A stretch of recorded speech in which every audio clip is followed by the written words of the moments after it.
Dragon spacecraft set to launch the world's first all-civilian astronaut mission to orbit in just a little over 4 hours. Good afternoon. I am Jesse Anderson, a production and engineering manager here at SpaceX headquarters in Hawthorne, California. And I'm Andy Tran, a quality engineer. Welcome to the webcast for the Inspiration4 mission. Today is truly an incredible day as our 4 civilian astronauts, Jared Isaacman, Dr. Cyan Proctor, Haley Arsenault, and Chris Sembrowski, prepare to lift off from historic Launch Complex 39A at Kennedy Space Center in Florida. This crew will orbit the Earth for 3 days before splashing down in the Atlantic Ocean, and this will mark the first ever all-civilian mission, meaning that no one on board has a day job as an astronaut. We'll hear more about each of them and the incredible stories that brought them to be part of this mission later on today. And even though this will be the crew's first trip to space, they are planning to make a big impact to the future of humanity, both here on Earth and beyond. Over the course of their 3-day journey, the Inspiration4 crew will be conducting a wide range of experiments to determine how regular people like you and me respond in a microgravity environment. The data they collect will be invaluable to furthering human exploration of space. And as if making an impact to our future in space wasn't enough, the Inspiration4 crew is also using this mission to make an impact here on Earth. Inspiration4 Commander Jared Isaacman is using this mission to raise awareness and fundraise for St. Jude Children's Research Hospital. Jared donated $100 million from his own pocket and is seeking to raise an additional $100 million for St. Jude. If you're watching on YouTube, you'll see that we've integrated a donation function for viewers. The Inspiration4 mission is currently at about $30 million of the targeted $100 million. So every dollar counts. Please donate if you can, and encourage those around you to donate as well. It's a really exciting day for us here at SpaceX, and it's already been a busy day for the Inspiration4 crew. And right now, we are currently awaiting walkout of the Inspiration4 crew from our Hangar X location at Cape Canaveral, Florida. Yes, the crew has had a pretty busy day. They woke up about 3 hours ago and performed some medical checks. And then they finished up their meal, and the doors are opening up. This is the first shot of our Inspiration4 crew members walking out of Hangar X. This is amazing. There they are, our first all-civilian crew walking out of Hangar X. They look so excited. Right now, they're walking down this pathway, waving hi to family and friends, some SpaceX employees in the crowd as well. Yes, this must be such an exciting and emotional time for them. And the crew that you see there on your left-hand side, that was Chris Sembrowski. He is the mission specialist. To his right is Dr. Cyan Proctor, the pilot for this mission. And to her, to the right of that is Jared Isaacman, the mission commander. And Jared is blocking Haley, but she's in the background there. That is the medical officer, Haley Arsenault. What a sight to see. They look so excited. And this is just the beginning of the day for them. They're getting ready to get into the Teslas. You can see one of them there, where they will ride to the Falcon support building, which is where the SpaceX suit-up room is. And currently they're at Hangar X. You may be wondering what Hangar X is. This is our brand new facility at SpaceX, designed and built by SpaceX to house our refurbished vehicles. So some of them are hopping into the car. In the first car, we have Dr. Cyan Proctor with Haley, and following them will be Jared and Chris. You can see the gull-wing doors of the Model X's closing there. And they should be, again, making their way to the Falcon support building. It's a couple miles down the road. They're going to be making a left out of here, heading north on Kennedy Parkway at Kennedy Space Center in Florida. And they will take this one last moment as they're in their Teslas to say goodbye to their close family and friends.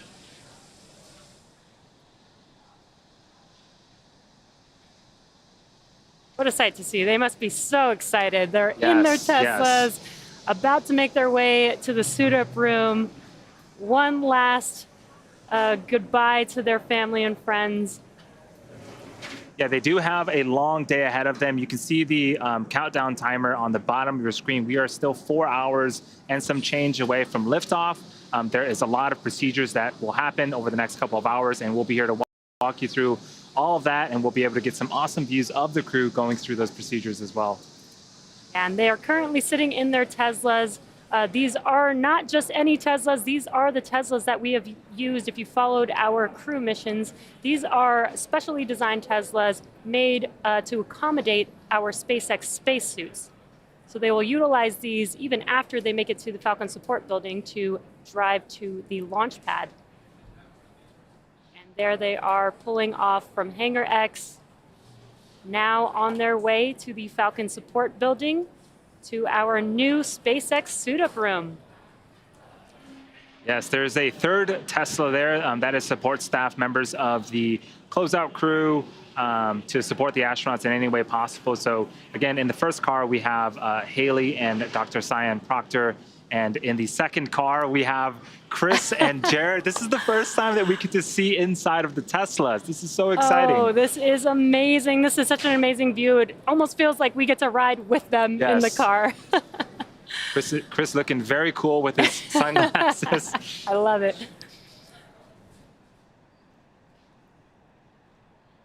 While we watch the crew make their way to the suit-up room, let's take a moment to get more acquainted with our first all-civilian crew.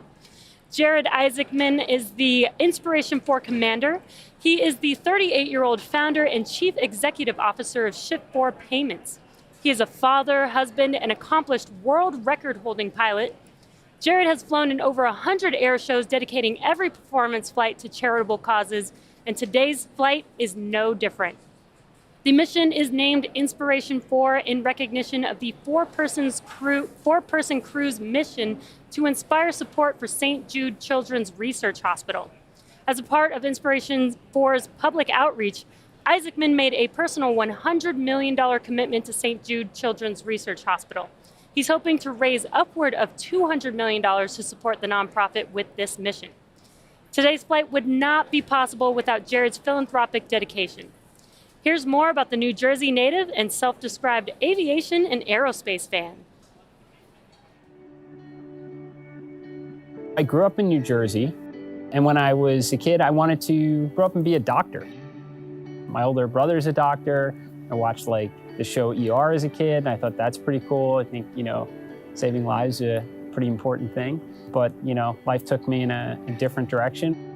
My interest in aviation and aerospace goes back since I was a kid. I mean, the first computer I built, I was playing Falcon 2.0, and then, upgraded to play Falcon 3.0. I went to Aviation Challenge, which is part of Space Camp as a kid. I was a observer of SpaceX from the outside looking in, like a lot of people. And then, my opportunity to kind of see what the inside was like began in October of 2020 when the idea of Inspiration 4 started to come about.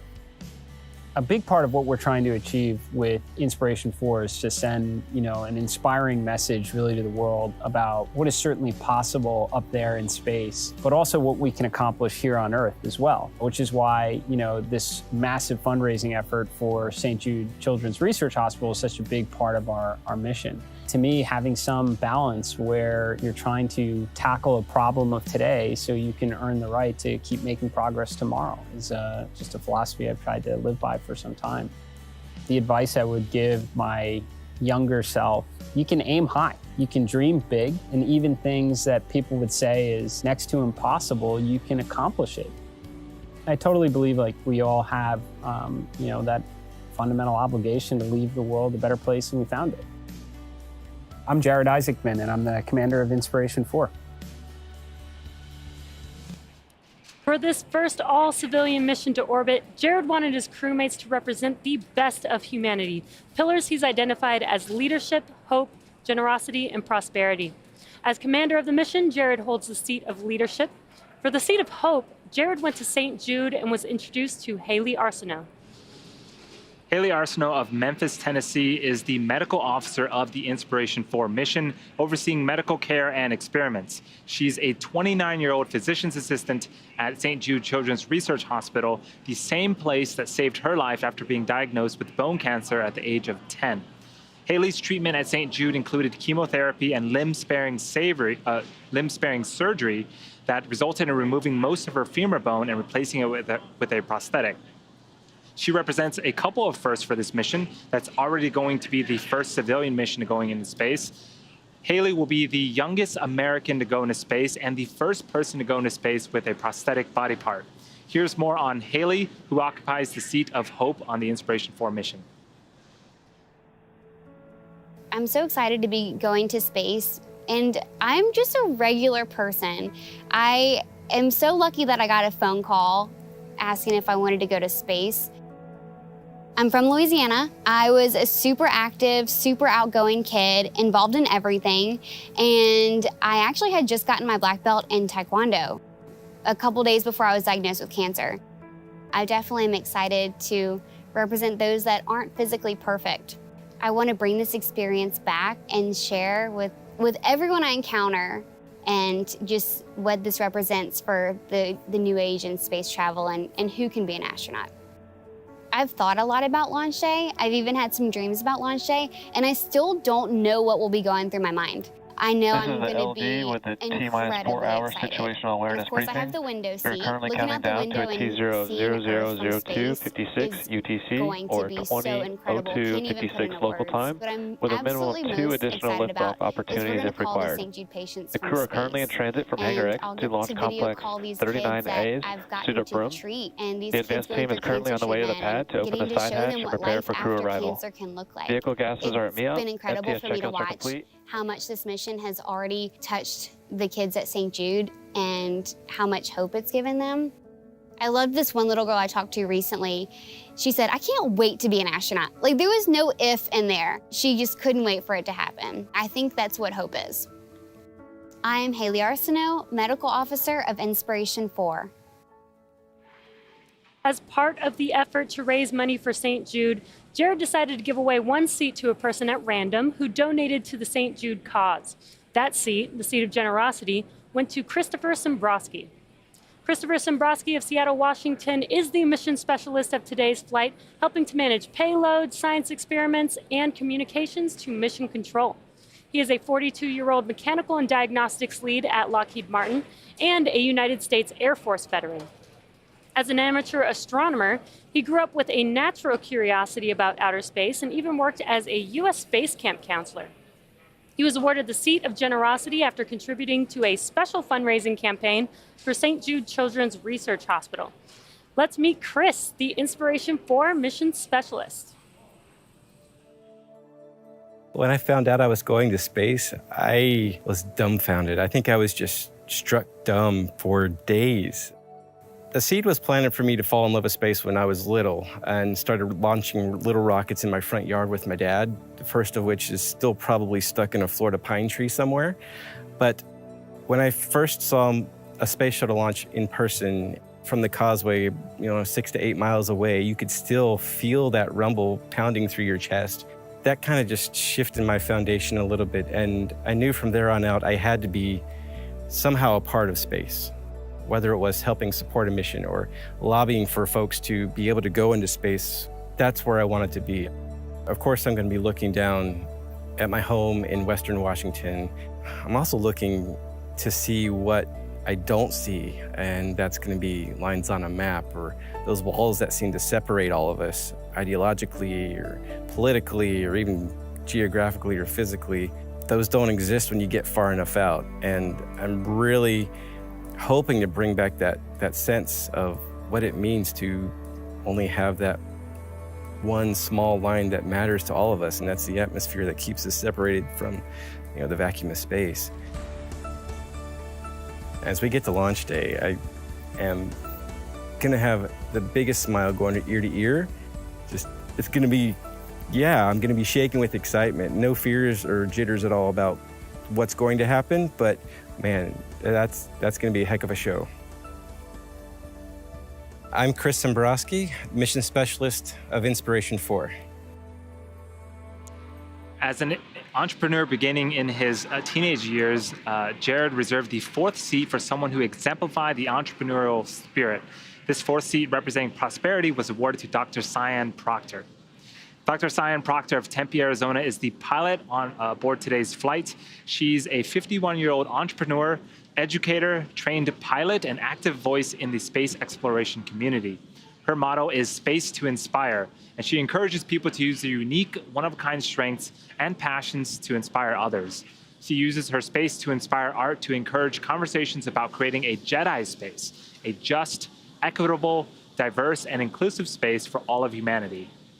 Dr. Cyan was awarded the Seat of Prosperity after being selected as the top entrant of an independently judged online business competition conducted by the Shift4 Shop e-commerce platform. Let's meet Dr. Proctor, the Inspiration 4 pilot. The day of launch, I'm going to be thinking about how my entire life has led up to this moment. I was born on the island of Guam, and the reason why I was born there is that my dad worked for the NASA tracking station. And so I feel like space has always been a part of me. When I got that call, that Zoom, and Jared was on there and he said that, they picked me for the Prosperity seat, that I was going to go to space with him and be part of the Inspiration 4, it really was like getting the golden ticket for Willy Wonka. Everything in my life finally came into focus, and I realized that it was all about this moment in time. I won the Prosperity seat for Inspiration 4, and I did that not as a geoscientist or an explorer or an analog astronaut, which are all on my resume. I actually won this as a poet and an artist. We are striving for that Star Trek generation, that idea of a just, equitable, diverse, and inclusive space, or a Jedi space.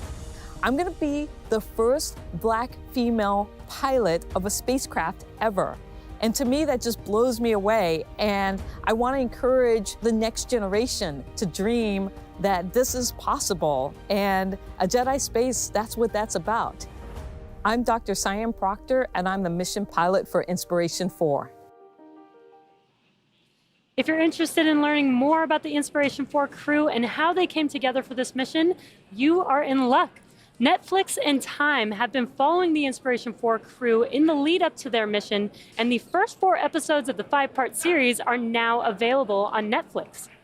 The 5th and final episode will be available not too long after splashdown and will include an insider look at their time on orbit. Yes, the docuseries is really well done. I think it's super cool that just a few days after this mission completes, we'll have the 5th and final episode. So it's almost like we get to experience what they experience real time. Yeah, I love that part of the docuseries. It's like you get to see the before. We're going to see launch today, and then we'll get a little bit of a recap afterwards. And it looks like on your screen, those Teslas are pulling up to the Falcon support building. This is the building that has our new SpaceX suit-up room. So the crew, once they park here, will get out shortly. Yeah, if you've been following along on previous missions, specifically with NASA astronauts, things look a little bit different today. Typically, we suit up in the astronauts suit up in the Neil Armstrong Operations and Checkout Facility, also known as the ONC facility. That is located a little bit closer to Hangar X, where we saw the crew walk out. For today's mission, the crew will be suiting up in the Falcon Support Building, which is actually located fairly close to the Launch Pad 39A. There's the crew making their way inside of the Falcon Support Building. And again, just as Andy mentioned, today is not a NASA mission. This is a mission for Inspiration 4 with SpaceX. So we now have our own facilities, our own suit-up room that we'll be utilizing today, which they are currently entering right now. Yeah, so when they get inside, they'll have a mission and weather briefing. They'll also get tablets, which has all of the information and procedures they'll need and their schedule throughout the mission. And then they'll also don their spacesuits, the super cool, sleek-looking spacesuits. Yeah, and the really cool part about this is the process is similar to NASA. We just have different facilities that we're utilizing with some minor things that are a little bit different. But every step of the process is in their process, in those tablets. So even going from Hangar X to getting inside of their Teslas, getting out of the Teslas into the Falcon support building. So every step of this is written out, and they're following it just as procedure. Yes, yes. Later on in the webcast, we're going to talk a little bit more about what the astronauts have been doing. As Jesse mentioned, not just today, but throughout the last 6, 7, or 8 months, they've been very, very busy. Their schedules are jam-packed. They're learning a lot of things, doing a lot of cool things. But yes, here's a view of the Falcon 9 rocket, and sitting on top of that is the Dragon spacecraft that will be taking them to orbit in just under 4 hours. Yeah, and just to note, you can see the soot on the vehicle. This is going to be a reflown vehicle. This will be its 3rd flight today. And the Dragon vehicle sitting on top is Dragon Resilience, which flew on the Crew 1 mission just last year. Yes, this vehicle came back in May of this year and has been undergoing refurbishment and checkouts to make sure it is ready for flight. The first stage down below, this is going to be its 3rd time flying.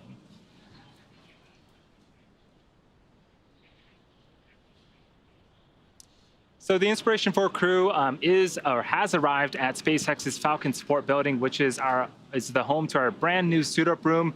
And you'll notice that this happens to be right across the street from historic launch pad at 39A, which is where the crew will lift off in just under 4 hours from now. This is the same launch pad that NASA used for the Apollo missions that first put people on the moon back in 1969. Once the crew is inside the Falcon support building, the SpaceX team will brief the crew with weather and launch details and give them their tablets, which they will bring with them on the flight. At T-minus 3 hours and 20 minutes, the crew will begin suiting up for the world's first all-civilian mission to space. Once they are suited up, they will exit the Falcon support building and get back into their Teslas. We will have 2 astronauts in each of the Teslas, led by a support vehicle. The crew will make that short drive to the launch pad, and once they arrive, the crew will ascend the fixed service structure in an elevator up to the 255-foot level. The crew will then take these stairs up the last 10 feet and then head through the crew access arm, where they will make one final stop and a final phone call before walking down the crew arm to the White Room. And the White Room is their last stop before climbing into the spacecraft, a process known as crew ingress. During ingress, the SpaceX team will run a series of checks to ensure the suits, the seats, and vehicle interactions are all functioning properly. After all the vehicle and crew checkouts are completed, the SpaceX closeout team will close Dragon's side hatch and depart the pad. At T-minus 40 minutes, the crew access arm will retract away, followed by the arming of the launch escape system. Now, once the arm is retracted and the escape system is armed, propellant loading on Falcon 9 will begin. At T-minus 5 minutes, Dragon will be configured for what we call terminal count. Now, this is when Dragon's onboard computers take control of the spacecraft. And finally, at T0, Dragon and Falcon will lift off from pad 39A. Roughly 12 minutes after liftoff, Dragon will separate from Falcon 9's second stage and spend the next 3 days conducting science and taking in breathtaking views as they orbit around the Earth.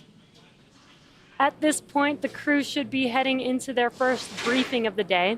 Now, during the briefing, the crew will receive their tablets, which is kind of like the SpaceX version of the Hitchhiker's Guide to the Galaxy. Their tablets have everything that they need for the mission. And in addition, the briefing will cover the expected liftoff schedule as well as any weather impacts. Now, weather is always an important factor for any launch, but for this mission, it's a bit more complicated than usual. All of SpaceX's previous missions carrying humans has been destined for the International Space Station, where the crew would stay for an extended period of time. For this mission, the crew is not going to the International Space Station and will return to Earth in about 3 days' time. Therefore, we need to ensure that we have good weather not only for liftoff, but also for splashdown. Our recovery teams have been monitoring all 7 of the possible landing sites in the days leading up to this mission. And at this point, we are currently a go at both liftoff and primary splashdown site. The teams will continue to monitor weather throughout the countdown and will make the necessary adjustments if anything changes.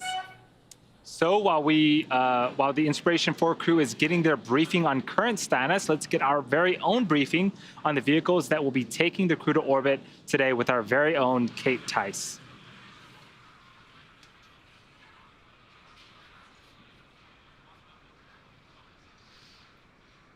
Hey Hey team, my name is Kate Tice and I'm a senior certification engineer here at SpaceX. Now, some of you are very familiar with the vehicles on the launch pad today, but for those of you who aren't, no worries, I'm about to make you an instant expert. This is a live view of our Falcon 9 rocket out at pad 39A, and it has a Dragon spacecraft on top, known as Crew Dragon. Together, they stand about 229 feet tall, or slightly taller than a 21-story building. Falcon 9 is a reusable two-stage rocket, which means it's kind of like two rockets in one, the first stage and the second stage. The first stage is the bottom two-thirds of the rocket. You might notice it's a little different in color than the second stage. That's actually soot that remains from the previous two missions that this booster supported. The first stage is responsible for accelerating Falcon and Dragon through the Earth's atmosphere and into space. To do that, it has 9 Merlin engines at the bottom of the rocket, which we can't really see here. Prior to liftoff, the Falcon 9 first stage is loaded up with nearly 1 million pounds of fuel and liquid oxygen. At liftoff, those Merlin engines will use that fuel and liquid oxygen to provide the Falcon 9 first stage with a thrust greater than 5 747 airplanes at full power, consuming 700 gallons of fuel per second. The first stage is what accelerates the vehicle through the Earth's atmosphere and into space, and then about 2.5 minutes into flight, it will separate away from the second stage. From there, the first stage will do what no other orbital class rocket in the world can do. It's going to make its way back to Earth and target a landing on our drone ship named Just Read the Instructions. That drone ship is currently parked and holding a position a couple hundred miles off the Atlantic coast of Florida. Our drone ships are essentially autonomous, powered spaceports that allow our first stage rocket to land over the ocean.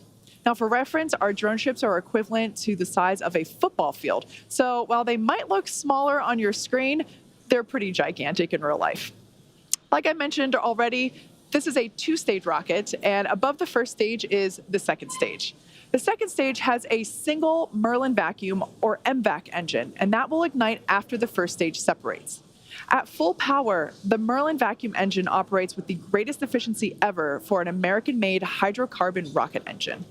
The second stage is essentially a smaller version of the first stage, and whereas the first stage is designed to power the vehicle out of the Earth's atmosphere and defy the forces of gravity, the second stage is specifically designed to operate in the vacuum of space. The second stage powers the Dragon spacecraft to its targeted drop-off orbit. Now let's talk about Crew Dragon. It's capable of carrying up to 7 passengers to and from Earth orbit and beyond. But for today's mission, it's carrying the 4 members of the Inspiration 4 crew. It's the first private spacecraft to take humans to the International Space Station and the only spacecraft currently flying that's capable of returning significant amounts of cargo to Earth. Like the Falcon 9 first stage, the Dragon spacecraft is also reusable. In fact, the Dragon that the Inspiration 4 crew is flying in today, which you see right there, that was first used to fly NASA astronauts to and from the space station on the Crew 1 mission that launched back in November 2020. However, for the Inspiration 4 mission, this capsule has one notable change, a new cupola observation dome that has replaced the docking mechanism. Oh, you see that there on your screen now. It has replaced the docking mechanism previously used to autonomously dock with the space station. We'll get to talk a little bit more about that cupola later on in the broadcast, but right now, let's take a minute to look at the Inspiration 4 mission profile. Thank you, Kate. It's always cool to learn more about the rocket, and I am so excited about the Dragon cupola. But let's talk a little bit about the mission profile. So a couple of things that are different today, since we're not going to be going to the International Space Station. The team will be spending 3 days in orbit, but they're also going to be flying higher than any other human has flown before since the Apollo missions. Yeah, they're going to an orbit of 575 kilometers. And just for some perspective, the International Space Station flies at about 400 to 425 kilometers, and the Hubble telescope at 547 kilometers. And you can see that on the graphic on your screen, how much further out from Earth Dragon and the Inspiration 4 crew will be flying. Yeah, to get into this orbit, after Dragon separates from the second stage, it has 2 burns spaced about 45 minutes apart. The first burn will raise the altitude of the orbit, and the second burn will circularize it to that 575-kilometer orbit. And this is one of my favorite parts about this, because they will be orbiting and flying so quickly, they'll be orbiting the Earth about 15 times a day. And what they'll get to see is about 15 sunrises and 15 sunsets, which is pretty incredible. And just a note, the International Space Station actually sees 16 orbits a day because they're a little bit closer to Earth. So being a little further out away from Earth, they actually take a little bit longer to make it around the Earth. Yeah, in order to orbit the Earth, you have to be traveling at very, very high velocities. The Dragon will be going upwards of 17,500 miles an hour. So that is very, very quick. And like Jesse mentioned, it is super cool that they're going to almost see the best parts of the day on fast forward, right? 15 sunsets and sunrises every single day. Right, that's going to be a pretty incredible view for the crew. And there you can see Mission Control there at the Cape. Firing Room 4. Now this is the one of the 2 control rooms for today. This is Launch Control and Firing Room 4 at Cape Canaveral. Now this control room is responsible for monitoring Falcon 9 throughout the countdown up until launch. And then second, we have Mission Control here at SpaceX headquarters in Hawthorne, California. The team in Mission Control takes over at liftoff and is responsible for close monitoring of the crew and Dragon every step of the way as the spacecraft orbits the planet along this customized flight path. Now on console or headset are a number of key positions who are monitoring the health of the vehicle and the crew. The mission director, responsible for mission success, is in charge of the room. Person you hear talking to the astronauts is the Crew Operations and Resource Engineer, or CORE. There she is on screen. That's Sarah Gillis. If you've watched the docuseries, we've gotten to know Sarah quite a bit. The other positions are focused on things like navigation and control of the vehicle, avionics, software, propulsion, life support systems, and communications with ground segments. Different members of the SpaceX team will rotate through these positions throughout the mission to ensure 24/7 coverage of the crew and Dragon through splashdown a few days from now.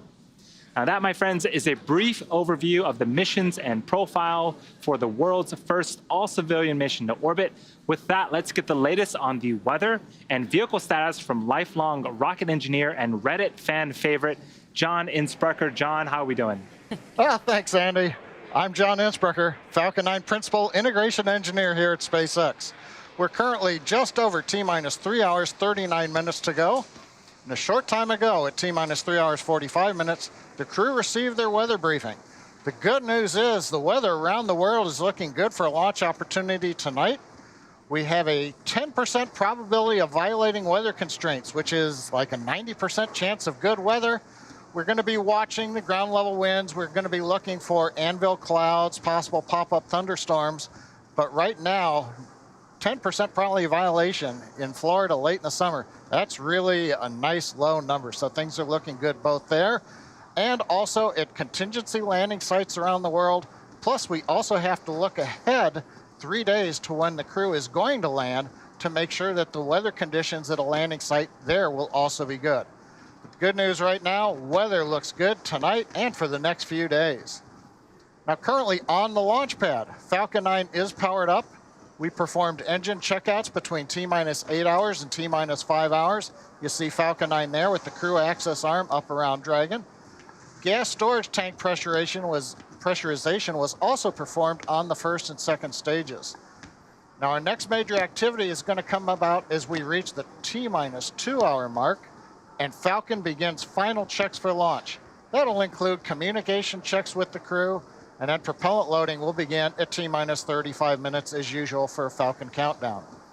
Now on top of the Falcon 9, just in front of the crew access arm you see there is the Dragon spacecraft. It's a quiet time for the Dragon capsule and the mission team, but it is starting to pick up. Now the launch pad is currently cleared of all personnel, except we did clear in about 20 minutes ago the advance team to head on up to the White Room, and they'll be supporting the arrival and ingress of the crew, getting the capsule ready, making sure the cabin speaker is set up, things like that. So they were cleared, they're headed up. We're waiting to hear that they are now in the tower and making their way to the White Room. We ought to hopefully get a view here shortly and they'll begin preparation of the arrival of Inspiration 4 crew. Now, as a reminder, today's launch of Dragon does not go to the International Space Station. So that means we're going to get a launch window that is just over 5 hours long instead of the usual 1 second window we have for ISS launches. Now, when we fly to the space station, we have to launch in synchronization to when the space station orbit passes overhead. And for maximum performance, we target a specific 1 second period of time for launch. Now, the Inspiration 4 crew doesn't have that constraint. So that gives us a larger window that provides margin if the weather, for example, caused a delay this evening, or if we have issues that require more time to resolve on Dragon, on Falcon, and the ground systems. But once we do start propellant loading at T-minus 35 minutes, that will commit us to launching. We won't be able to try to stop and reload propellant and launch later in the evening. But the good news right now, coming up at T-minus 3 hours and 35 minutes, everything is go for launch. Thank you, John I. Now, you've been a rocket engineer pretty much your entire life and spent about 30 years with the Air Force. So you're pretty familiar with the launch countdown. For the viewers that may be watching for the very first time, can you explain a little bit about what the purpose of the countdown is? I used the word synchronization a minute ago, Jesse. The countdown is our framework that the launch team uses to make sure that all the final checks are being made in the right order to ensure a safe flight. And so we have to get ready for launch. That means rocket computers, ground computers, people who are on the network, they all prepare the rocket and the spacecraft. And the countdown is that structure that synchronizes these teams to make sure that we do things in the right order. So one example that you're going to see later on is the propellant and launch readiness poll. We do that before we load the propellant onto the vehicle.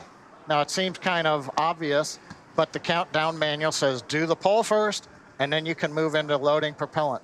There are many what they call interlocks in the procedure. It says make sure you do this step before you do this one, because that's the safest way to count the rocket down and prepare the Falcon 9 and the Dragon for spaceflight. Yeah, and that all happens like literally right before liftoff, right? I guess that gives us the best security that we know that everything is ready to go before we lift off, right? Now, one of the things that we've tried to emphasize over the years is to try to test the systems of the rocket as close to liftoff as possible.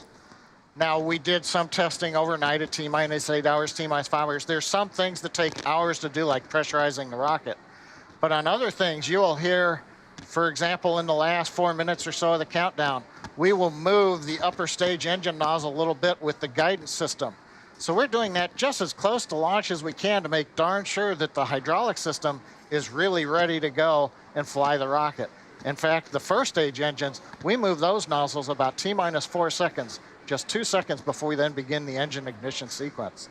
So all told, you try to move the stuff as close to launch as you can without overloading the team, having to, or the computers to look at too much happening too fast. Yeah, I think Dragon and Falcon are a largely autonomous vehicle. And one of the things that we hear as we get under the 1 minute mark is Falcon 9 flight computers have taken over. What does that exactly mean, John? There's two different call-outs that you'll hear. Dragon has a set of flight computers, obviously, because it does its own mission. Falcon 9 has computers on both the first and second stage. When we get inside of a minute, there is a handoff command that says most of the things that are going to be done are run by the computers on Dragon or the Falcon 9.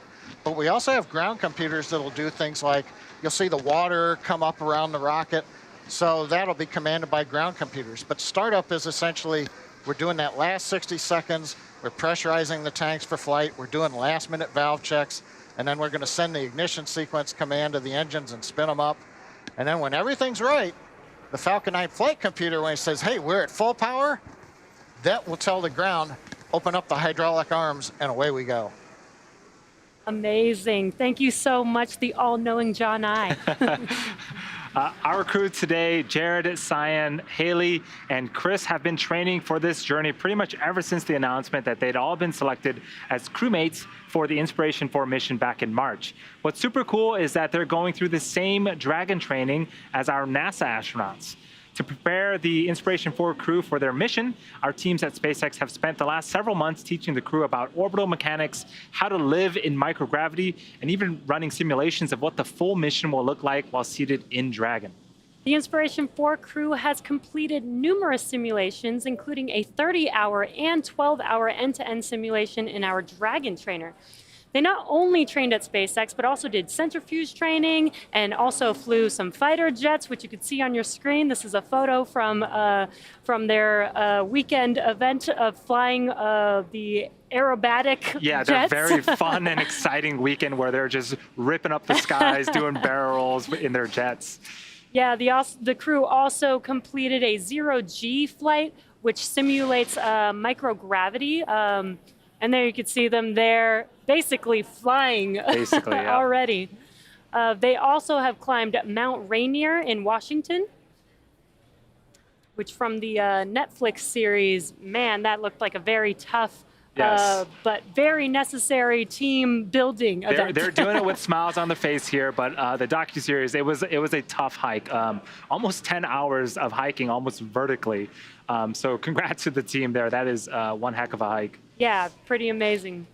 And they were also even able to follow the tradition of the Crew 2 crew members, and they were able to sign their own booster. So this is them in front of their signatures on the booster that's literally on the pad right now. So cool. This means that this team has studied nearly 100 different training lessons covering all aspects of the mission. At the end of training each week, the crew recorded video diaries of their experiences. In their own words, here's the crew talking about their various training over the last 6 months. Jared Isaacman here, Commander Inspiration 4, and we're like 4 months and a day away from our intended launch date. This week was really intense because we had a lot of the systems. We got to go into the sim. Going through some CRM training and looking at what the mission overview is going to look like. Talked a lot about teamwork and the SpaceX culture. Week 2 of training at SpaceX complete. This was a heavy week.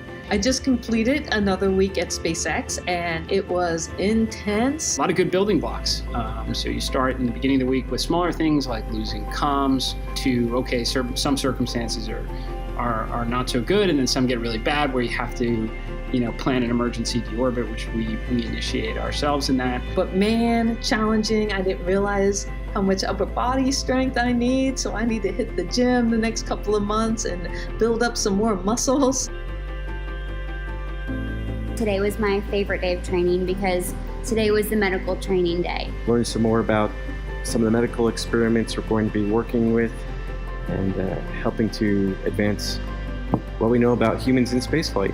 We've all contributed all sorts of fluids now to the greater scientific cause. But the best part is we all got in our spacesuits together. We got to wear spacesuits, strap into the simulator, and feel like we were actually going to space.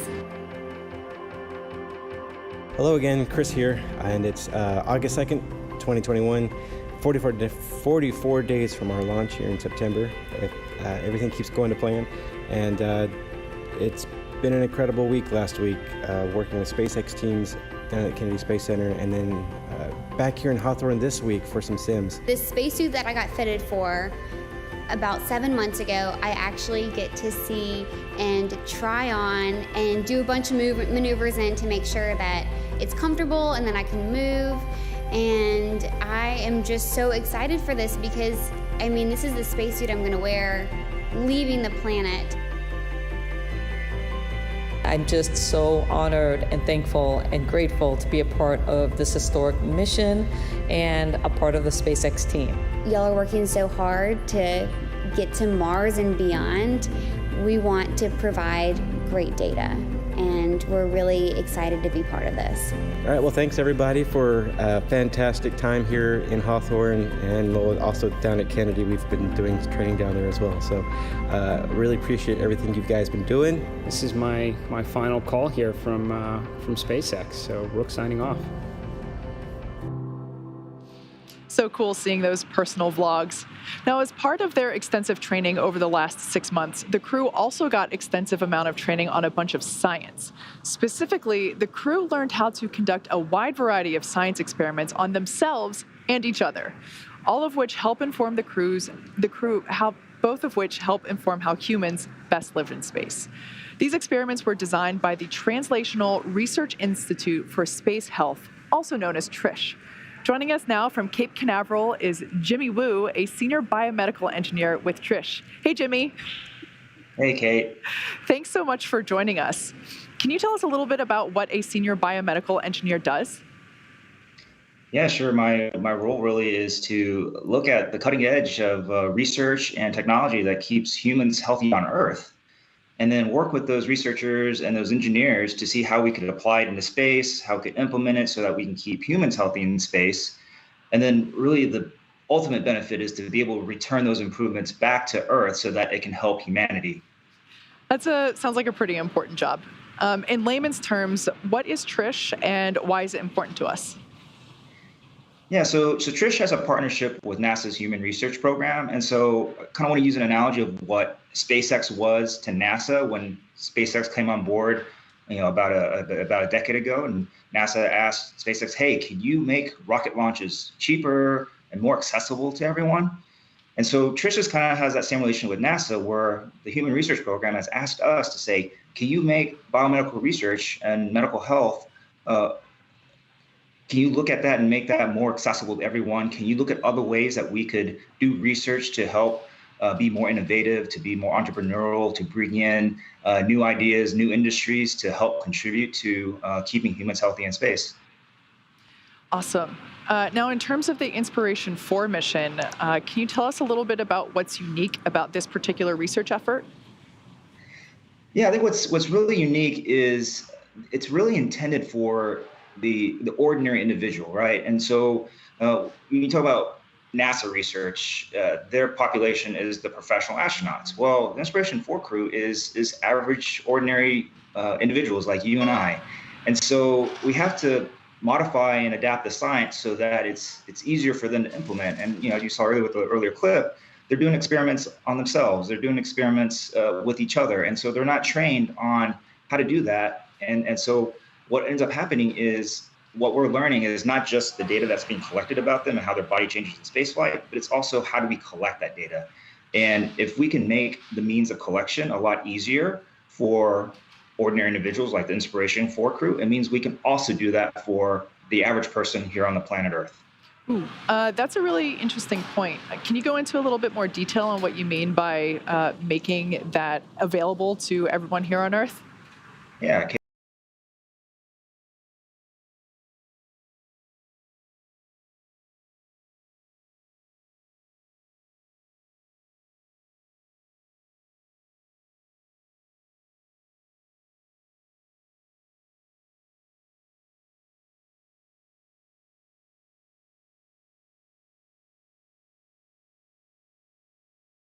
That means that you have to go to a place that has a limited access. So you have to, make an appointment and things like that. And so what we've done with the technology, as you will see with the Inspiration 4 crew, is they can take care of themselves. They can collect the data themselves. And you're already sort of seeing that with, for example, the health monitoring, right? They've got the Apple Watch devices that allow them. We see that today with our consumer market where we're kind of in charge of our own health. It basically gives the individual and empowers the individual to take care of themselves. And I think ultimately that's what it comes back to is what we're doing here at TRISH is it's not just healthcare for people in space, but it's also healthcare for all of us on Earth. And I think to me, that's really the message I want to share with everyone. Awesome. I'm really happy to hear that. I think we have some demonstrations later on in the webcast with some of those collection items that you mentioned.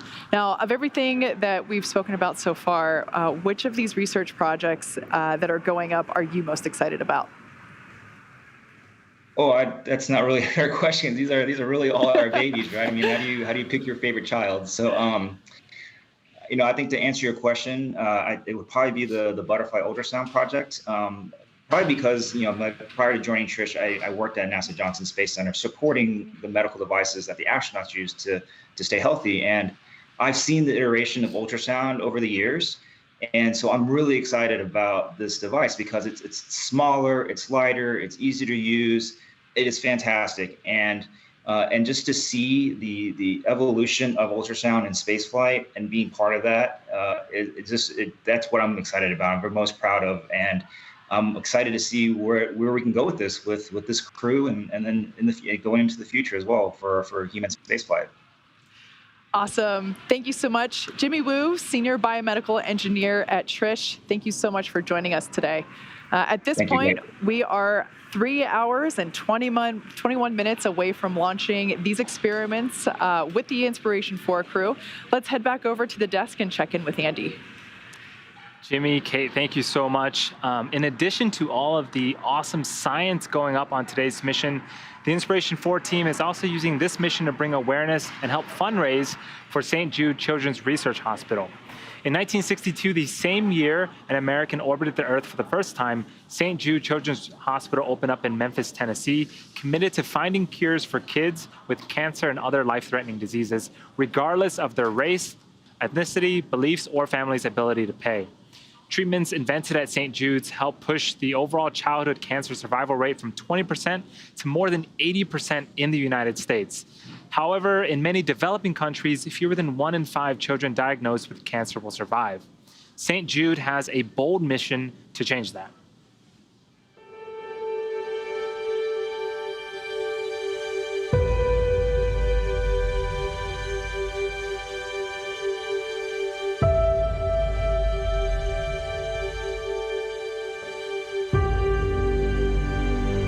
Some days it feels like it's never gonna stop.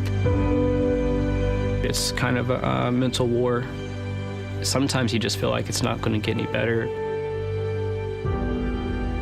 Lo primero que le pregunté a mi papá fue, papi, yo me voy a morir. When you go through suffering, you learn a lot about yourself. Good stuff comes out of every bad situation. Dark circles all around my eyes. I was just out of it. In one moment, those 3 words, you have cancer, and my whole life changed. Without cancer, who am I? I feel like I could do anything. I could go to college, be a nurse, be a doctor, anything. I'm a straight A student, focusing on getting my bachelor's degree in journalism. I'm just doing one step at a time. I would like to go in the filming industry. It's kind of always been something awesome to me, but it's gonna take some work. While I was going through chemo, I learned how to read greens. I chipped and putted, I worked on sand shots, stuff that I would need to know. The best score I've had is an 86, but I really want to get down to 85 or less. I've been working at it, and I think that that's achievable now.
The Inspiration4 mission is part of an ambitious fundraising goal to give hope to all kids with cancer and other life-threatening diseases. The goal is to raise $200 million for St. Jude. Jared committed $100 million of his own money, and the team raised almost $30 million so far, but we still got a ways to go. If you're watching on the SpaceX YouTube channel, you'll notice that there's a donation button where you can make your own contribution. Any amount, big or small, makes a big difference. So it's super easy to do, and you've got plenty of time before liftoff. So click the donate button and give what you can to help save a child's life. And this is super exciting. We haven't seen the crew for a little bit, but they have been busy. This is Dr. Cyan Proctor suiting up in the Falcon support building. There is the new SpaceX suit up room again. This is our newest facility for suit up, which is a little bit different than what you've seen if you've been following along our NASA crew missions. Again, the crew missions suit up in the O&C building. This is the new SpaceX suit up room in the Falcon support building.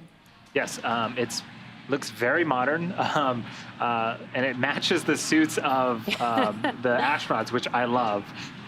There is a drawing of Dragon in the background there. That is awesome. So what we see now are the suit technicians assisting the crew to get in their spacesuits, which have all been custom fitted. Make sure that everybody is zipped up and ready to go, and most importantly, comfortable in their suits. Yeah, all the suits are custom made for the astronauts. The chairs themselves are also custom made for the astronauts. And you'll notice that the suit technicians have some numbers on their back. There are a lot of folks in the room, and with masks and everything, sometimes it's easier just to reference folks by a number. That way the crew can get what they need quickly.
they're having a blast.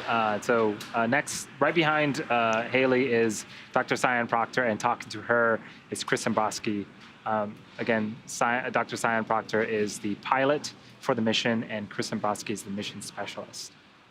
Once again, this is the SpaceX suit-up room located in what you hear us refer to as FSB, or Falcon Support Building, which is a building located just outside of the perimeter of Pad 39A. This is our new suit-up room, and while it might look like you're watching a black and white movie, it is in full color there. We can see that everything is, like we mentioned before, super streamlined, super clean.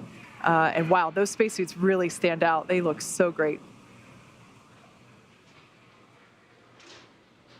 I have a feeling they might be lining up for a photo here. Yeah. I also like, we've got the display in the room so they can see the Dragon capsule they're going to be headed to shortly. Crew access arm in position while the advanced team begins working to get the capsule ready for them. And there they are. Looks like they're finally all suited, maybe getting ready potentially for some photos here. We actually asked the crew what it was like to put their custom spacesuit on for the very first time, and here's what they had to say. I was so excited and so smiley when I got to put on my actual spacesuit, because I'd gone through several fittings over the last couple of months. And when I first saw my spacesuit, I just couldn't believe that is what I was going to wear on the way to space. The idea of having a spacesuit with my name on it and designed specifically for me was, I mean, it was the most amazing, fantastical thing. Feeling-wise, it felt very much just like a training suit. So training, I mean, consistency in training versus how we're going to fly. Spot on. Since it's custom made for you, it's a little bit tighter, a little more snug. It's got a nicer look and feel to it, very clean. I wish I got to keep it because I would be wearing that thing all the time. It's awesome. It fits perfectly. They did an amazing job. I love it. The overwhelming part of it, though, is that knowing that my name is on one side and Inspiration 4 patch is on the other, and that this is what I'll be wearing when I go to space, and that is awesome. Just an honor to wear it, and it's really very special. It's beautiful. It's sleek. Putting it on, I felt like a real astronaut and really excited. It's just another one of those things that makes all of this more real.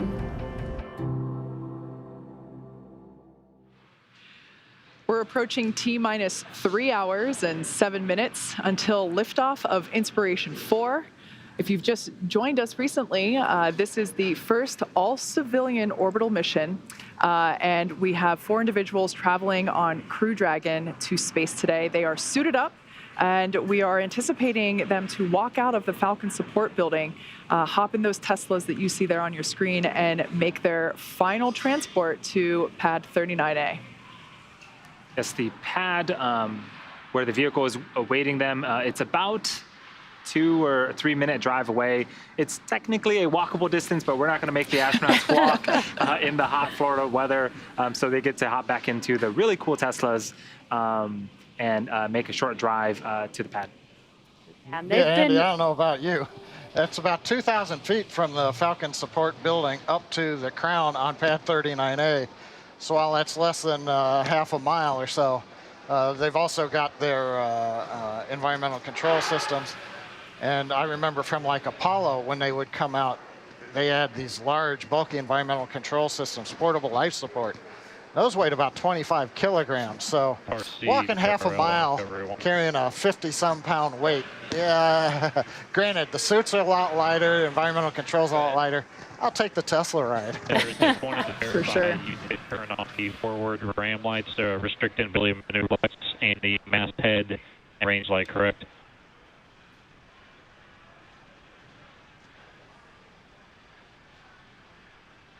Pausing for some comms. Hey, sorry, there. can you So I'm just going to answer with that. Unfortunately, I don't really know what happened. I just want to confirm if you turned on extra nav lights besides the side lights and the turn light. Is that correct? Hey, yeah, we ran an auto sequence a few minutes ago to basically turn on the nav lights associated with being on DP. Okay, that sounds good. Just wanted to verify.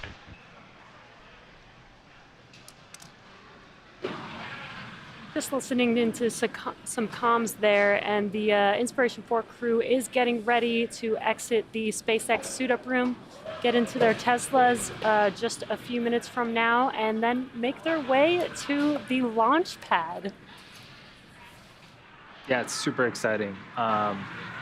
We started this broadcast maybe an hour ago, but it seems like it's going by so quickly.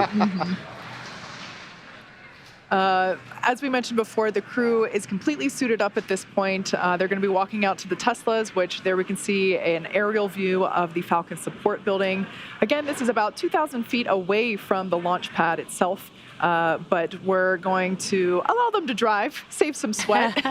They have a more important job to do here in just a little over 3 hours.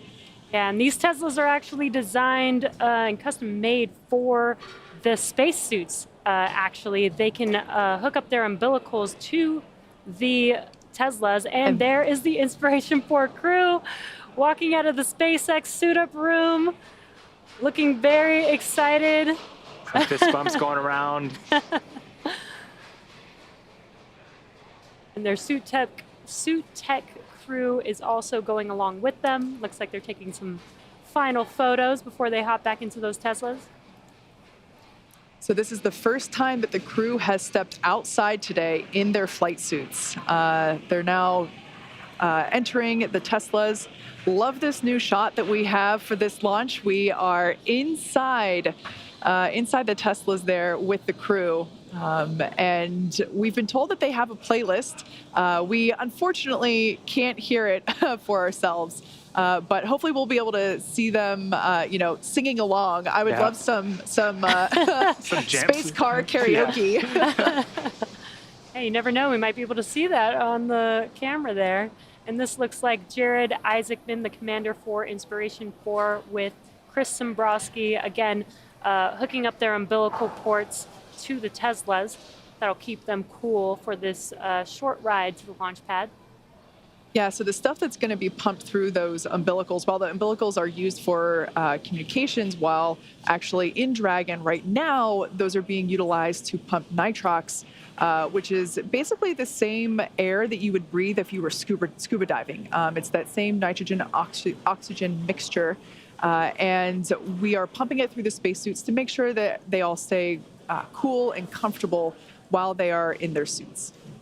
Yeah, the suits are super complex, and you can consider them sort of a spacecraft of their own. They actually will regulate and monitor the temperature inside the spacesuits, and if it gets a little too warm, they'll start flowing that nitrox in to keep the astronauts nice and cool and comfortable. So we see 2 Teslas parked there, and one of them will have Cyan and Haley, and the other will have Jared and Chris. And both of those crews in there, we can see the Falcon wing doors closing. CRL on recovery point. Go ahead.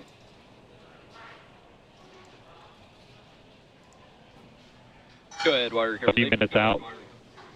Yes, sir. Can you catch me? Hey, yeah, copy. Go ahead. Yes, sir. I just wanted to verify that we are about 31 minutes out from this balloon. We are going to turn it on, get a stat log, and then do 30 seconds on each decoder, stopping on decoder 3, and then we'll send the first balloon up, boys. Affirm. That sounds good. Okay, copy that. Thank you. I'm also having the board.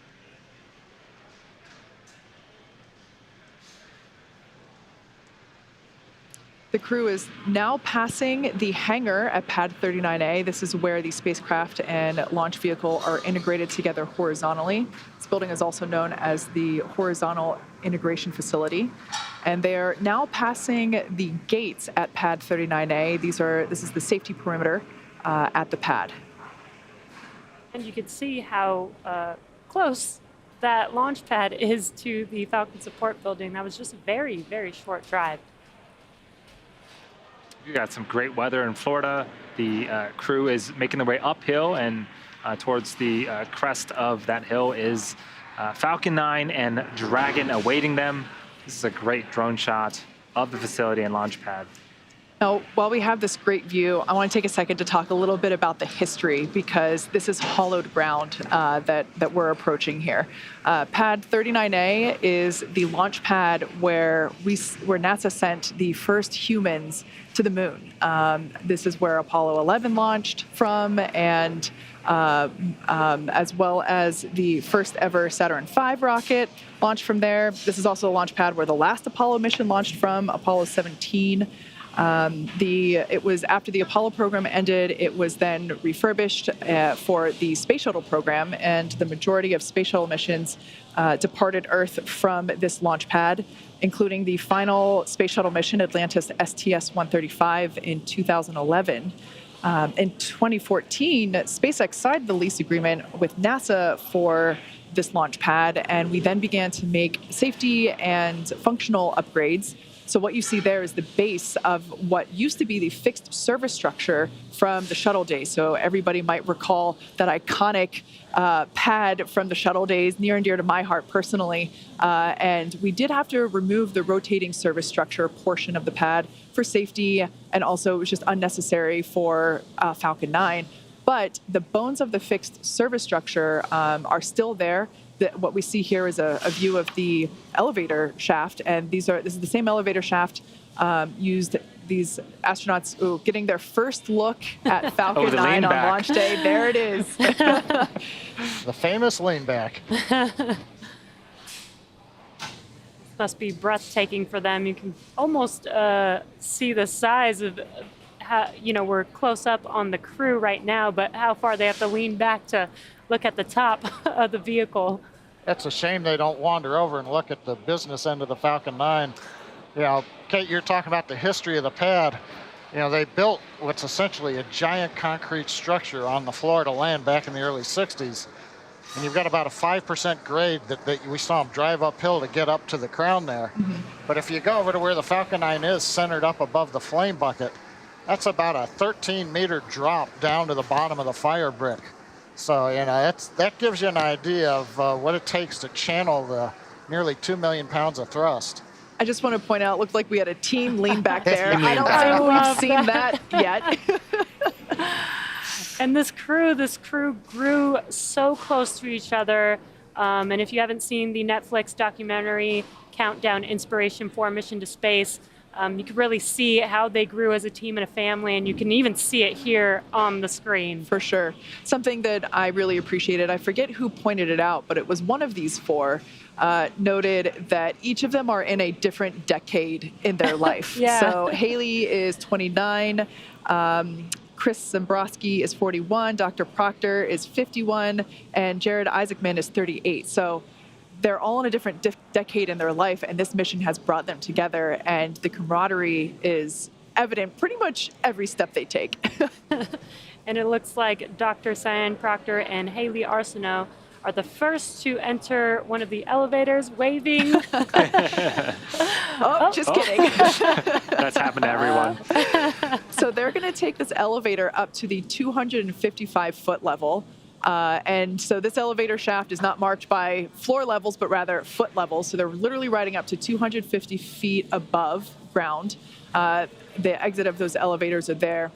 And they will exit the elevators and then climb up a small set of stairs to the level above, which is where the crew access arm. And the reason for this is that Falcon 9 crew loading is a little bit higher than where the shuttle crew loading occurred. So the 255-foot level is where shuttle crew, and there they are, Dr. That's a Cyan fast Proctor. elevator. It is. It really is. I've been in it a few times. You leave your stomach on the ground when it takes off. Yes, so Kate, you were mentioning some of sort of the guts, so to speak, are the same. The elevator is the same, minus some maintenance and needed maintenance.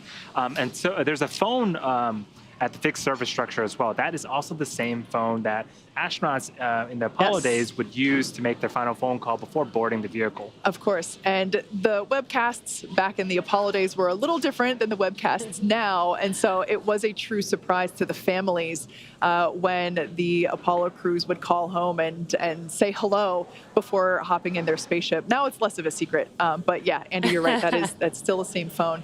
So what we see here is the crew kind of hanging out there on this level. And again, as I've mentioned throughout this, every step of this process is written into the procedure.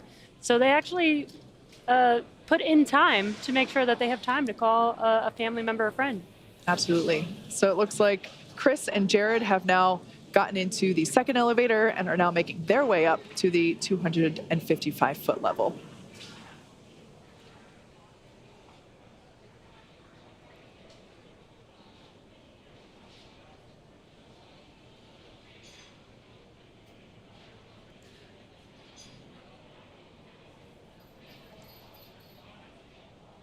And if you're just now joining us, you are currently tuned into the Inspiration 4 crew mission to space. This is the very first all-civilian crew to orbit. And exiting the elevator is Chris Simbrowski, the mission specialist, with Jared Isaacman, the commander of the mission today.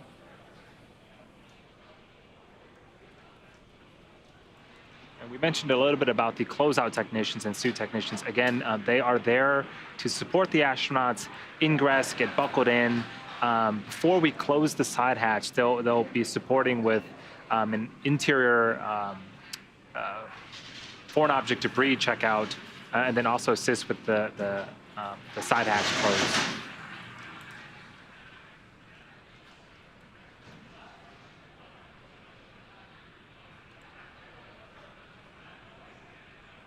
You'll notice some markings on the floor. These are very important. In case of an emergency, this is the egress direction that the crew and support team will need to follow to make their way back down and be safe. Yeah, these arrows actually point to what are basically slide wire emergency exits. So it's what it sounds like. It's a basket on a slide wire. They are the same baskets that were utilized again in the shuttle program. They have been repurposed and modified for safety features, and then of course raised up to this level from the 255-foot level. So only utilized in the case of an emergency. But we've been talking a lot about how the crew has been undergoing training since March, and actually egress training is part of it. So they are prepared for all nominal situations as well as off-nominal ones in the unlikely event of an emergency. And that's what those arrows are essentially pointing to, is the quickest path to safety.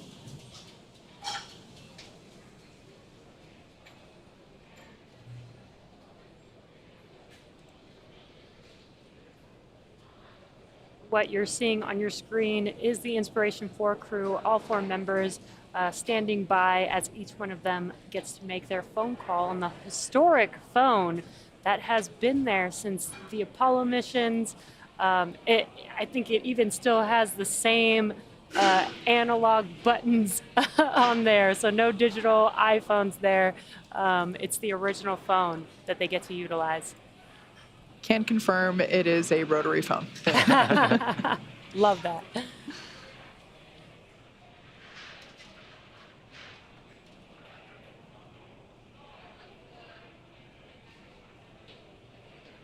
So yeah, we are under the 3-hour mark now. The crew woke up about 4 hours ago, performed some medical checks. We saw them walk out of Hangar X, hopped into their Teslas, and made their way to the Falcon support building, where they donned the space suits that you see on screen right now. They took another ride to Launch Pad 39A, went up the elevator, went up a flight of stairs, and now they are making their way through the crew access arm. That is the corridor that you see on screen right now. And what a sight to see with them hugging as they're walking. Oh, they look so excited. So these are essentially the last steps that they will take on planet Earth for the next 3 days. Obviously taking a moment to enjoy the view, smell the roses if there were any. They're just absolutely excited and ecstatic.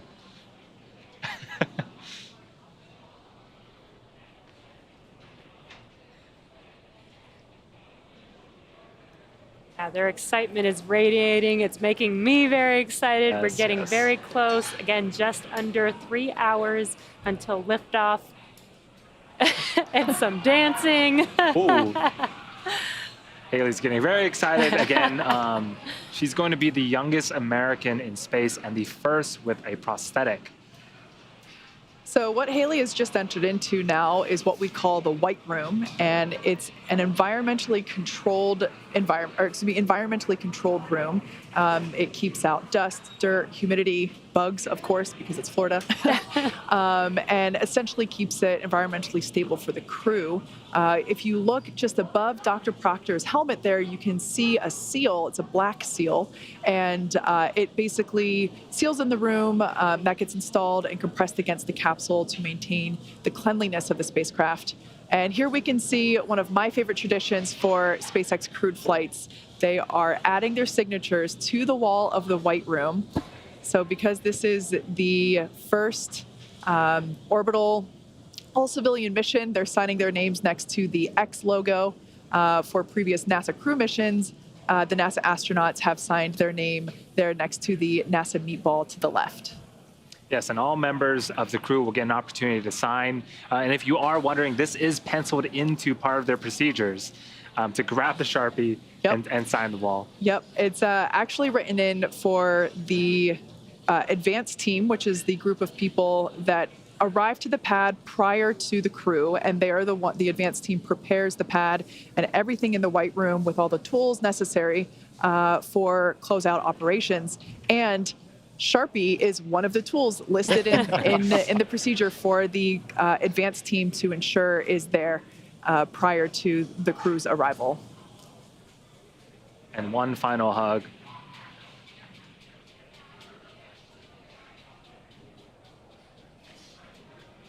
So in the background, around the seal, you can see that is Dragon, and the side hatch is open. In a few minutes here, we will be seeing the crew enter or ingress the Dragon with the assistance of the closeout technicians. Also affectionately known as the SpaceX Ninjas. SpaceX Ninjas, yes. And there you can see Jared Isaacman and Chris Dombrowski also making their way across the crew arm to the White Room to join the rest of their crew. Also getting a moment to take in some of the sights. And it's such a nice day over there in Florida. It's a great day. As John mentioned earlier, we were only 10% likelihood of violating launch conditions, which is a rarity for Florida, especially this time of year. So, you know, if you've got a blue sky day like they have, you got to stop and enjoy it. Yeah, I think, 10%, that's not only ascent weather, contingency splashdown, and planned splashdown in 3 days. So you're really having to get everything to come together. So I hope we can use this day. It looks great. Yeah, that's a great point. So in selection and ultimately just giving the final go or no-go decision point for launch today, the splashdown weather in 3 days was also an important factor for consideration because that's part of the journey as opposed to missions to the International Space Station, where the NASA astronauts are typically on board station for a couple of months. We don't have to worry about splashdown weather then, because who knows. But at this point, because the astronauts are coming home in 3 days, we did have to do quite a bit of evaluation for those splashdown conditions prior to ultimately proceeding into what we see here today. You can see on your screen that Dr. Cyan, Proctor, and Haley Arsenault have ingressed the vehicle. Again, ingress is just a aerospace word for entering. They're now working on getting strapped into their seats, and it looks like Jared and Chris are awaiting their turn to ingress Dragon. Yeah, you might have seen that one of the SpaceX ninjas, let's call it, was inspecting the floor where Dr. Cyan was walking prior to getting into the capsule. SpaceX Dragon for initial contact. Dragon, I have you loud and clear. Good morning. Good morning. We've got you loud and clear, too. It's a beautiful day. It sure is. Welcome to have you aboard. So that was Dr. Cyan Proctor just doing an initial comm check with SpaceX core Sarah Gillis back here in Mission Control. And we just saw Jared add his signature to the wall. And Jared and Chris are now getting ready to ingress to the capsule as well. Yeah, we'll be hearing more of those comm checks as we get closer to T0. One thing to note are those beeps that you hear. Those are Quindar tones, and those help to clear the air. That way the message can be sent and received as clear as possible. But again, as we continue to get closer and march towards T0, we'll be hearing a lot of both Sarah Gillis and the astronauts communicating back and forth to make sure all systems are good for liftoff. Yeah, that's a great point. We'll hear quite a bit of communication, as you said, Andy, and the communication from Dragon to anyone and anyone to Dragon is actually structured. So as you just said, yeah, there's that Quindar tone, that ping, which is an indication of incoming comms. And then whoever is calling states the destination of their call. So in that case, they called SpaceX, and then they identified themselves as Dragon afterwards. So we heard the ping, SpaceX Dragon, indicating the Dragon capsule was calling SpaceX. On your right-hand screen, we've got an inside look live inside of Dragon. We have Haley in seat number 1. She called it the window seat. Looks like she's got her 5-point harness already on. Dr. Cyan Proctor sitting in seat 3. That is the pilot seat. And looks like she's getting waiting to get her harness strapped on shortly here. Chris just entered the vehicle as well and sat in seat number 4 and looks very excited. He did say he was going to have a very big grin on launch day. Yeah, he did. And he does. He is in seat number 4 as the mission specialist for this mission. And now about to ingress is Commander Jared Isaacman.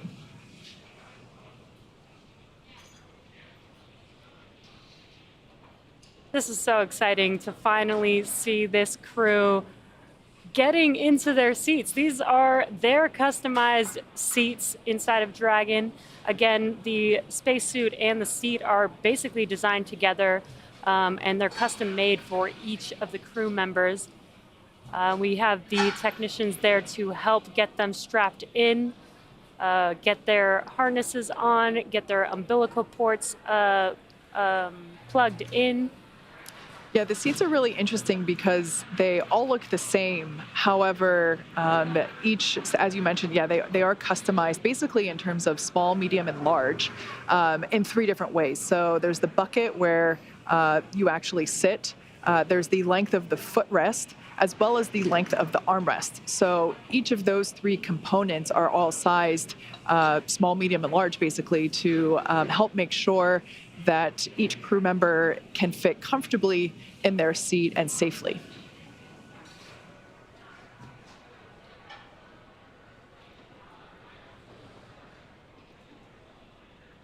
This is a really cool view of the side hatch.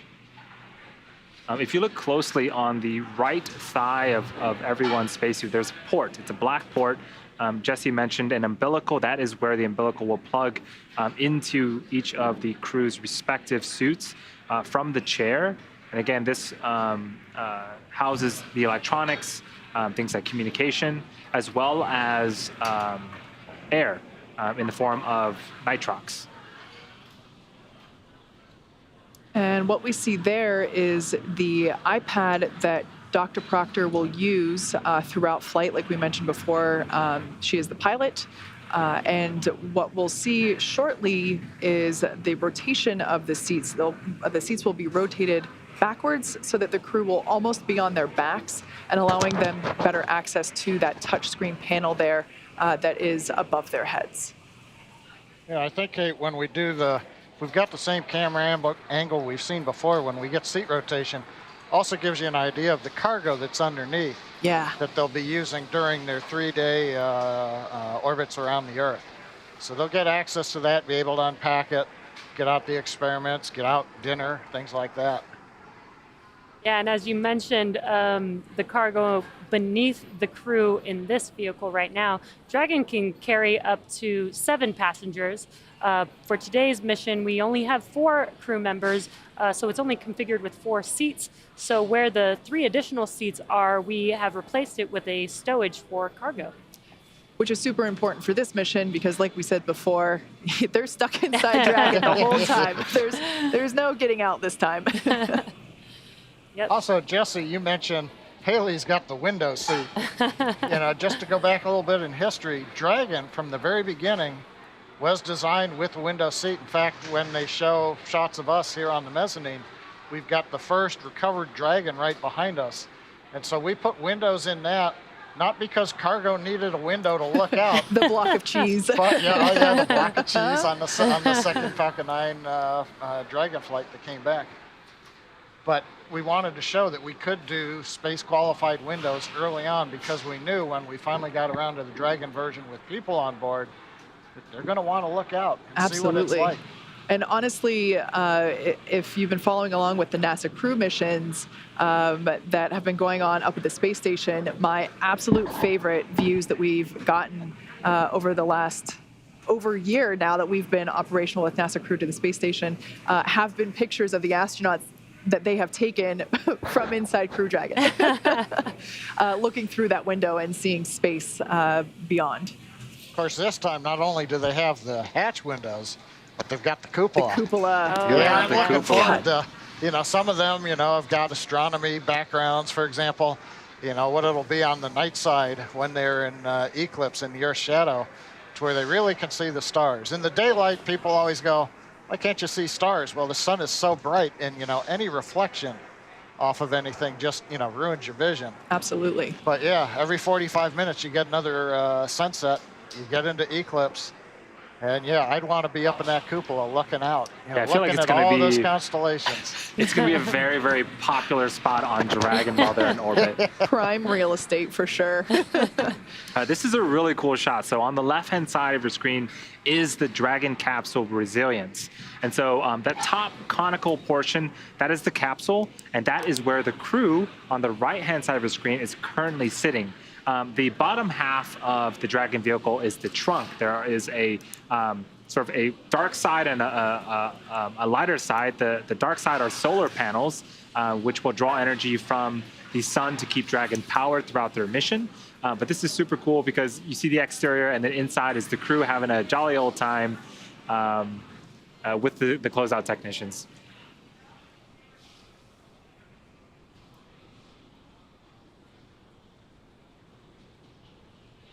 While the pressurized section of Dragon, which is the top portion, will be returning to Earth, the trunk will not be. That part is not reusable.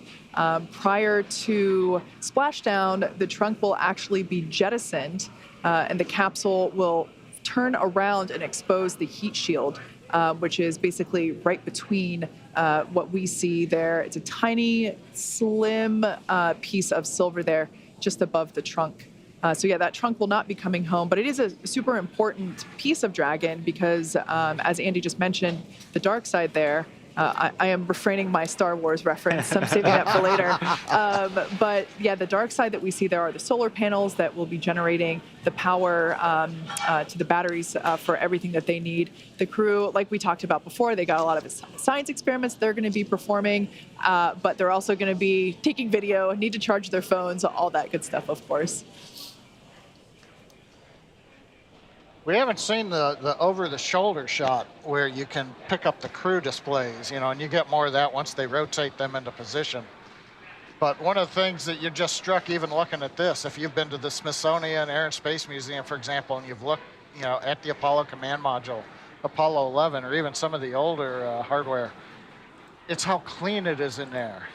You look back, Apollo had, I think at last count, about 566 switches. Oh, wow. Yeah, mechanical switches. So you had to have the gloves, you had to be able to toggle them. And, we've seen a lot of stuff in history where somebody throws the right switch at the right time and the mission keeps going. But in this case, it's software touch display panels with very few switches. And so it gives a much cleaner looking vehicle. Looks like we got some team camaraderie happening yet again. Looks like Chris Sombrowski there, the last one getting buckled up into that 5-point safety harness.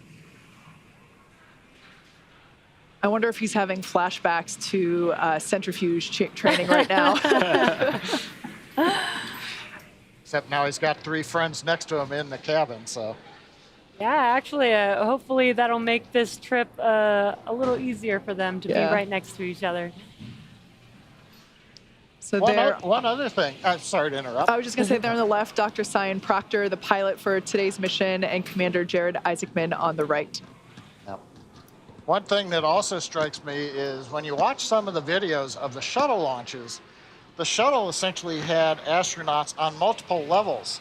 So you have the commander and the pilot up at the very nose of the shuttle, with all of the switches, everything around them. So that means that the poor ninjas in those days had to climb up and, kind of step on everybody else's chair just to be able to pull the straps, make sure that the 2 folks at the top were tied in. Here you've got all 4 of them side by side, and at least for the ground crew, the SpaceX folks in the black outfits with the numbers, it's a lot easier. They're looking right at them, and it's not the crowded airplane flight, excuse me, while I drop my luggage on your head while I'm trying to get it lifted up. Yeah, that is an important thing to note. Every crew that has flown with Dragon, when they come back, we do get a lot of feedback, and we take that feedback seriously to try to upgrade the Dragon, and even small things like where to store personal items, where the food's located. We want to make sure that the flight with Dragon and Falcon 9 is as comfortable as possible, so reiterating the design is a core principle of Dragon design. Absolutely. And what better feedback is there than the people that have ridden firsthand in these seats? So what we just saw there were final checks and basically everybody making sure that all their zippers are in the right place.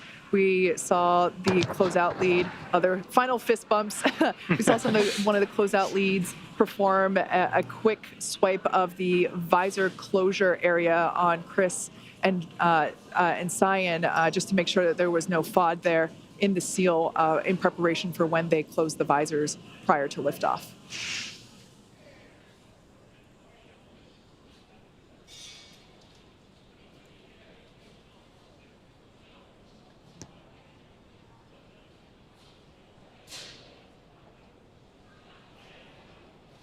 So we mentioned before that the crew has undergone immense amounts of training since they found out that this was happening back in March. And I mentioned before the centrifuge training.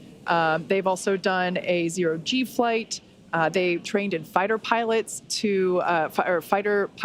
as fighter pilots in ex-military jets to simulate even more G-forces. And one thing that we did recently was a full dress rehearsal with the crew just on Sunday. So the crew got fully suited up and they entered Dragon just as we see them now.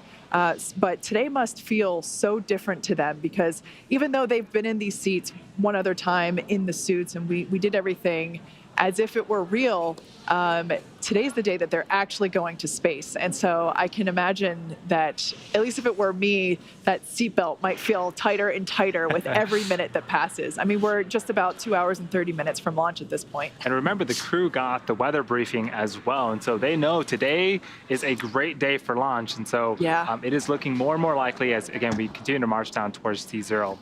Speaking of the suits that you see the crews don right now, we definitely took safety, comfort, and style into consideration. Let's take a look at how these were made.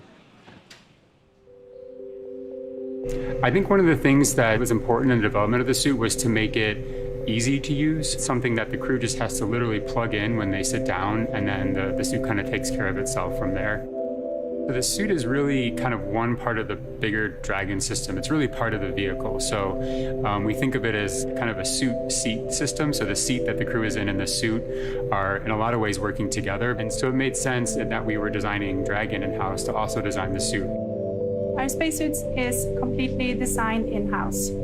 It's built here in Hawthorne, California, in the same building as the rocket and the capsule. The spacesuit is custom-made for each crew member, and that is to optimize the fit for the crew member. We definitely wanted to innovate and we wanted it to look inspiring, but first and foremost, we wanted it to be safe and reliable. The spacesuit's primary purpose is to protect the crew in the unlikely event that the cabin were to depressurize. But the suit does a number of additional things. It provides cooling and communication to the crew inside of the suit, provides them hearing protection, and the outer layer of the suit is flame resistant, so it provides flame protection as well. When the crew gets in the capsule, they get in their seats and they plug the suit into the umbilical that's attached to the seat. And the umbilical is providing everything that the suit needs. So it provides the avionics or electronics for communications. It's providing the air to cool the suit, and it also provides gas. Good morning, Dragon. I have you loud and clear. How me? We can hear you loud and clear, Sarah.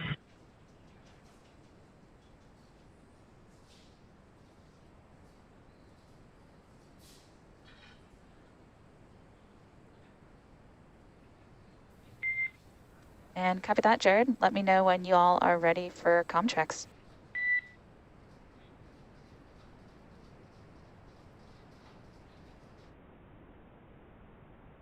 In SpaceX Dragon, we're ready for our comm checks. Copy that. Stand by for umbilical comm check.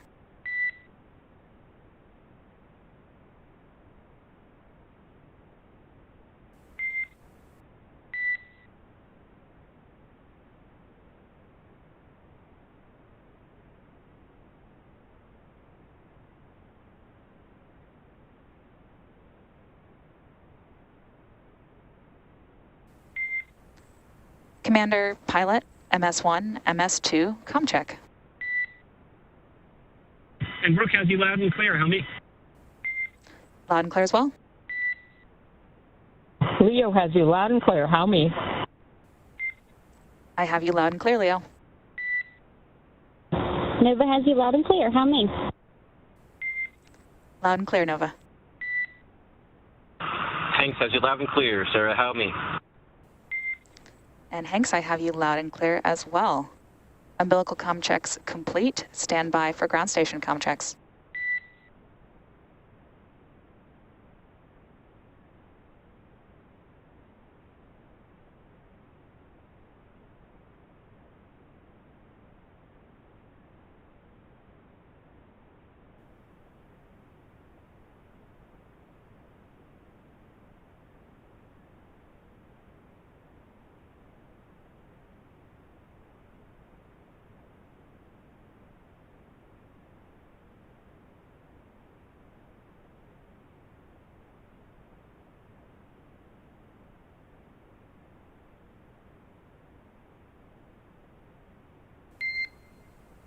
Dragon, SpaceX, comm check.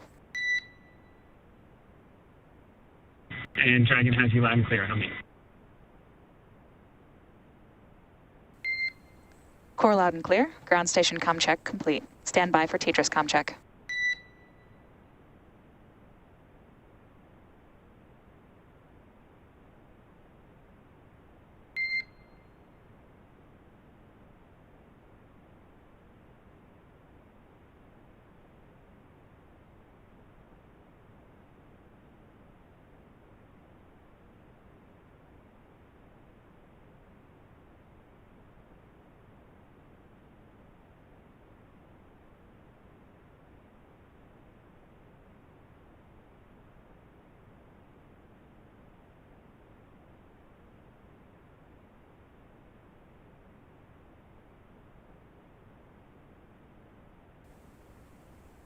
Dragon, SpaceX, comm check. And Dragon has you loud and clear. How me? Core loud and clear. Tetris comm check complete. Stand by for comm checks with MD and LD in the launch configuration. Dragon, MD on countdown 1. Comm check. Dragon has you loud and clear. MD, how me? MD loud and clear. Stand by for comm check over Dragon to ground. Dragon, MD on Dragon to ground. Comm check. Dragon has you loud and clear. MD, how me? MD loud and clear. Stand by for comm checks with LD. Dragon, LD on countdown 1. Comm check. Dragon has you loud and clear. LD, how me? LD loud and clear. Stand by for comm check over Dragon to ground. Dragon, LD on Dragon to ground. Com check. Dragon has you loud and clear, LD. How many? LD, loud and clear.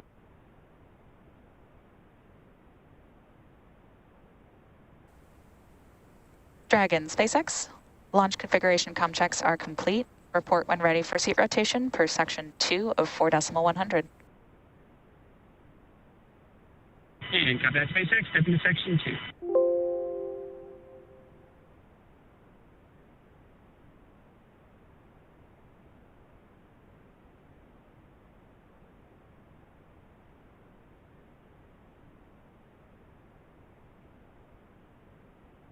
SpaceX, Dragon, we're ready for seat rotation.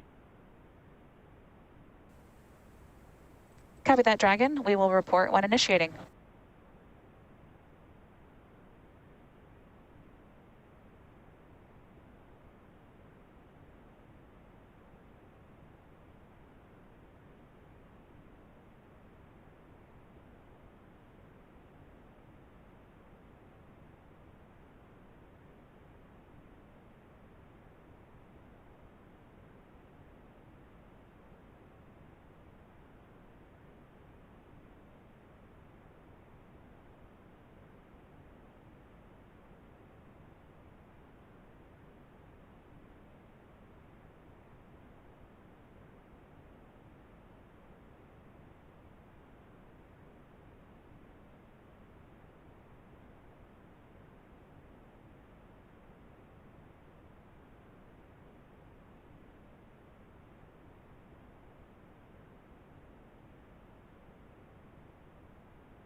We're T-minus 2 hours, 23 minutes, and 12 seconds, counting down for what is planned to be an on-time launch.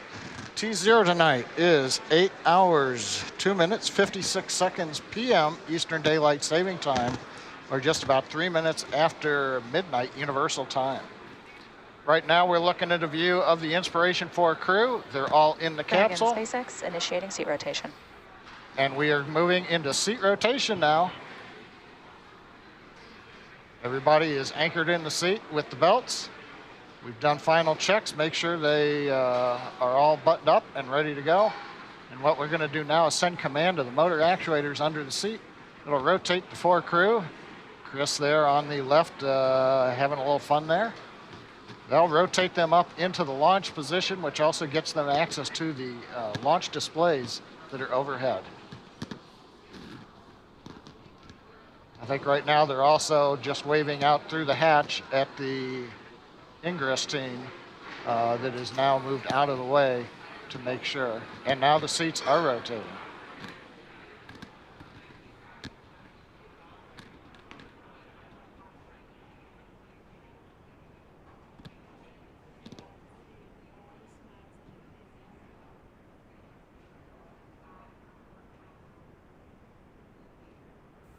This just takes several seconds to get them in position. The launch position.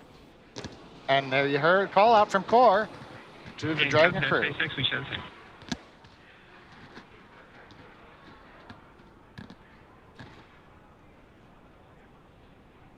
So the team's now in final position. We're right now in the countdown.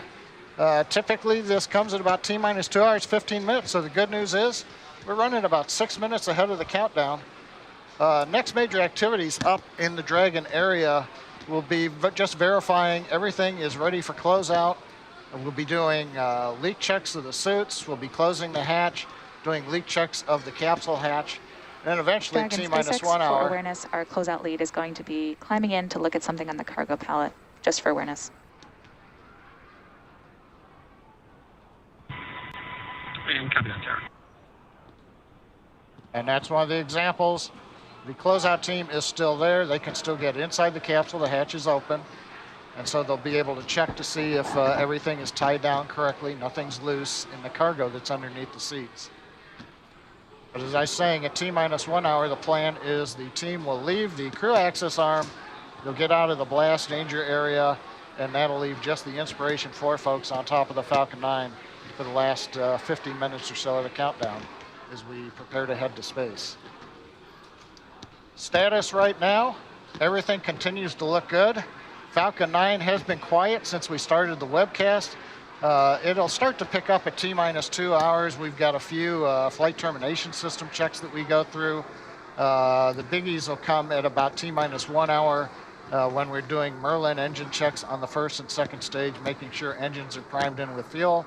And then we'll carry the countdown from there as is typical. So a lot will pick up there. Dragon is pretty much in the mechanical activity right now. Earlier this afternoon, just around T-minus 4 hours, the Draco thrusters, these are the ones that are used for steering, orbit adjust, and to deorbit the capsule. We opened valves and pressurized the manifolds. So the Draco thrusters are in a flight pressurized configuration. And pretty much right now, it is just getting the crew ready and getting the hatch closed and getting off of the pad. On the weather front, no new information other than the weather continues to look good. We've been talking about it. In addition, we are beginning to release balloons to measure the upper altitude winds, but everything is looking good in that case. So right now, the weather, the range, Falcon 9, Dragon, and the crew of Inspiration 4 all looking good for an on-time launch in just under 2 hours, 19 minutes. And shortly, the crew will perform some suit leak checks. And these suit leak checks are a part of a series of checks to make sure that the crew is in great shape before liftoff. However, there is one check that some of us at SpaceX thought was missing from the process. It's a very important one, so we thought we should clear it up now before we go any further. All right, if I had to choose between Star Wars, Star Trek, and then one of my other favorites is Stargate, SG-1, I would rather trek across the universe than fight my way. I've heard, are you a Star Wars guy? Are you a Star Trek guy? Those used to be true. I really think I'm a Battlestar Galactica guy, to be honest. There's no question it's Star Wars. I'm a Star Wars fan, for sure. I would say that if I had to guess, it's a split crew between Star Wars and Star Trek. I don't know if anyone else would have dropped Battlestar Galactica. I don't know on that one. Can't beat Captain Adama. I think Jared is Star Wars, Cyan is Star Wars, Chris is the wild card, but I think he's Star Wars. Oh, Jared is definitely Star Wars. I think Chris is probably Star Trek, but I'm not 100% sure. And I would think that Haley, she's the youngest. So I think maybe Star Wars. I think Star Trek is too old for her. Dragon SpaceX, you are go for Section 3, suit leak check preparation. I kind of am. I'm a medical officer, so. I don't know if we're like completely unified around that. I mean, there is other, sci-fi, spacey stuff that comes before Star Trek. Okay. They don't know they're wrong. Like that just they'll learn that over time. Like. I just love that. And I gotta say, that kind of sounded a little Sith Lord-esque from Jared there. But I'm with Jared. I'm Team Star Wars all the way. Yeah, I think I'm staying clear from all the discussions. I'm a casual fan of both, but I know there's passionate fans on both sides. I like them both. Well, in my case, we're just listening. They're getting ready for suit leak checks. If you look in modern day, every day, I was reading the paper over the weekend, and I saw the new film museum here in Los Angeles. Part of that was described as the Death Star. On the other hand, on the next page in the paper, they're talking about a mansion up in the hills here above LA as the Starship Enterprise. So you kind of got an equal, but in my case, showing my age, I saw the first Star Trek episode on September 6th of 1966. So I'm Star Trek. Star Trek for John. Can I pick Mandalorian? Is that okay? That's technically Star Wars, I think. It's the Baby Yoda for me. Yes, there it is. That one wins over a lot of hearts. There's nothing wrong with that. So if you've just tuned in, the crew are in their seats. As you can see, they're buckled in. The seats have been rotated back to the launch position. They've undergone comm checks. And everybody, it's hard to see from this angle right here, but there's been a lot of camaraderie and a lot of big old smiles on their faces. Yeah, one thing I wanted to make note of, we saw the crew respond back to Sarah Gillis, the core, with their call signs. So Jared is Rook, Dr. Cyan is Leo, Haley is Nova, and Chris is Hank. So we might hear some names get interchanged, but they got those call signs when they were doing their jet fighter training, which is a really cool sentence to say. Who else gets to do jet fighter training? Right, that's very exciting. So only 553 humans have been to orbit, and most of those traveled as part of government or country-specific missions. As a result, the research conducted on those missions, particularly as it relates to humans in space, is often only accessible by the country or government that conducted the research. Now think about the possibilities if the data from all those missions could be made available to the broader science community for research. Inspiration 4 is a step in that direction. Once in orbit, the crew of Inspiration 4 will conduct research that has the potential to improve human health here on Earth and for all future space travelers. All biomedical data collected during the mission, things like heart rhythm and rate, blood oxygen saturation, and other things, will be accessible through an open data repository and available for research. To that end, SpaceX and the Inspiration 4 crew are partnering with TRISH, the Translational Research Institute for Space Health, to collect data and biological samples from the crew before, during, and after this historic spaceflight. Part of NASA's Human Research Program, TRISH is a virtual institute that finds and funds disruptive science and medical technology in order to reduce health and performance. 4 good suits. Copy that, Dragon. We see the same. The closeout team will perform final closeout steps and then exit the capsule. Please report when ready to close the hatch. Sounds like suit leak checks have been completed. And TRISH is a virtual institute that finds and funds disruptive... Copy that, SpaceX. We're ready for side hatch closure when you are. Copy that, Dragon. Pausing for comms. Disruptive science and medical technology in order to reduce health and performance risks in space explorers. Yeah, as we're getting ready to close out the side hatch, let's check in with Kate to take a closer look at the experiments the Inspiration 4 crew will conduct during their 3 days in orbit. Thanks, Andy. I'm joined now by Diana Dial from our space operations team here in Hawthorne, and we're going to take a closer look at the research that the Inspiration 4 crew will be conducting on orbit. Awesome. Well, thanks so much for having me, and great to be here. We're going to be talking about some of the biomedical research experiments that'll be flying on Inspiration 4 today. So off the bat, why are we even doing this? Obviously, our goal is to make spaceflight accessible and safe to everybody. And that means making sure that we understand what happens to the human body when folks go to space. Plus, with a lot of these experiments, we're also getting a better understanding of how to revolutionize healthcare here on Earth. Now, that seems kind of like an interesting point because a lot of people assume that science done in space doesn't have anything to do with those of us that are still on planet Earth. So can you tell us a little bit about some of the things we see here and how they'll benefit not only us, those of us in space, but also those of us on Earth? Yeah, absolutely. I mean, so off the bat, the technologies that we use for space, particularly for medicine, are actually miniaturized, they're mobile, and they can be used by non-physician or non-medically trained individuals. So that means that we can expand access to places where otherwise it's super remote, you might not have a medical provider, and these same technologies that we're going to be using, for example, on Inspiration 4, we use in remote care environments here on Earth. And that handheld portion seems super important because Absolutely. In space, weight is everything. So I believe this is an ultrasound reader, and if you're familiar with ultrasound machines, they're usually much bigger and require a lot of training to operate and not possible to go to space. But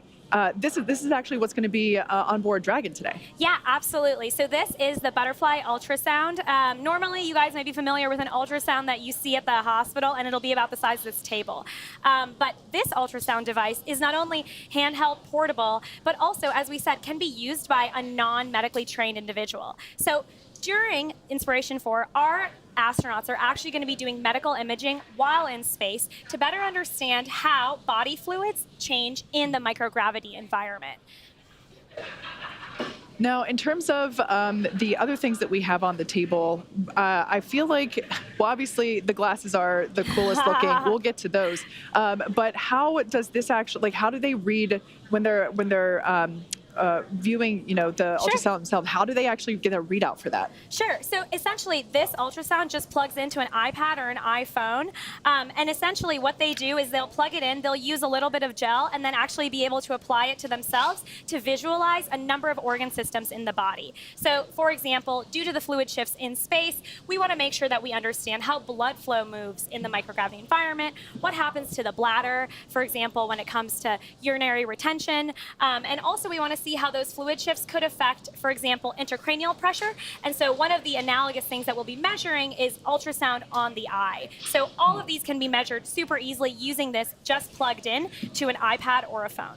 And of course, that's important because intracranial fluid impacts vision, and vision changes while you're in space. Absolutely. Now, I want to get to the glasses. Yeah. They look like fun 3D glasses, but there's no 3D movies on this particular Dragon mission.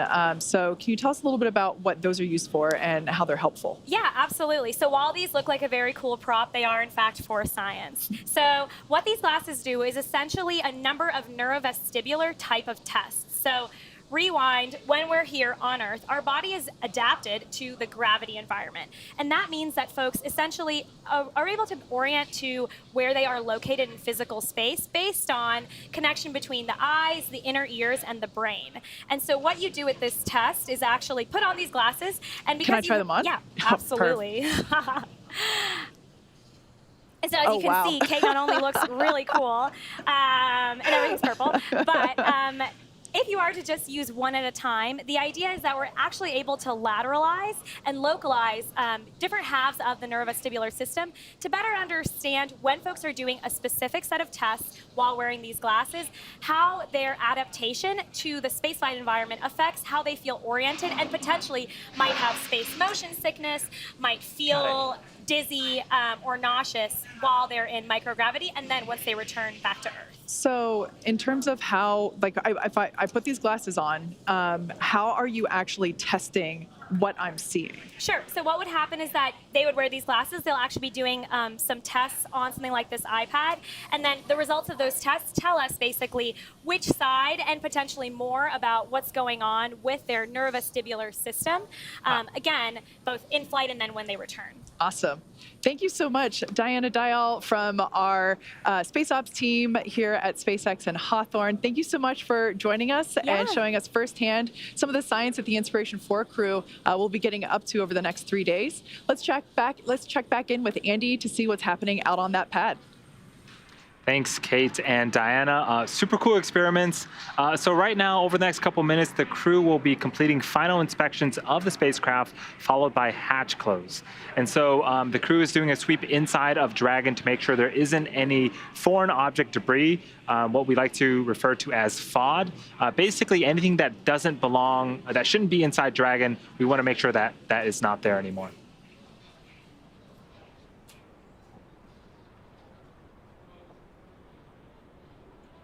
So right now is a view of the Dragon capsule and the crew access arm to the right-hand side. The Inspiration 4 crew members are inside the top section of the Dragon capsule right now. And for those that are just joining us, this is a view from Kennedy Space Center in Florida off of historic launch pad 39A. We are about 2 hours away from liftoff. Everything is looking great today. Weather is looking great, and the crew has just been nothing but a bundle of joy since leaving the hangar, and super excited to be on a part of the mission. It's crazy to think that, Andy, like you said, this is historic. It's pad 39A at Kennedy, and we can see the Atlantic Ocean there off the coast.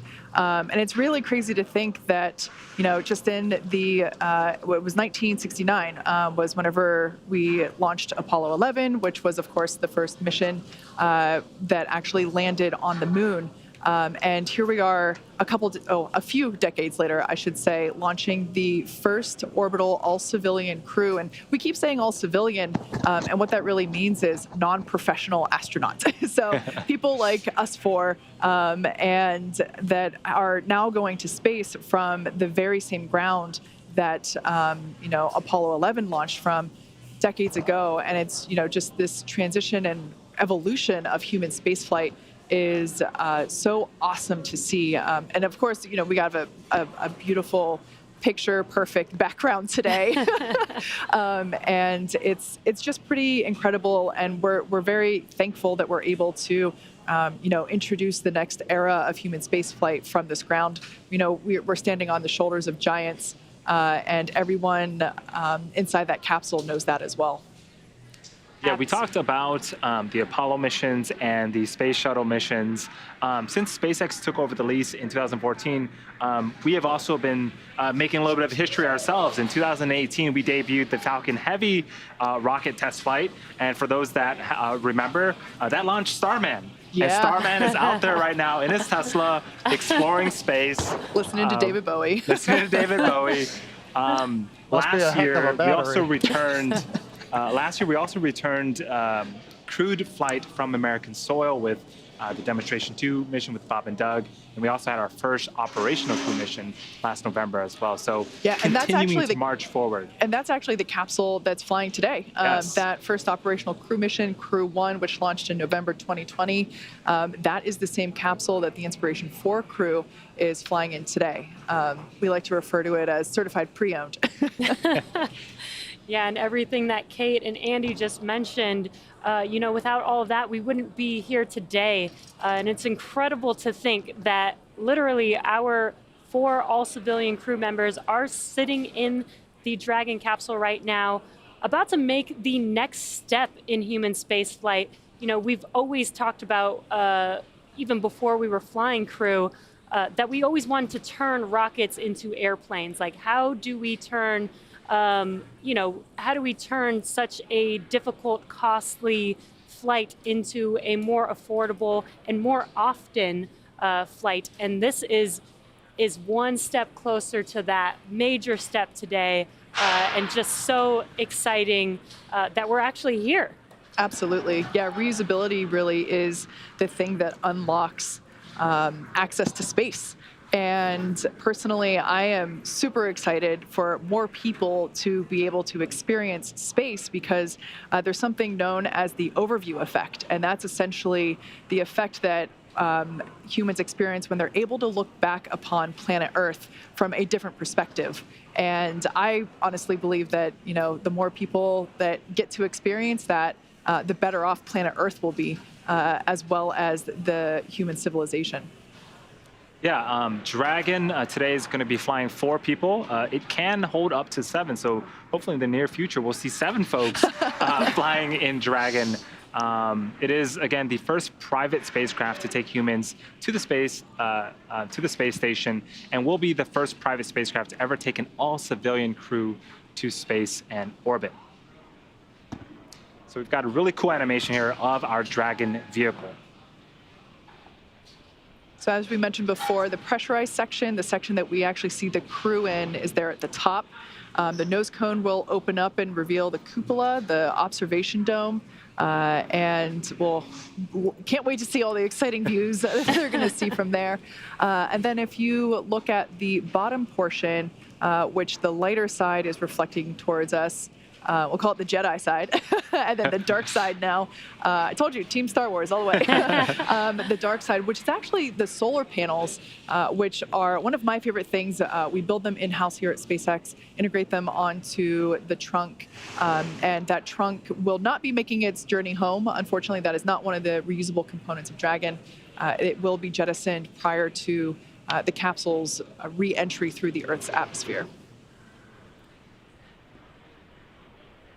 The capsule is what the crew will live in for the next 3 days. The volume of the Dragon is about 328 cubic feet. So once they're in space and in microgravity, they'll be able to utilize that entire space. And with the cupola, they'll actually get just a little bit more room. They get a little bit more volume inside of that capsule. Yeah, the Dragon capsule itself also is outfitted with some engines. We have 16 Draco engines built into Dragon. We also have 8 Super Draco engines built into 4 separate pods. Super Draco engines are used as part of the launch escape system. We actually disarm that after we get into orbit. When we're in space, the Draco engines take over, and that will do a number of things, micro adjustments in orbit, as also raising the orbit altitude later on after they depart from the second stage of Falcon 9. Yeah, so you mentioned orbit there. Dragon is actually going to be orbiting higher than the International Space Station and higher than the Hubble telescope. It'll be orbiting at about 575 kilometers. And like we mentioned before, that observation dome is brand new to this mission. And from that height, views from the space station are amazing, but this crew is going even further. In fact, I think we have some footage of the cupola, and which is one of my favorite things now on Dragon. It's just a gorgeous piece of hardware. Like I said, it's brand new to this mission. Dragon, SpaceX, stand by for transition to pad hatch closed. Please ensure that all items are secure from now through launch. And copy that, SpaceX standing by. There on your screen, we can see the pad closeout team closing the side hatch, which is one of the last visual things that we'll see here in the crew access arm. The crew looks so excited. I think every little milestone, even if it's within 5 minutes, they get very excited.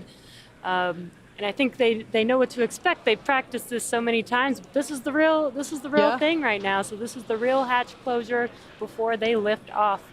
And they will close the hatch, inflate a seal, they'll torque the hatch down and then perform some leak checks on that hatch.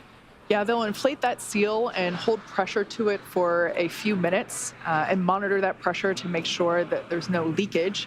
And once we get confirmation of that, they'll basically put on the door on the door. It's a small piece that will actually go on where that torquing area is, which you can sort of see it there behind the closeout lead number 9 there on the right-hand side.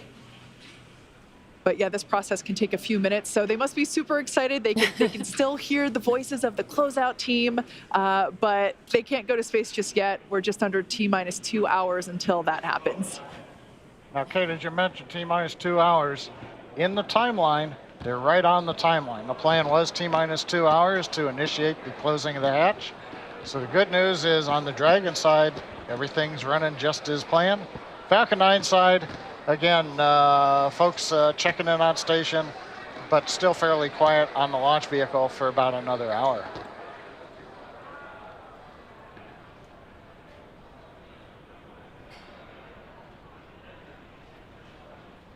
And not to dwell on negative, but we have had, in the case of one of the NASA crew missions, we closed the hatch. I think there's a little bit of debris got caught in the seal. We caught that, we opened it up. So there's even time in the procedure to be able to reopen the hatch if we have to, clean things up a little bit, close it and retest it again. That's why we've got all the way until T-minus 1 hour before the SpaceX egress team there that you see finally has to get off of the pad. Yeah, that's right. I remember that was crew 1 that occurred on. Does look like that closeout tech is cleaning the hatch doorway there. Make sure that there is no debris or FOD there.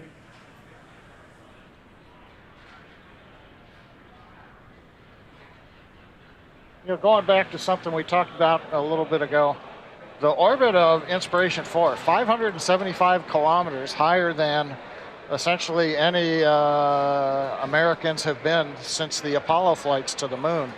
And before that, a couple of Gemini flights got up to about that altitude. But this is fairly rarefied air, so to speak, that the crew's going to. And one of the questions of Jared when they were picking the mission design was, why 575? Why don't you want to go, typically we've been launching into 300 kilometers or so.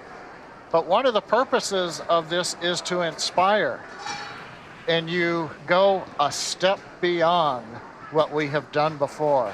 And so Inspiration 4, the fourth flight with people out of the U.S., or as Chris said, 39A, that's where Americans leave to go to space. And here they are today. And of course, Inspiration 4 representing the 4 crew members who are on board this mission. Yeah, you make a good point with the fact that Jared wanted to inspire, and he's doing that in another way as well. If you're watching on YouTube, you might notice that there is a donation button for St. Jude Children's Hospital.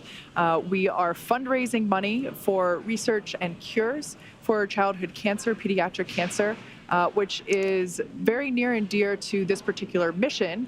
The individual that's seated on the far right-hand side of your screen there, that's Haley Arsenault.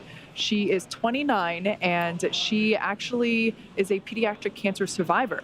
She had bone cancer when she was about 10 years old and had a surgery to remove it and underwent very intense treatment. During that process, she decided that she wanted to grow up and be a medical professional and work at St. Jude. And that's what she does now. She's a physician's assistant there. And she is representing the pillar of hope on today's mission. Right, and this mission is a fundraising event. So if you are watching, as Kate said, on YouTube, there is a donation button. So please donate what you can. We've so far raised about $133,000 on the YouTube channel so far.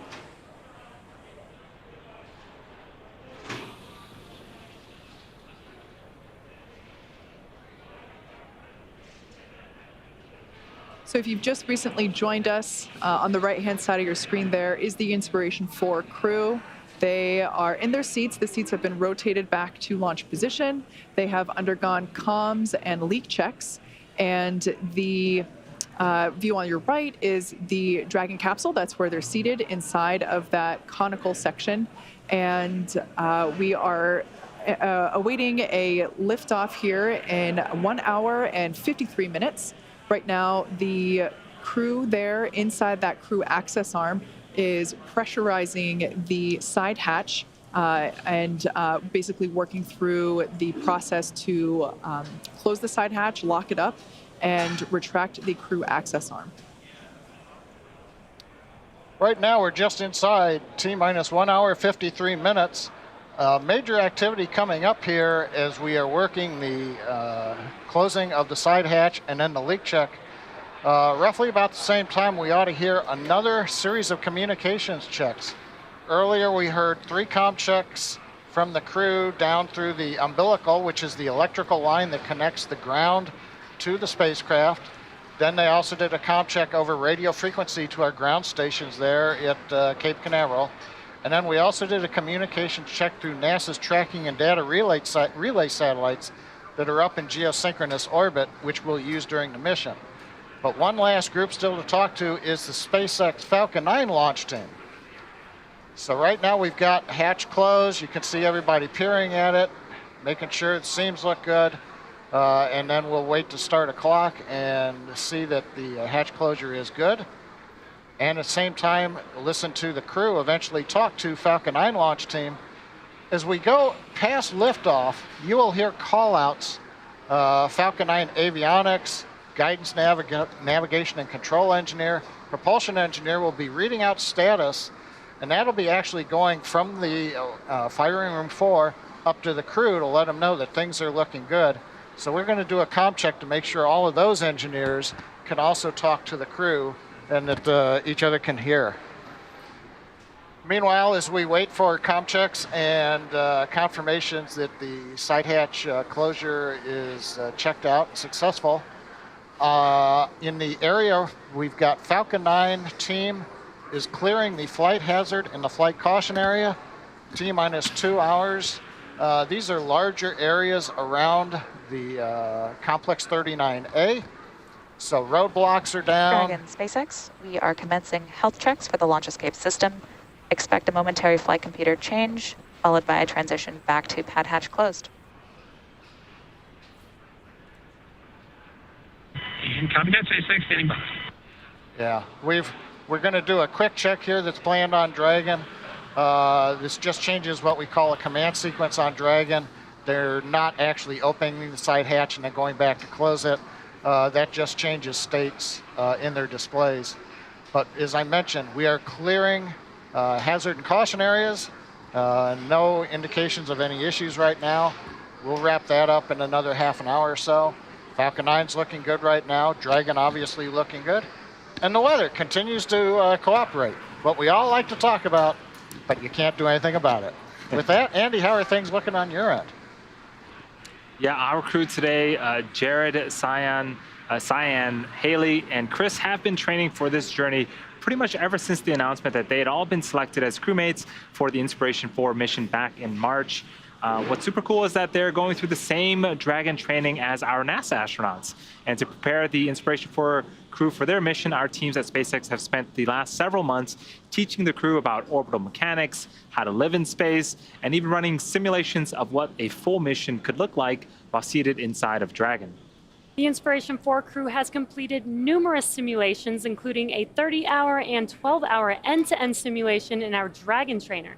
They trained not only at SpaceX, but they also did some centrifuge training. They flew fighter jets, and there's a photo from their fighter jet experience.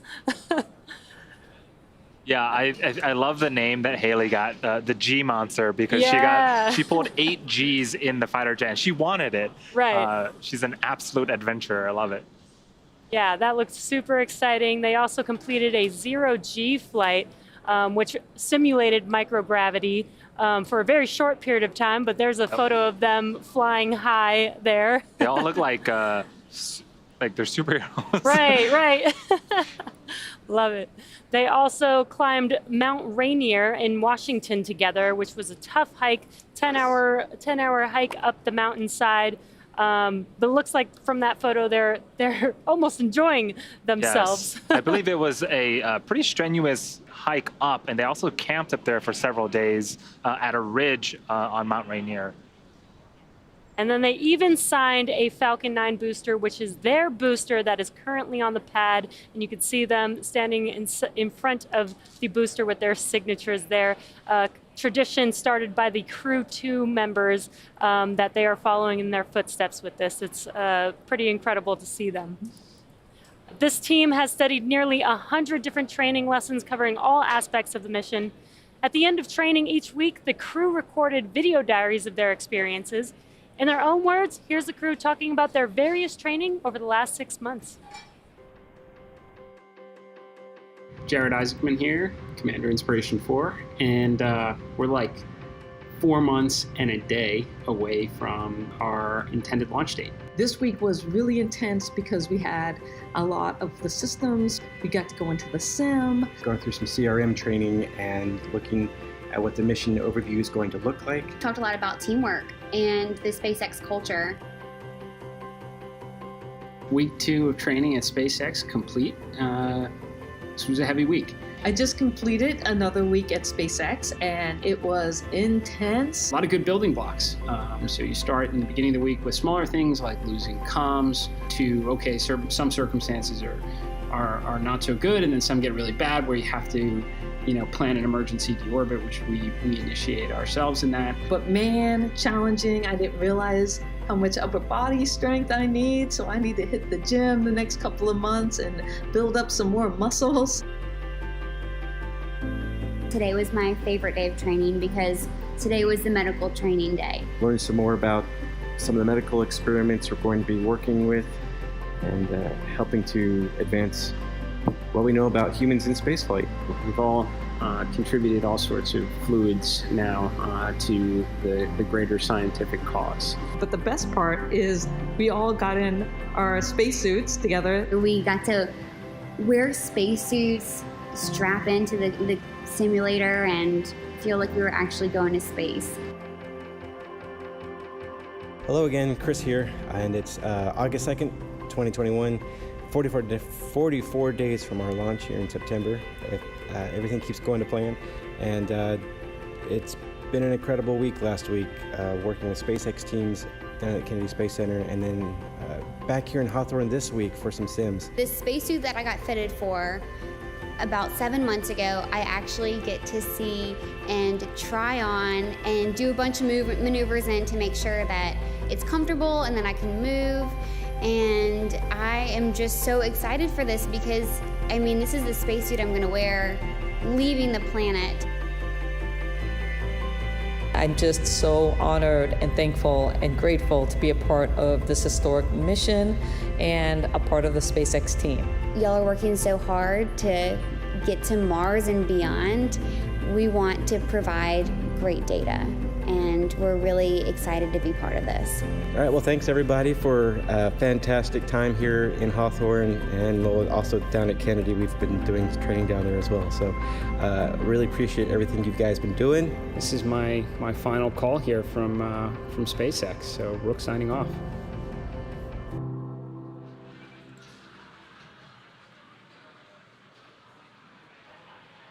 Please begin the comm check with the crew. Dragon, GNC on countdown 1, comm check. Dragon has you loud and clear, GNC, how many?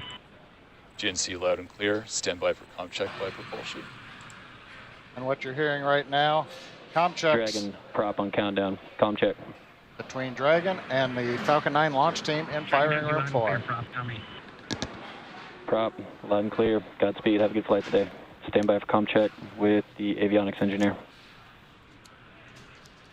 Dragon avionics on countdown 1, comm check. Dragon has you loud and clear, avionics, how many? Avionics loud and clear, stand by for the comm check by the ground segment engineer. Say that again. Dragon ground segment on countdown 1, comm check. Dragon has you loud and clear, ground segment, how many? Ground segment loud and clear, stand by for comm check by launch control. Dragon, launch control on countdown 1, comm check. Dragon has you loud and clear, launch control, how many? Launch control, loud and clear, stand by for comm check by the chief engineer. Dragon, chief engineer on countdown 1, comm check. Dragon has you loud and clear, first, how many? Have you loud and clear, have a great flight. This completes our comm check.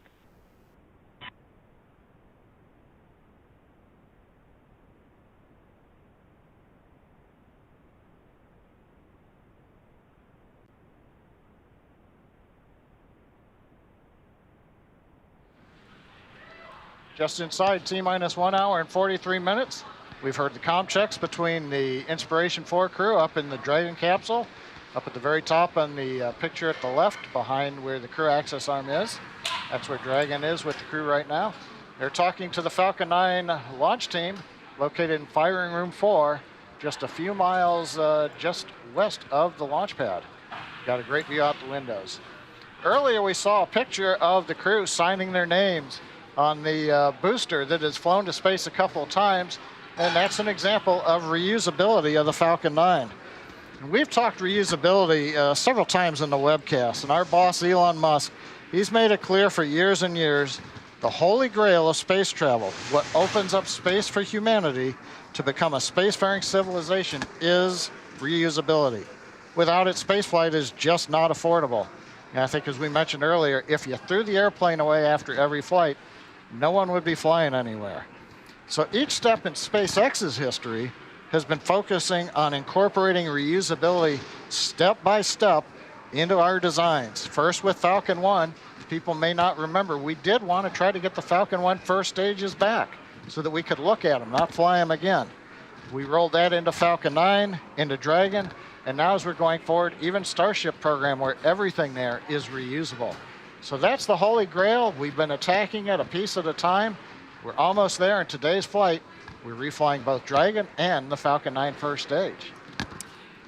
Yeah, the Inspiration 4 mission will launch today on SpaceX's proven and reliable Falcon 9 rocket, as John just mentioned.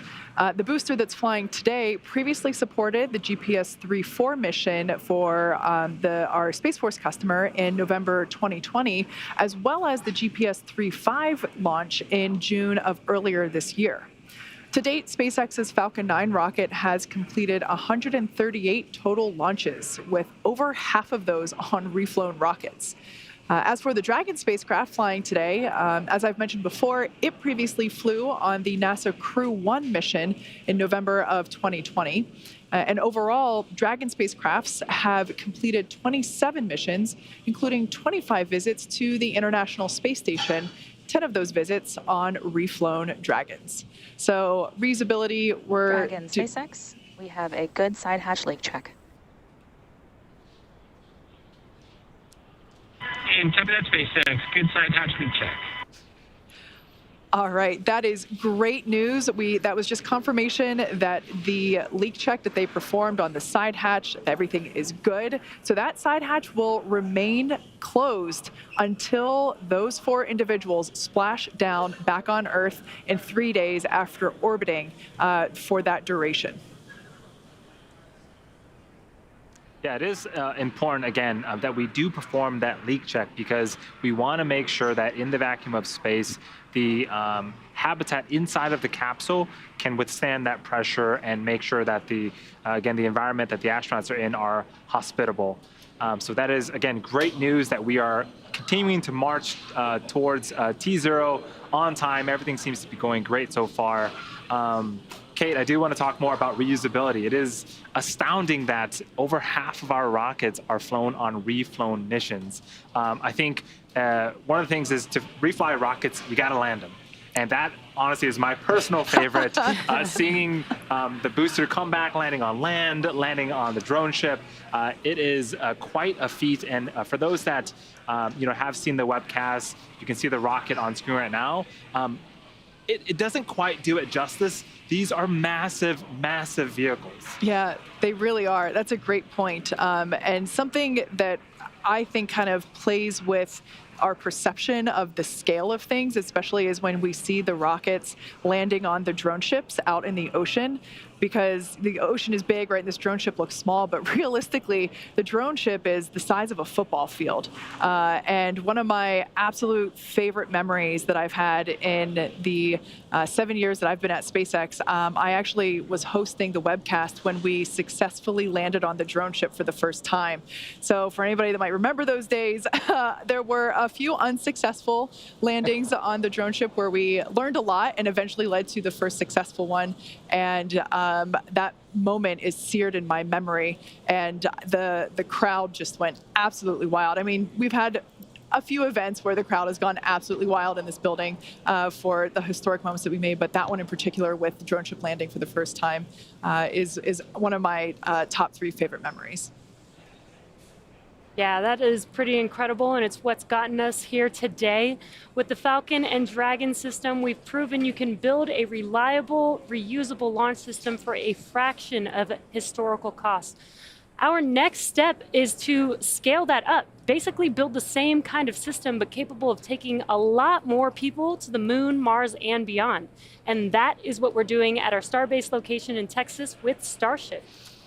Yeah, it's a super exciting area down there. Starship is a fully reusable transportation system designed to carry both crew and cargo to Earth orbit, the moon, Mars, and beyond. You can see it there on your photo. That was the first time that we stacked the Starship booster with the Starship flight vehicle and the grid fins that you see there. I can't possibly describe the scale. You know, we were just talking about, right, drone ship landings. Oh, everything seems so small. I mean, just multiply that feeling times 100 when you envision Starship. The first time I saw it with my own eyes, I wept with joy. It's just an incredible monster of a vehicle, and there's a view of that stacking next to what is essentially a fixed service structure there. And yeah, so it's super exciting to follow along with all the advancements. Everybody knows that it changes not on a monthly, not on a weekly, but a daily basis there in Starbase, Texas. Yeah, and what I love that Starship is doing is they're very manufacturing and production focused, and that is very key for us to continue to fly and reuse these vehicles and learn as much as possible. But we also need to build them in the first place. And the faster that we can build, the more that we can learn about designing it for manufacturability, designing it for that reusability. And again, we've done so much of that with Falcon and Dragon, and now taking that to Starship and using all that knowledge and improving, just constantly improving our manufacturing and production of these vehicles. Absolutely. There's the innovation there, regardless of success or failure. It is constant because we're learning just every second that we continue to build down there. Yeah, super excited to see what Starship has for us in the future. But we are marching towards 1 hour and 35 minutes until liftoff. Let's talk a little bit more about the mission today. So the crew is not going to the International Space Station. They will be lifting off from pad 39A, spending about 3 days in orbit at a flight apogee of 575 kilometers. Here is an animation of where the crew will be at altitude-wise. They're going to be higher than the International Space Station, higher than the Hubble telescope, and honestly higher than any humans other than those that went to the moon. Yeah, and you see that it's a little bit further out than the International Space Station. It will take a couple burns, about 45 minutes apart, for us to raise to that cruising orbit. And just something unique to that, if you followed along with our crew missions, there are multiple transfer burns that get us to the International Space Station. It's extremely precise maneuvering that needs to happen in order to dock with the International Space Station. As a reminder, these vehicles are going at 17,500 miles per hour. We don't need to do that for this mission. So we just need a couple burns to get us to that very far out orbit of 575 kilometers.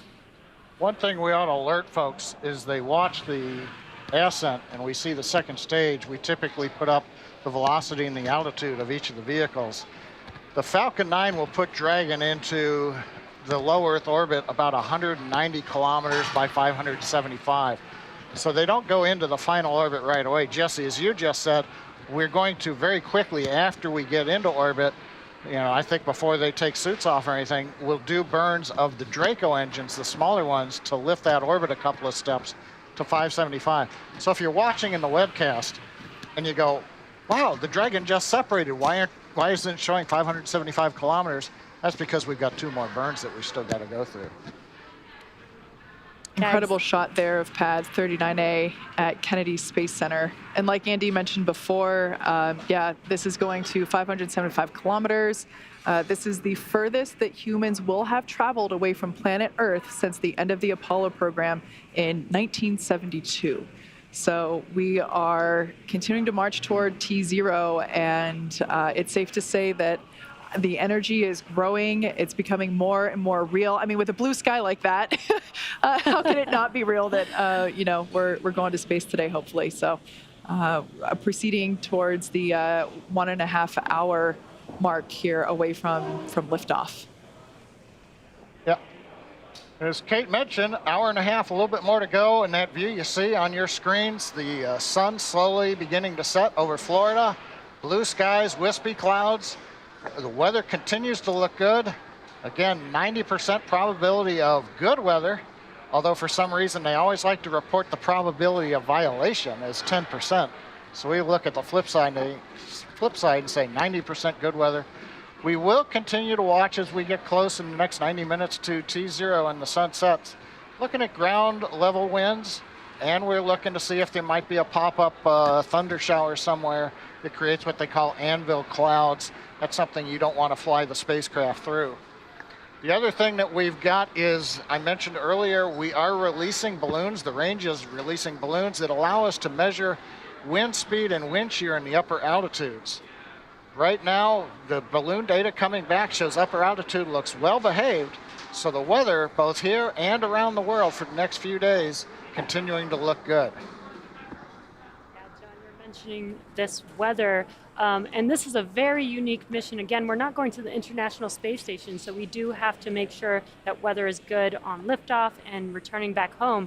So the procedure for picking the launch window is actually a little bit different.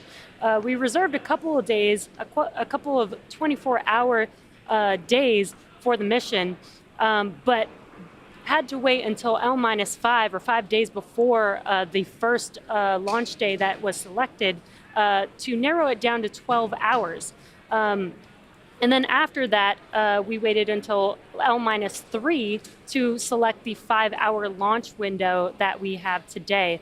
And then we have 4 opportunities in each of those launch windows about an hour apart to lift off. So it's a very unique case.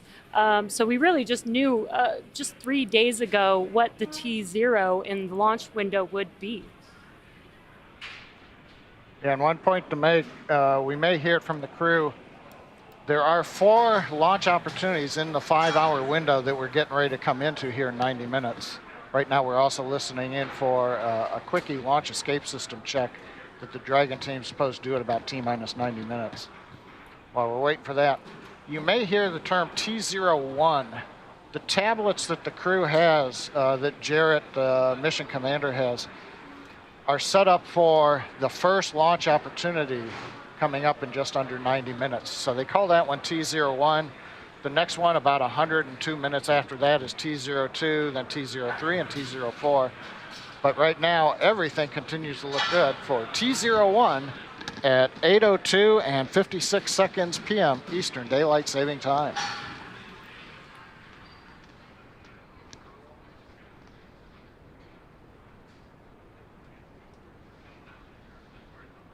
Now is the crew on the left-hand side. On the foreground is Jared Isaacman. He is the mission commander, and we saw him interacting with the touchscreen monitors that are in front of them. Those will provide the crew with telemetry data, engine data, really anything they need for the mission.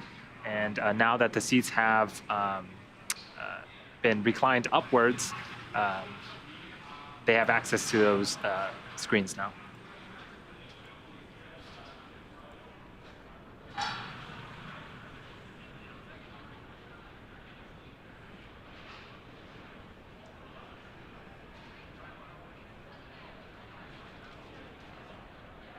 As John mentioned before, we have a 5-hour launch window tonight with 4 opportunities in that 5-hour window.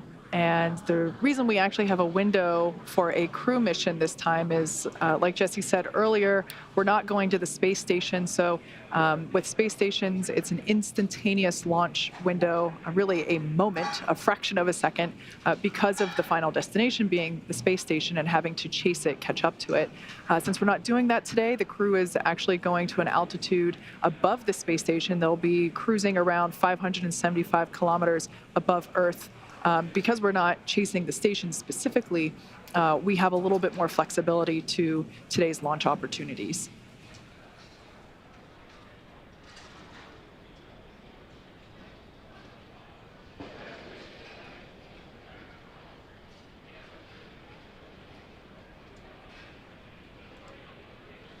You're just now joining us. What you are seeing on your screen is the first all-civilian crew Inspiration 4. They're all strapped into their seats inside of Dragon Resilience, preparing for T0 shortly here. We're just at T-minus 1 hour and 27 minutes.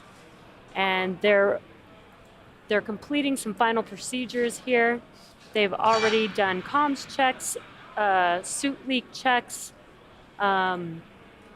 closed the hatch and done the hatch leak check. So the closeout team has exited the, or will be, they're preparing to finish their procedures there, and will be exiting the crew arm in roughly 26 minutes or so. Yes, a lot of notable milestones of this mission. So Haley Arsenault will be the youngest American to go into space. She will be also the first with a prosthetic. Dr. Cyan Proctor will be the first Black female pilot of a spacecraft. This is the furthest that we're going to be sending humans since the Apollo missions. And I'm trying to recall them all in my mind. This is the first time that we're going to be having 3 Dragons in orbit. So we currently have 1 cargo Dragon and 1 crew Dragon at the International Space Station. This will be the 3rd. So a lot of exciting things to happen as part of today's Inspiration 4 mission. Yeah, exactly. It's been an exciting day so far. And if you're just now joining us, you are watching the very first all-civilian mission to orbit known as Inspiration 4. At T-minus 7 hours, the crew woke up. Shortly after that, they performed some medical checks prior to their first meal of the day, which they had at Hangar X with some friends and family, and then followed by crew walkout of Hangar X as they made their way to their Teslas. Yep, and they hopped into the Teslas and made their way towards the suit-up room, SpaceX's debut of the suit-up room in the Falcon support building. They attended the pre-launch briefing there and then also began donning their spacesuits. And then, of course, at around T-minus 3 hours, we had the crew walkout. That was followed by the transportation to the pad and hopping in the elevators, ascending the tower that you see there on the right-hand side of your screen. Made one last phone call to their friends and family before, heading down to the White Room, which is the area that they get to sign their names prior to hopping in. Yep, and then the crew got inside the Dragon capsule, a process also known as ingress. We performed some communication checks. We rotated the seats upwards.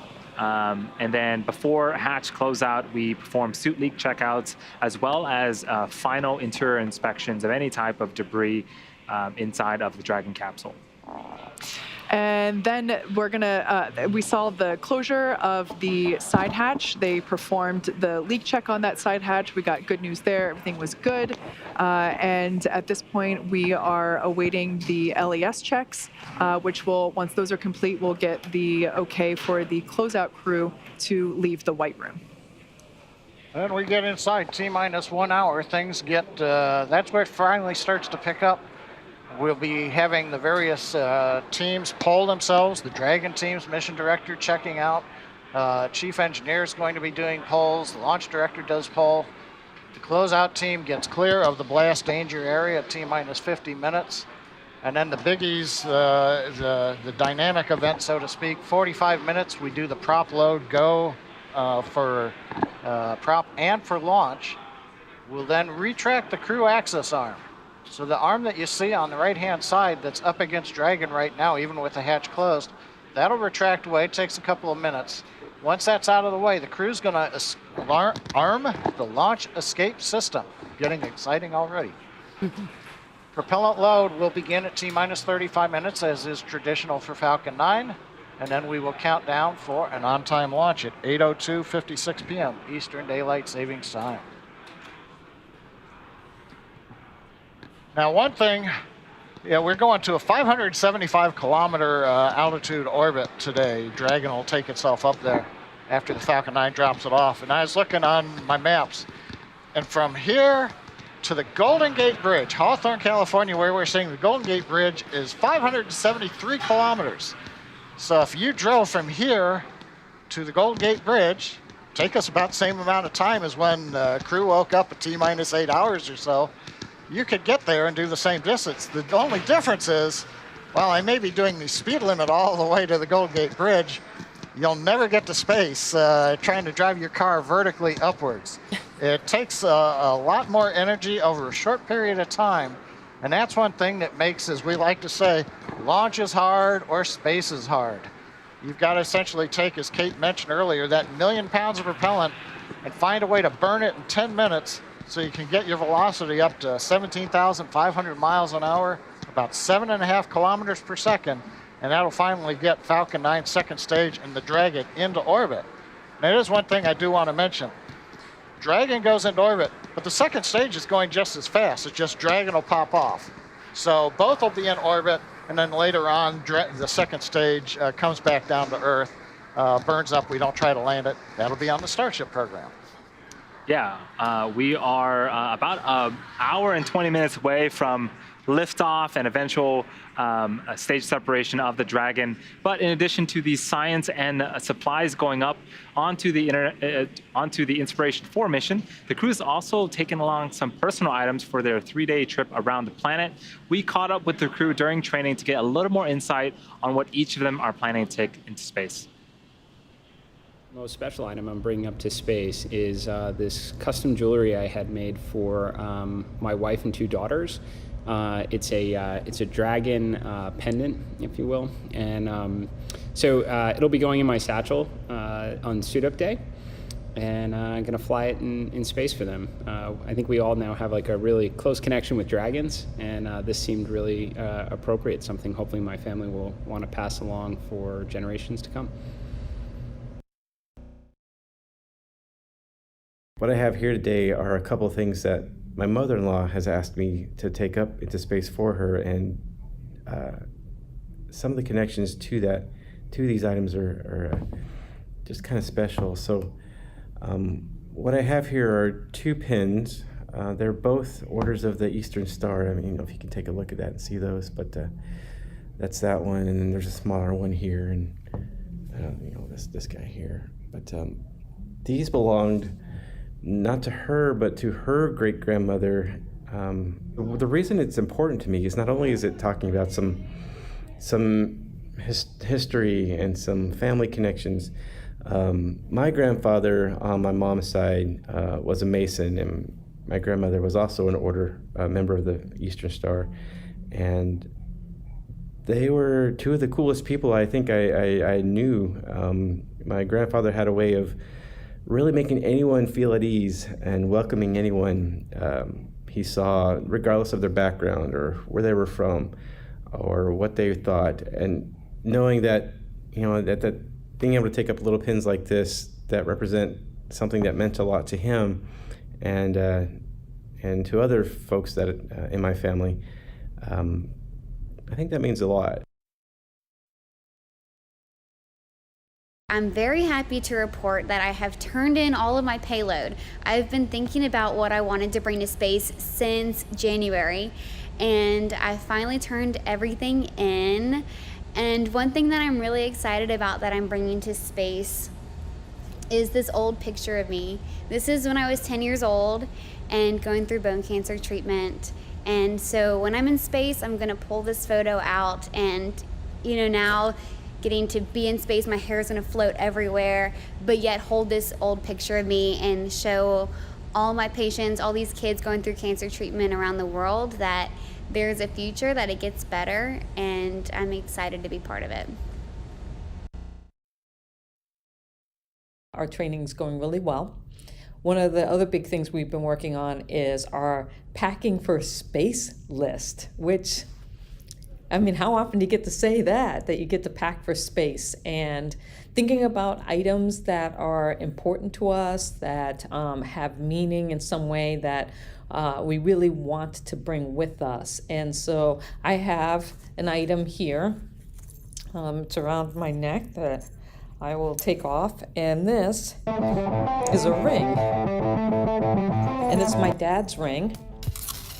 And it's really cool because it's a Thunderbird, and my dad used to wear this all the time.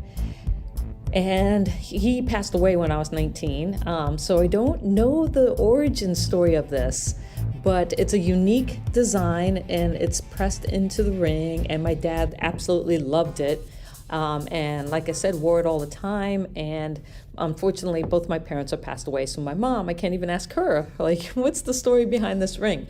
But I think my dad actually got this before he met my mom. So he's had it for a very long time. And so I'm gonna bring that to space to represent my dad.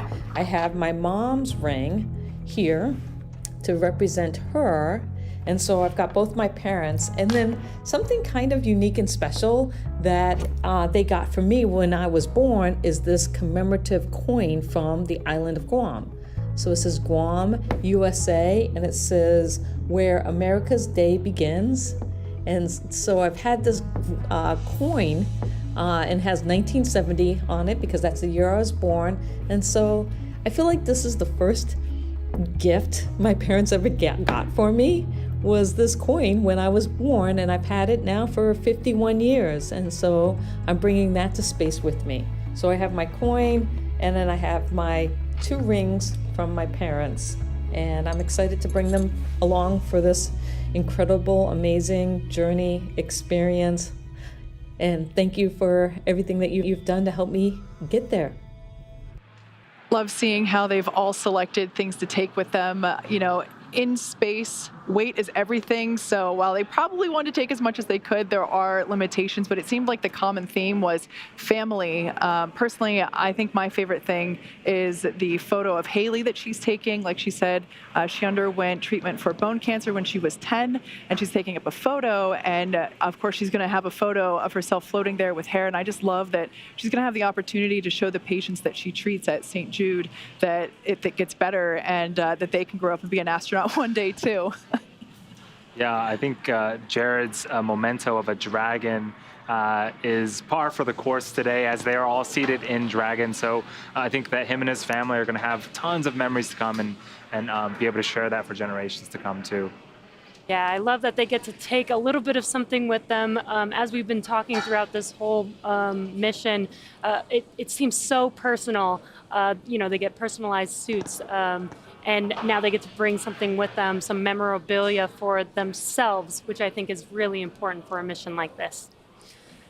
So in addition to the space science, in addition to the science supplies and personal items, the Inspiration 4 crew is also taking up a number of items that will be auctioned off to help raise money for St. Jude Children's Research Hospital. This includes an original Kings of Leon NFT that was created using live show visuals and a live recording of the band's new single, Time in Disguise, recorded during their hometown show in Nashville just a few weeks ago.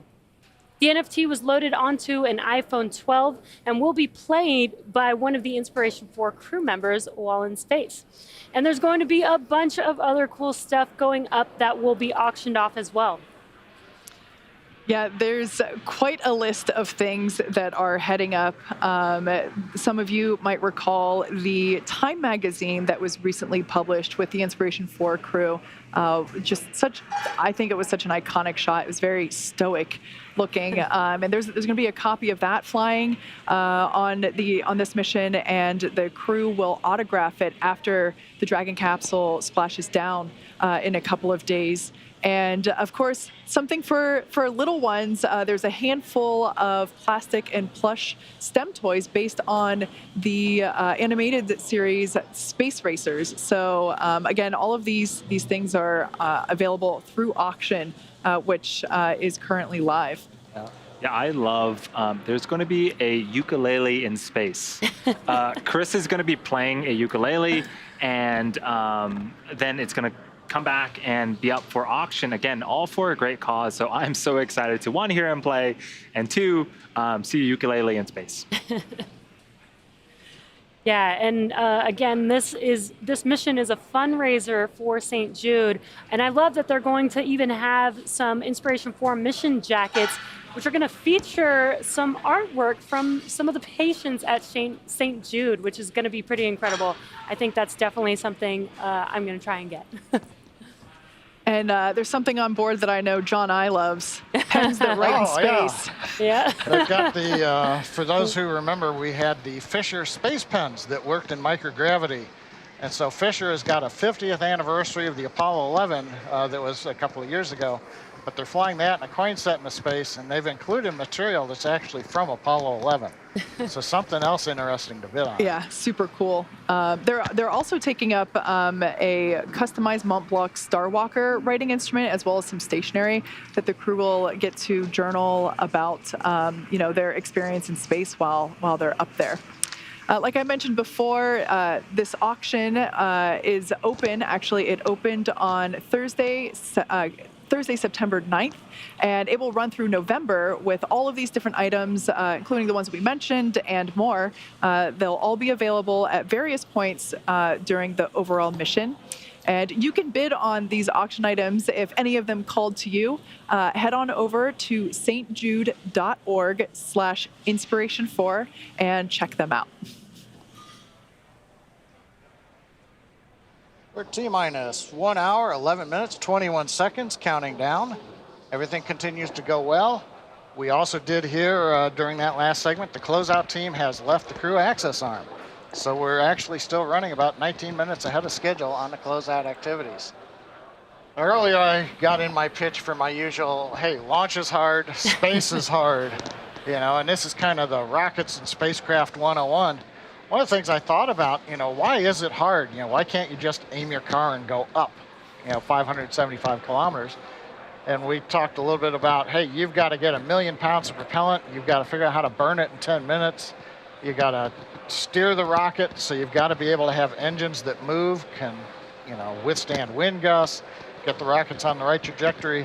Then we're talking about like the space pen that works in microgravity. You think about it, when our first stage is getting ready to come back to Earth, there's no gravity. So that means none of the propellant is down at the bottom of the inlets to the engines. So that's one of the things you have to work in space, both here and on Dragon. How do you get propellant into the inlet of the pumps and the valves so that instead you're not pushing gas through there? And that's a bad thing that happens when you want liquid and you only get gas going through your rocket. So that's just one of the things that we've got to do. And of course, we've got to fight the force of gravity, 9.8 meters per second squared we've got to overcome. And so I don't know about you, but when I took physics class, you know, as always, you're sitting on a sled on a frozen pond. It's frictionless. And then how fast do you throw the bricks overboard that are on your sled to essentially make the sled move? And how fast can you go depends on how fast you throw the bricks out. And that leads you to the famous rocket equation. Look that one up, you can see that, but essentially it all comes down to how efficient is the engine and how efficient is the structure. And in the case of the Falcon 9, we tried to be as mass efficient as we could so that we carry mostly propellant with just a thin skin of tank around it to hold it. So the more propellant you've got and the less tank and the less weight of the engines, the more efficient you're going to be, and that way you can carry more into space. And that eventually is where we're going, put humanity out into space. Yeah, and so we talked a little bit about the time of launch, and today is a little bit different because we have up to 4 opportunities to launch our Inspiration 4 crew members. But if we're doing things like trying to rendezvous with the International Space Station, we have to target a very, very specific window. And so depending on the profile of the launch, how high we're sending it, which type of orbit we're sending it, liftoff time does play a factor into that. Yeah, one of the important things on, you know, we talked about earlier is we don't have a 1 second window today. We've got a 5.2 hour window. It's a 1 second window when we're going to the space station because we have to synchronize the launch with when the space station's orbital plane is passing over Florida. It's not exactly overhead, we have to lead it a little bit. But if you think about it, in Florida, we're rotating at about almost 1,500 kilometers an hour going eastward. Doesn't feel like that, but you know, put your seatbelts on, the Earth is rotating. That's 25 kilometers every minute.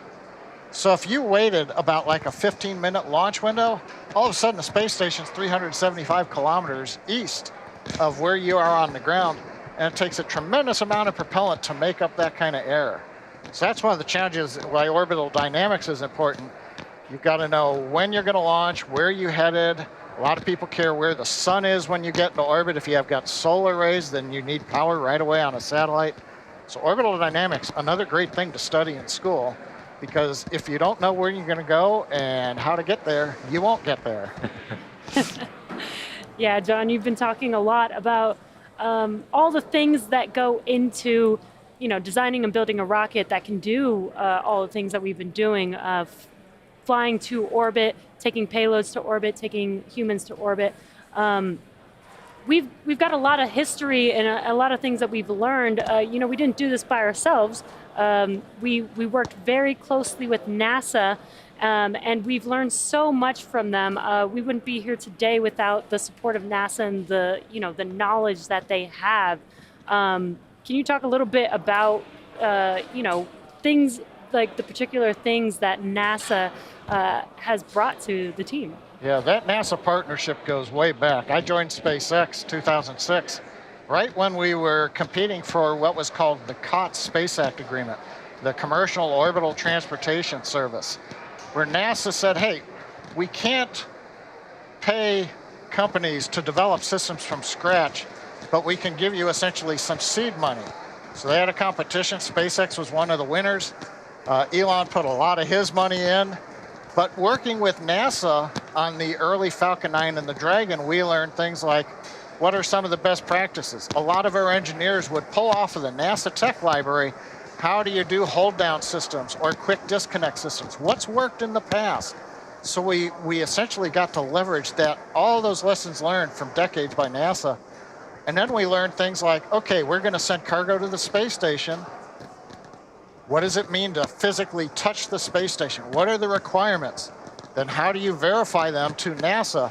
It's like somebody wants to bring a big truck into your garage and you know that your garage door is only so high. You're not just gonna let them drive in, you're gonna go measure that before it happens. Yeah.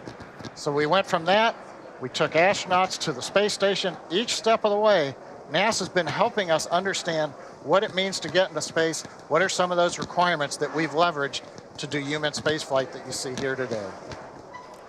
Yeah, it is super exciting. Again, we've been learning a lot from NASA throughout the years. Kate has a very special guest interview. Kate, I'll throw it to you. Thanks, Andy. Joining us now from Cape Canaveral is none other than Charlie Bolden, former NASA astronaut and administrator. Welcome. Kate, it's great to be with you, and I was enjoying listening to the story, and I think you all are being somewhat modest. We learned quite a bit from SpaceX as we began to partner also. Thank you so much for that. Now, Charlie, like I mentioned, you were a NASA astronaut that then became the NASA administrator, and that happened at a pivotal time both in the history of NASA and commercial space. Were either one of those roles something that you dreamed of doing as a kid? No, as a matter of fact, I tell kids all the time, I never dreamed of being an astronaut because I grew up in the segregated South, and that was just not, that was not something that was going to happen. I had no desire to fly airplanes. I thought flying was inherently dangerous, and but at the age of 12 in 7th grade, I fell in love with a place called the United States Naval Academy, watching a program on television called Men of Annapolis, and I struggled to get there. And when I finally got there, that led to my going into the Marine Corps, which led to my going to flight school, which led to my going to test pilot school, which led to my meeting the late, great Dr. Ron McNair, who was in the first group of space shuttle astronauts selected. And he's the guy that embarrassed me into applying for the space program. So I kind of fell into it. I don't recommend that kids follow my example, though. Well, it sounds like you've had quite the journey throughout your career. And speaking of journeys, we talked a little bit earlier about the history of Pad 39A, which we see over your shoulder there in the distance. How does space travel look different from the days when you were an astronaut compared to the last 10 years or so? You know, Kate, I think it's dramatically different. I mean, the techniques, the orbital mechanics, everything, all the laws and everything are the same, but it's the face of space flight today that is dramatically different. I'm so excited to be here this evening for this launch because, you know, I was telling somebody earlier today, just the thought of having an all-commercial crew, a crew of non-professional astronauts lift off from the same launch pad where Neil Armstrong and Buzz Aldrin left before they stepped on the moon is just flabbergasting. It's sort of it's the complete cycle of a tale to get us from where it was nothing but government to where now we can actually have an all-civilian, all-commercial flight where NASA's really not involved at all, other than being the host here at the Kennedy Space Center. And we're so thankful that you guys are able to host us. Now, if SpaceX were hosting you on today's mission, imagine if you were part of the Inspiration 4 crew, what 2 or 3 personal items would you want to take with you? You know, I love listening to each of the crew members talk about what they took, and on each of my flights, my very first flight, as a matter of fact, since I didn't know whether there would be any more, I took a ring that had belonged to my mother. I actually wore a pearl cross that she had worn since she was a child because it meant a lot to her.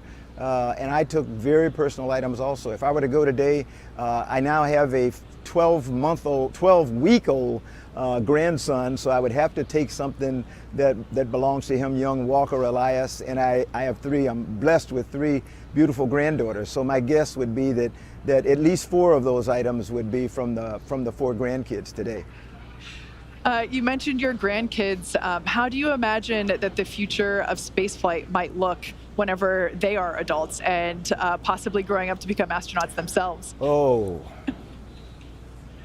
You know, Kate, I am firmly convinced that by the time Walker, who's the baby now, the 12-week-old, by the time he gets ready to go to space, we're going to be talking about, I mean, going to the moon will be, routine is not a word I like to use, so let's not do that, but it will be a place where we go with some frequency, and we'll be venturing off to Mars also. So I think there's a very good chance that probably Walker and maybe my baby granddaughter Talia will have an opportunity to be among the first people to actually set foot on Mars. So I'm very hopeful that they will end up doing that. And if they decide that they don't want to go to space, they don't want to fly, we're big proponents of, you know, Zion is actually really pushing the arts. I really agree with what she says. Arts and design are key aspects of what's required for us to even get people to space. And they are two areas that we should not overlook as we talk about STEM education. But the arts and design are what gives us as an example, the wonderful spacesuits that the crew is wearing today. Some designer actually sat down and thought about that. You know, that's not aerodynamic. That's actually a little arts and design there. So I think the world is the oyster for my grandchildren, and I'm excited about it. Yeah, you're absolutely right. You add the A into STEM and you get STEAM, right? Now, years ago at exactly right. Years ago at a joint SpaceX NASA launch, you gave observers some really great advice, and that was to put their phones down and watch the launch with their own eyes and just really enjoy the experience. Now, with our Inspiration 4 crew sitting in their seats, what advice would you give to those civilian astronauts as they are preparing to go to space for the first time? You know, believe it or not, I sent Jared a text a few days ago, and then I had an opportunity to say hello to them before they walked out today. And my advice to them was relax, enjoy it, suck it up, really spend time in the window to look at the incredible beauty of our planet from a perspective that not very many humans will have had. You know, we've flown 500 and some odd humans to space, but as you all keep pointing out, when I flew my Hubble Space Telescope mission, we were at 600 kilometers, and that was a view that only people who had gone to the moon had before, and we've not had any views like that since because we've just not gone that high. They are going to be in a unique position looking at this planet from almost 600 kilometers, and it's breathtakingly different from looking on board the International Space Station. That's awesome. But it's amazing how much just the additional 100 or so kilometers adds to your perspective. You don't see the whole planet, but they're going to see a lot more of it than people see from the International Space Station. And I just hope they'll take an opportunity to suck it up and enjoy it and visualize it so they can tell stories about it to their children and grandchildren and to every kid they meet when they come back. Because that's actually the most important role for an astronaut is to become storytellers and help people understand why it's important to take care of our planet and why we're running out of time, and we've got to be better stewards of the planet. So I'm excited for them to have this opportunity. Yeah, you're absolutely right. As the mission name indicates, one of the primary functions of this mission is to inspire others. So you hit the nail on the head there for sure. Exactly. Charlie Bolden, former NASA administrator and NASA astronaut, thank you so much for joining us today. Back over to Jesse as we continue to tick down to T0. Thank you, Kate, and thank you, Charlie Bolden. That was an incredible interview and great to hear from him, our partners at NASA.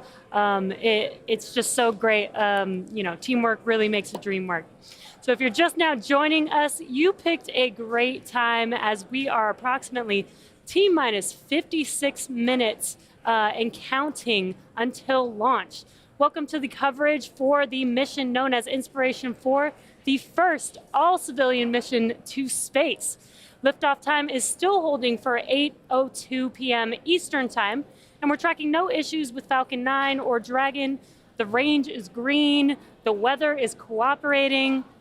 Over the last 3 hours, Jared Isaacman, Dr. Cyan Proctor, Haley Arsenault, and Chris Sombrowski donned their SpaceX spacesuits in our brand new SpaceX suit-up room, and were then transported to the pad where our crew entered the SpaceX Dragon spacecraft, which you've been seeing live on your screen the past few hours.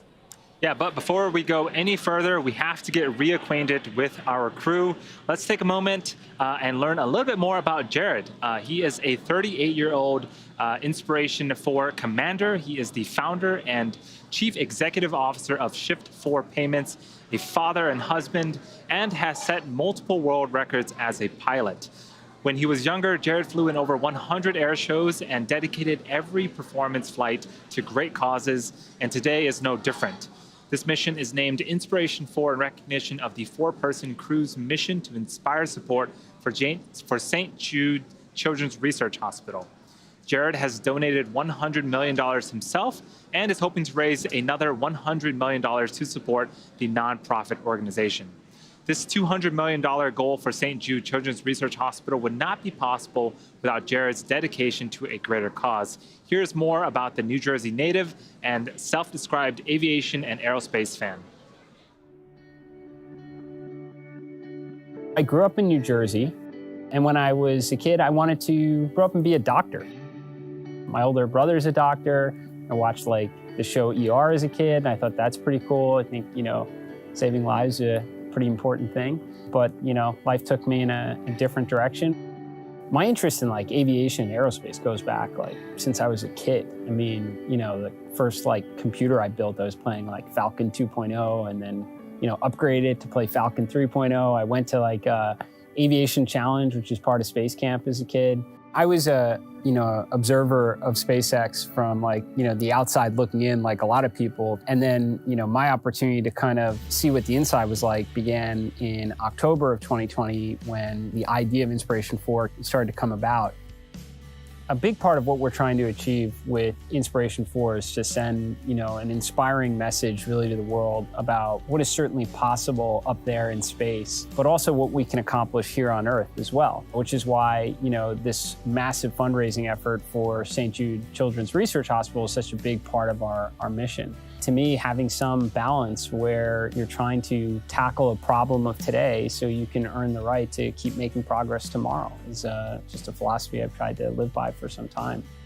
The advice I would give my younger self, you can aim high, you can dream big, and even things that people would say is next to impossible, you can accomplish it. I totally believe like we all have, that fundamental obligation to leave the world a better place than we found it. I'm Jared Isaacman, and I'm the commander of Inspiration 4. For this first all-civilian mission to orbit, Jared wanted his crewmates to represent the best of humanity, pillars he's identified as leadership, hope, generosity, and prosperity. As commander of the mission, Jared holds the seat of leadership. For the seat of hope, Jared went to St. Jude and was introduced to Haley Arsenault. Haley is from Memphis, Tennessee, and serves as the medical officer of the Inspiration 4 mission, overseeing medical care and experiments. When she was 10, she was diagnosed with bone cancer. St. Jude Children's Research Hospital helps her with groundbreaking treatment, including chemotherapy and limb-sparing surgery that resulted in replacing her femur bone with a prosthetic. Now she is currently a physician's assistant at St. Jude Children's Research Hospital, the same place that saved her life so many years ago. At 29 years old, she represents a couple of firsts for this mission that's already the first civilian mission to go into space. Haley will be the youngest American to go into space and the first person to go into space with a prosthetic body part. Here's more on Haley, who occupies the seat of hope on the Inspiration 4 mission. I'm so excited to be going to space, and I'm just a regular person. I am so lucky that I got a phone call asking if I wanted to go to space. I'm from Louisiana. I was a super active, super outgoing kid, involved in everything, and I actually had just gotten my black belt in Taekwondo a couple days before I was diagnosed with cancer. I definitely am excited to represent those that aren't physically perfect. I want to bring this experience back and share with everyone I encounter, and just what this represents for the new age in space travel and who can be an astronaut. I've thought a lot about launch day. I've even had some dreams about launch day, and I still don't know what will be going through my mind. I know I'm gonna be incredibly excited. And of course, I have the window seat. Looking out the window and seeing Earth from space is going to be so incredible. Can't even put into words. What I'm absolutely most excited about is we're gonna call the St. Jude patients from space. And I'll get to video call these kids that I've gotten to treat, and these kids going through cancer treatment and getting to show them what life after cancer can look like. It's been incredible for me to watch how much this mission has already touched the kids at St. Jude and how much hope it's given them. I loved this one little girl I talked to recently. She said, I can't wait to be an astronaut. Like, there was no if in there. She just couldn't wait for it to happen. I think that's what hope is. I'm Haley Arsenault, Medical Officer of Inspiration 4. As part of the effort to raise money for St. Jude, Jared decided to give away one seat to a person at random who donated to St. Jude's cause. That seat, the seat of generosity, went to Christopher Sombrosky. Christopher Sombrosky of Seattle, Washington is the mission specialist of today's flight, helping to manage payloads, science experiments, and communications to mission control. He is a 42-year-old mechanical and diagnostics lead at Lockheed Martin and a United States Air Force veteran. As an amateur astronomer, he grew up with a natural curiosity about outer space and even worked as a U.S. space camp counselor. He was awarded the seat of generosity after contributing to a special fundraising campaign for St. Jude Children's Research Hospital. Let's meet Chris, the Inspiration 4. Step 56.80, the propellant load go, no-go pole is now open.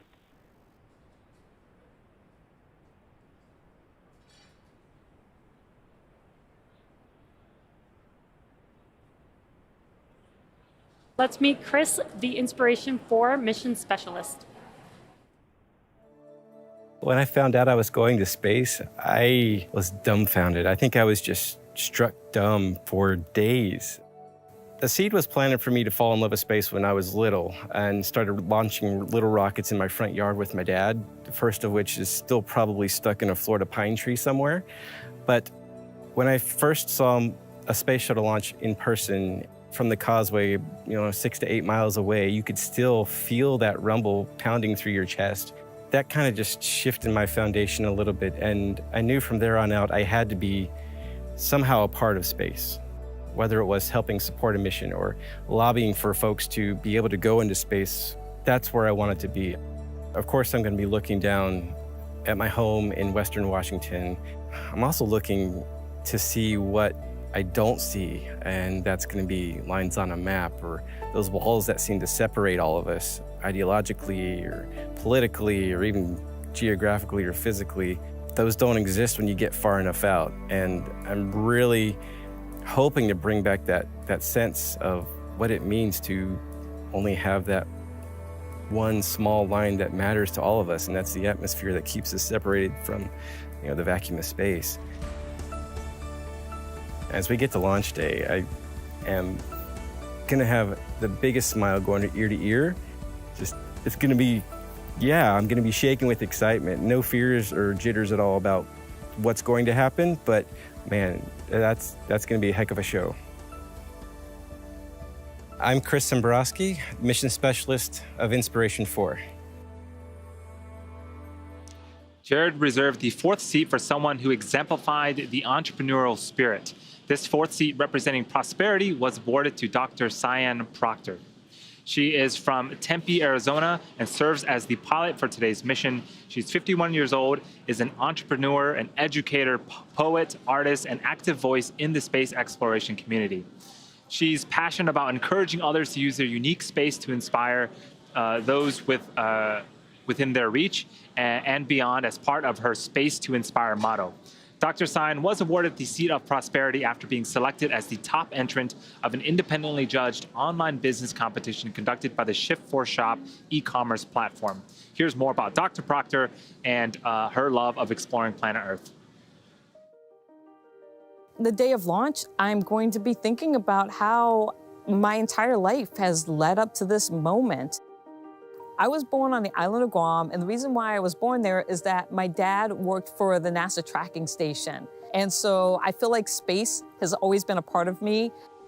When I got that call, that Zoom, and Jared was on there and he said that, they picked me for the Prosperity seat, that I was going to go to space with him and be part of the Inspiration 4, it really was like getting the golden ticket for Willy Wonka. Everything in my life finally came into focus, and I realized that it was all about this moment in time. I won the Prosperity seat for Inspiration 4, and I did that not as a geoscientist or an explorer or an analog astronaut, which are all on my resume. I actually won this as a poet and an artist. We are striving for that Star Trek generation, that idea of a just, equitable, diverse, and inclusive space, or a Jedi space. I'm gonna be the first Black female pilot of a spacecraft ever. And to me, that just blows me away. And I want to encourage the next generation to dream that this is possible. And a Jedi space, that's what that's about. I'm Dr. Cyan Proctor, and I'm the mission pilot for Inspiration 4. Coming up on T-minus 45 minutes, we're waiting for the launch director to give instructions to the team. Full complete, and the team is ready for crew access arm, propellant load, and launch. For non-urgent no-go conditions, brief the CE or LD, and they'll approve aborting the countdown. For urgent issues affecting the safety of the operation, operators shall call hold, hold, hold on the countdown net. Launch control will abort the launch auto sequence immediately and proceed into the launch abort sequence. At T-minus 10 seconds, launch control will be hands-off and relying on automated abort criteria for the remainder of the count. Operators advise the launch director whether structural breakup or fire is imminent or occurring per Dragon manual escape flight rules. In the event of a fire alarm, key operators will remain at their post while the alarm is evaluated. In the event that personnel safety is threatened, evacuate to the south-facing emergency exit, which leads directly outside. Launch control, you may proceed with arming the crew arm for movement. There you've heard the instructions and a great view from the camera on the fixed service structure looking down the crew arm. SpaceX team has been pulled. The 7 operators on Falcon 9 in firing room 4 at Kennedy Space Center have indicated they are go for propellant load of the Falcon 9 and launch. The crew is given a go. The Dragon team's given a go. We're moving into the next of the major steps, retracting the crew access arm. This will take a couple of minutes. We're going to follow that by arming the launch escape system, and then at T-minus 35 minutes, begin propellant load of the Falcon 9.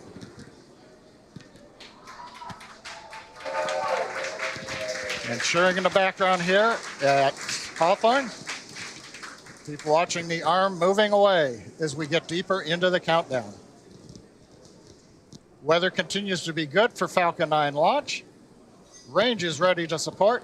All systems remain green and go.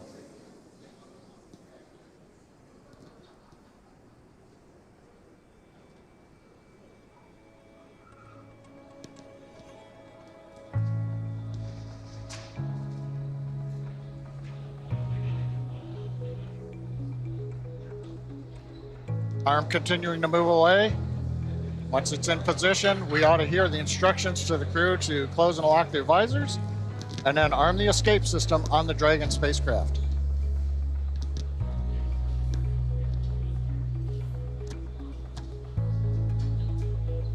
The countdown clock is continuing to tick, and we are now at T-minus 42 minutes from launch. We're standing by the crew arm. The crew access arm has retracted, and that is one of the last major visual milestones that we'll see in preparation for liftoff, and it's slowly moving back here. Should conclude shortly.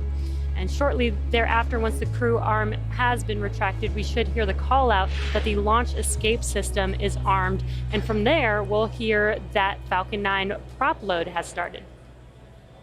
We saw our Inspiration 4 crew members suit up about 3 hours ago in our brand new suit up room located in the Falcon support building. Crew access arm retraction complete. That is good news. The crew access arm has finished retracting away from the vehicle. So the team suited up at... SpaceX, you are go for section 7 of 4.100. Close visors and arm the launch escape system. And copy that, SpaceX. We're go for section 7 of 4.100. We're closing visors and arming LES.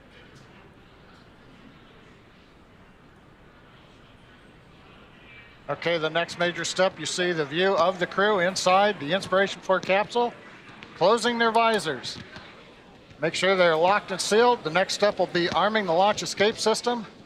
That's where the Super Draco thrusters are enabled. So if anything happens from here through the countdown or flight, Dragon has the ability to leave Falcon 9 and carry the crew into a safe recovery out in the ocean.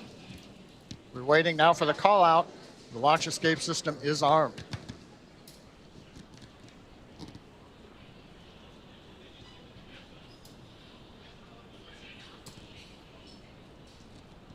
Yeah, John, you mentioned the launch escape system, and launch escape system is verified armed.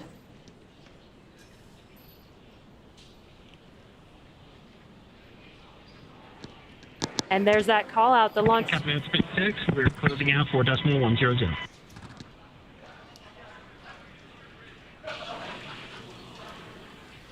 Copy that, Dragon.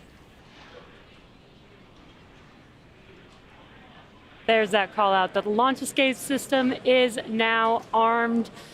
And again, this is the first of its kind escape system to provide this escape capability all the way to orbit. You can hear the team here is getting really excited as we march towards T0. So the launch escape system, let's talk a little bit more about that. It utilizes the Super Draco engines that are installed into the Dragon capsule. There are 8 of them.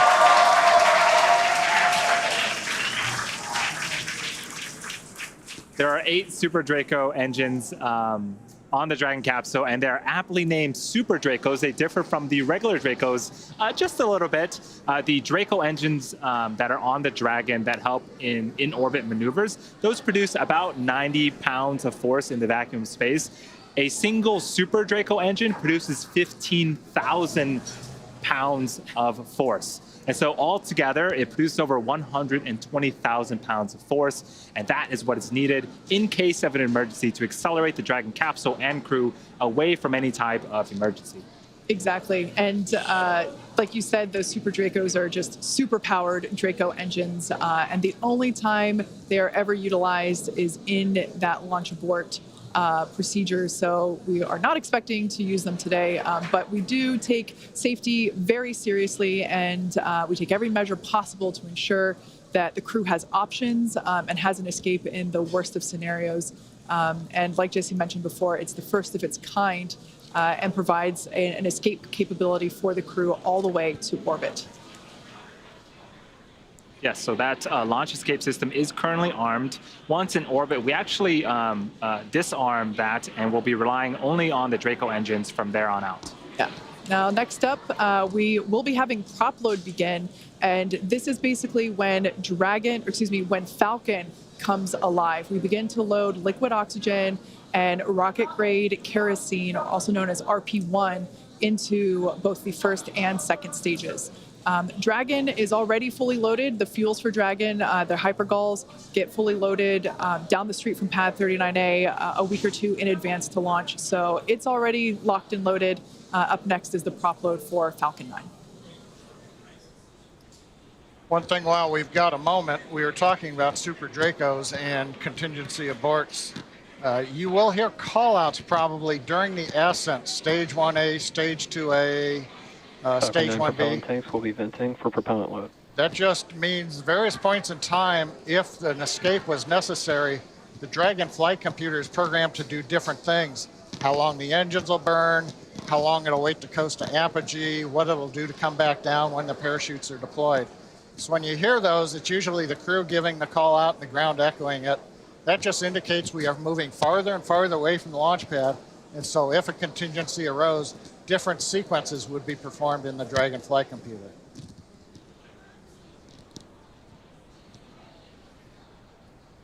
Right now, we're just 90 seconds away from the start of propellant loading. We're at T-minus 36 minutes, 26 seconds. Everything continues to look good. for Crew Dragon's 4th launch with people. Today, the first all-civil mission to low Earth orbit.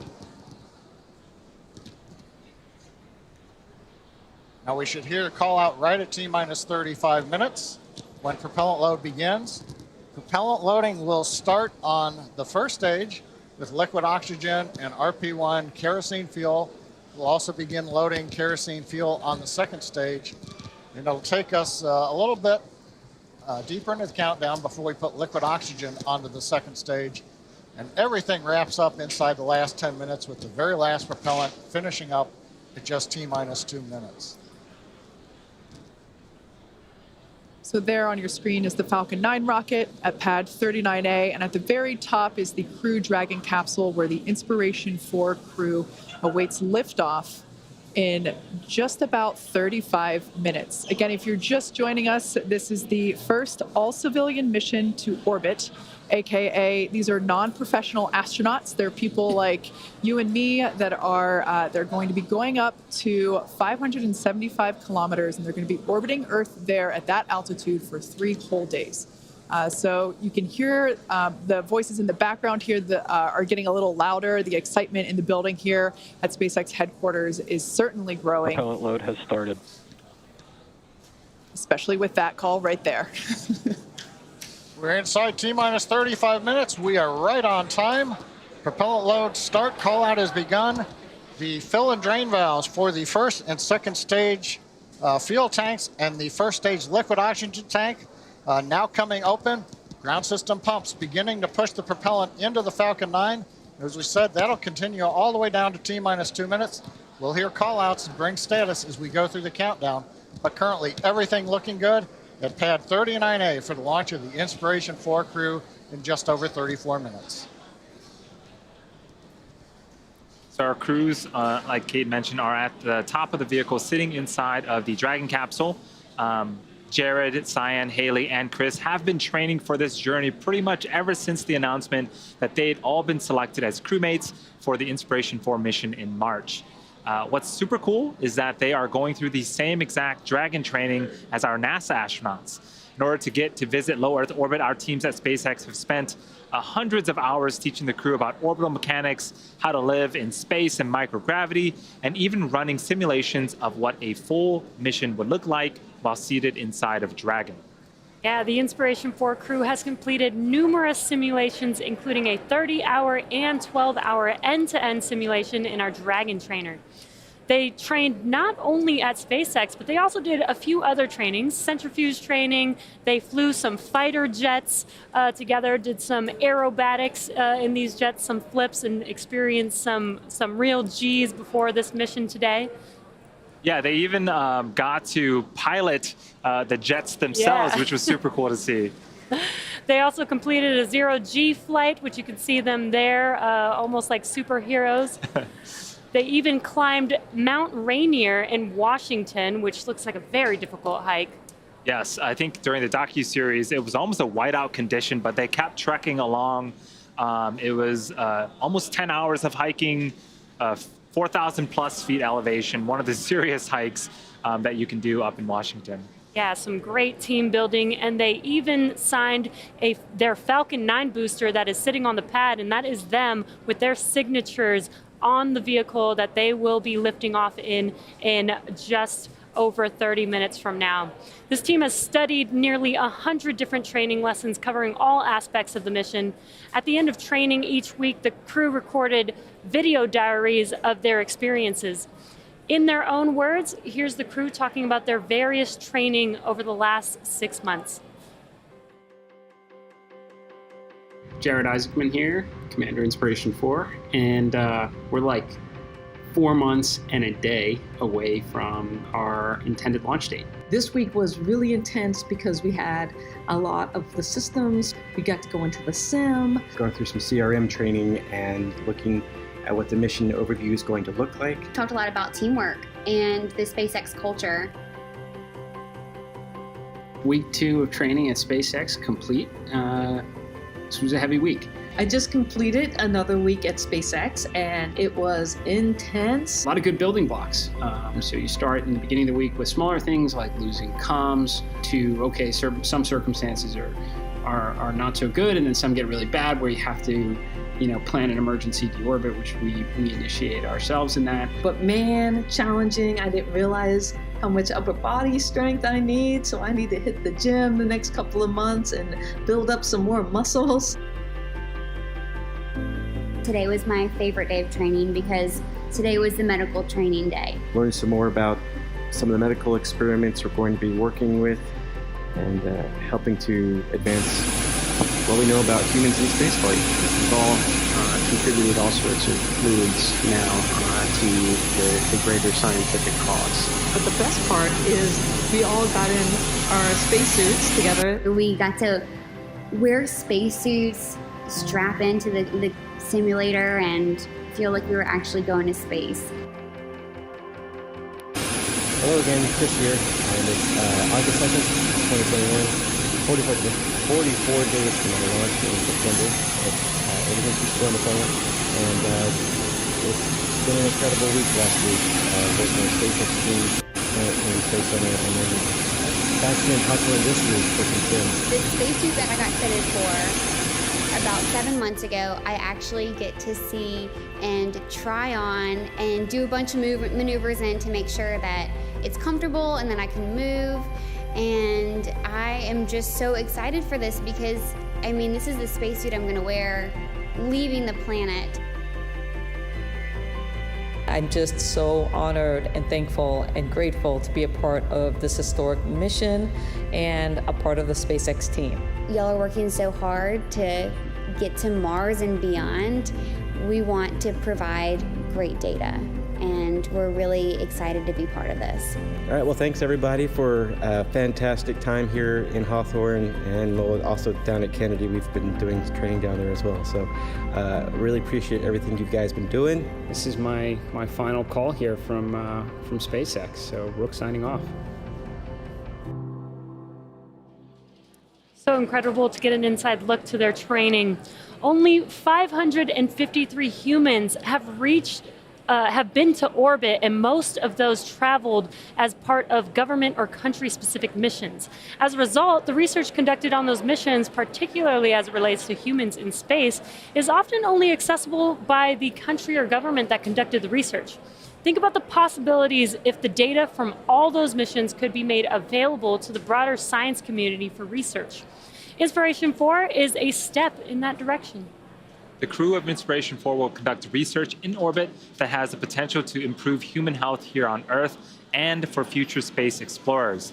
One of the cool things about this mission is that all biomedical data collected during the mission, things like heart rhythm and rate, blood oxygen saturation, among other things, will be accessible for research. And to that end, SpaceX and the Inspiration 4 crew are partnering with TRISH, the Translational Research Institute for Space Health, to collect data and biological samples from the crew before, during, and after this historic spaceflight.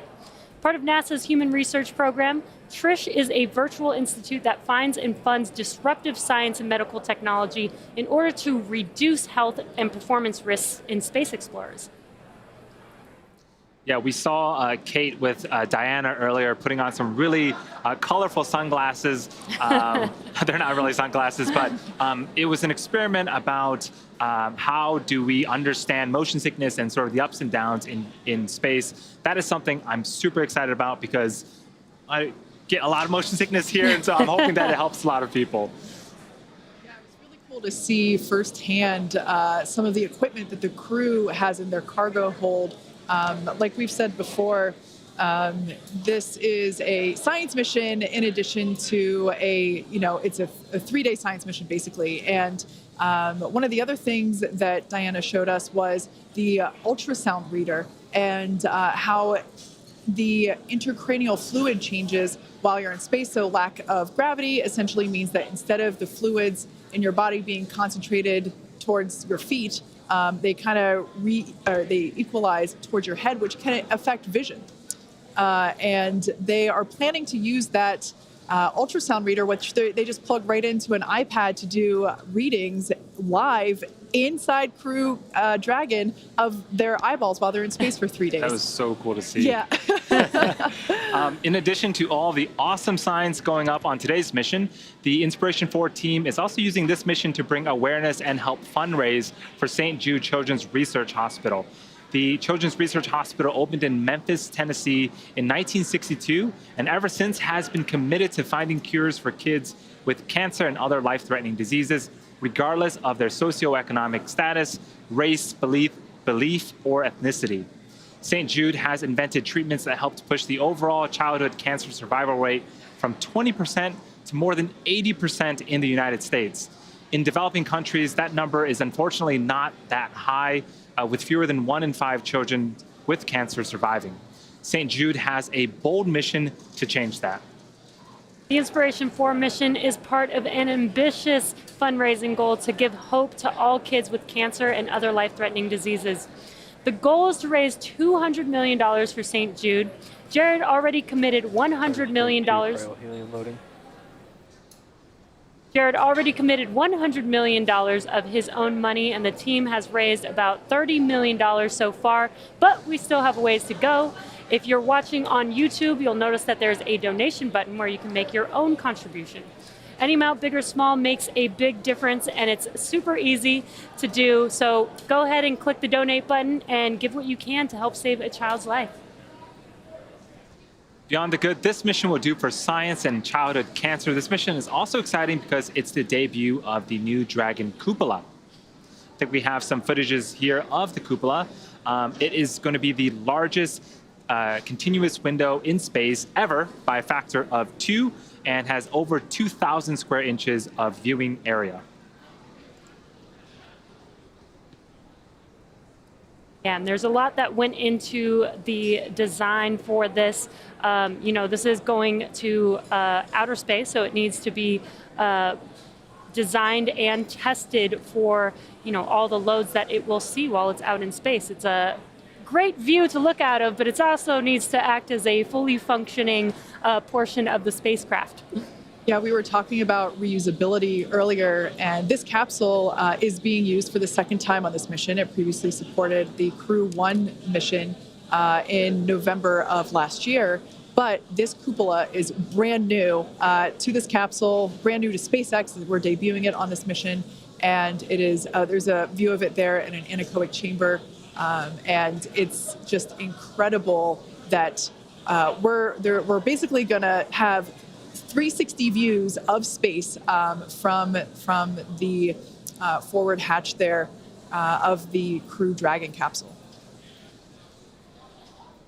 And this is an animation showing how its position in Crew Dragon is a little different. So Crew Dragon used to dock autonomously, or does dock autonomously to the International Space Station, that port there being underneath the nose cone, and that was removed, and for this mission is now replaced by the cupola, as we just saw.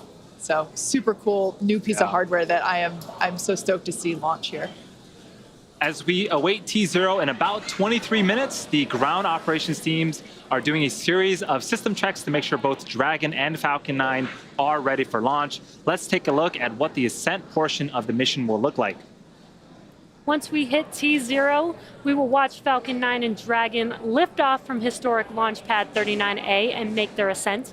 At about 50 seconds into flight, Falcon 9's engines will throttle down to help pass through the period of maximum dynamic pressure on the rocket, or what we typically refer to as max Q. And it's worth noting that once we hit max Q, the vehicle will be going supersonic. Once we are through the period of maximum dynamic pressure, we can throttle up our Merlin engines again. From here, we are about 2.5 minutes into flight, and we have a series of 3 events that happen in rapid succession. First is MECO, or main engine cutoff. This is where all 9 Merlin engines shut off in preparation for stage separation.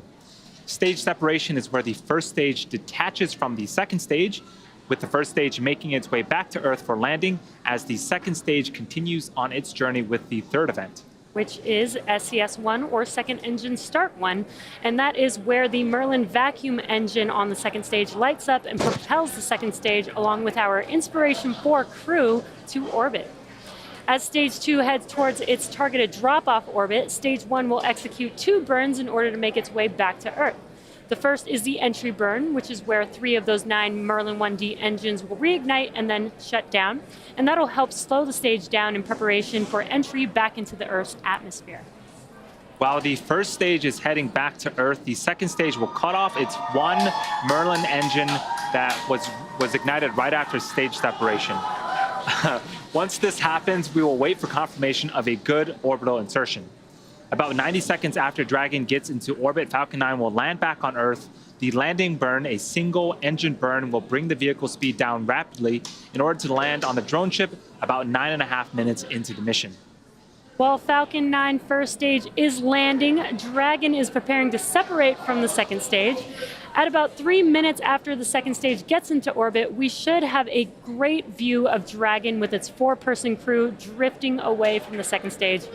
Once Dragon is a short distance away, it will begin checking out its Draco maneuvering thrusters to make sure Dragon continues to increase separation distance from the second stage.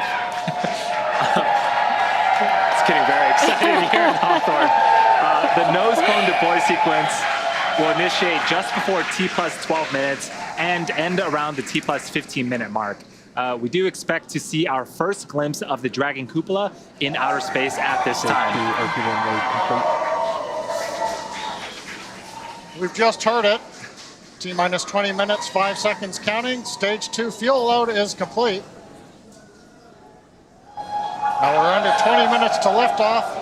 Been a wonderful day for today's Inspiration 4 mission, the first all-civilian mission to space. And if you joined us earlier in the broadcast, we had a pretty important question for the Inspiration 4 crew that remains unresolved. For those of you who missed that, here's your chance to weigh in. If I had to choose between Star Wars, Star Trek, and then one of my other favorites is Stargate, SG-1, I would rather trek across the universe than fight my way. I've heard, are you a Star Wars guy? Are you a Star Trek guy? Those used to be true. I really think I'm a Battlestar Galactica guy, to be honest. There's no question it's Star Wars. I'm a Star Wars fan, for sure. I would say that if I had to guess, it's a split crew between Star Wars and Star Trek. I don't know if anyone else would have dropped Battlestar Galactica. I don't know on that one. Can't beat Captain Adama. I think Jared is Star Wars, Cyan is Star Wars, Chris is the wild card, but I think he's Star Wars. Oh, Jared is definitely Star Wars. I think Chris is probably Star Trek, but I'm not 100% sure. And I would think that Haley, she's the youngest, so I think maybe Star Wars. I think Star Trek is too old for her. Oh, I'm Star Trek, all the way. I wanted to be Bones. I kind of am, a medical officer, so. I don't know if we're like completely unified around that. I mean, there is other, sci-fi, spacey stuff that comes before Star Trek. Okay. They don't know they're wrong. Like that just they'll learn that over time. Like. I like Jared's last little comment there. They don't know they're wrong. When you're the commander of the mission, I wonder what your vote counts. Just under T-minus 18 minutes, everything continues to go well. We're getting ready to start LOX loading on the second stage. That'll bring us another step closer to launch at 8:02:56 p.m. Eastern Daylight Saving Time. Falcon 9 is going to take Dragon into its orbit of about 190 by 575 kilometers. Shortly after that, we will raise Dragon's orbit to 575 kilometers in a circular orbit, higher than the space station, higher than the space telescope. For 3 days, a series of amazing views that Jared and the team should have looking through the windows and the cupola up there on the Inspiration 4 Dragon. This crew will see about 15 orbits a day at this altitude. They'll get to experience 15 sunrises and 15 sunsets, which should be pretty incredible. And just as a comparison, John mentioned, the International Space Station is going to be a little bit lower than where this crew is going to. Because the International Space Station is closer, it takes a little less time to orbit the Earth, so they see 16 orbits a day, relative to what this Inspiration 4 crew will see will be 15 orbits a day. I do want to comment on what we're seeing on screen. This is the Falcon 9 rocket. Stage 2 launch load has started. That was the call up for stage 2 liquid oxygen loading. You can start to see some white clouds around Falcon 9. That is normal and expected for us at this stage in the countdown. We are topping off that super chilled liquid oxygen, and when it reaches the warmer ambient air temperatures of Florida, it starts to condense and form those clouds that you see. Now, if you notice that the second stage there is a slightly whiter shade than the first stage, that's because the first stage has been reused twice before. It previously supported the GPS 3.4 and GPS 3.5 missions back in 2020 and 2021 of this year. So that booster is making its third flight today. The Dragon capsule is making its second flight. It previously flew on the NASA Crew 1 mission to the International Space Station. So that's why the second stage looks a little different than the first stage there, just underneath it. Again, if you're just now joining us, you are tuned in to the first all-civilian mission to orbit, known as Inspiration 4. It's getting very exciting here. We're just a little over T-minus 15 minutes from T0. And we started covering the action at T-minus 4 hours with the crew walking out of Hangar X. They made their way over to the Falcon support building where they got suited up. And then we saw them hop in the Teslas, ride up to the pad, go up the fixed service structure and walk down that lit crew access arm that we see there connecting Falcon 9 to the tower. And it's hard to believe that we're now under 15 minutes before launching the first all-civilian mission to orbit. Again, these are 4 non-professional astronauts. They're people just like us, and they're going to be going to space for 3 days. They're going to be orbiting Earth at 17,500 miles per hour. So they're basically going so fast that they won't fall back to Earth until we tell Dragon to do so. And they're going to be going up to a height of 575 kilometers. Yep, and at those speeds and at those altitudes, they're going to be doing tons of science, which is super cool. And all of that data is going to be available for folks to continue to push the boundaries of what human space exploration will be in their near future.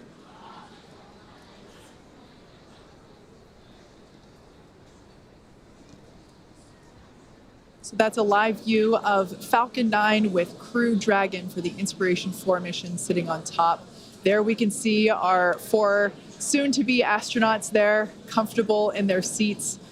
Throughout the day, we have seen a lot of camaraderie, a lot of joking, and I imagine that things are starting to get a little more serious. They're really focusing in on the task at hand, which is going to space in just a little over 13 minutes. Yeah, this is very exciting.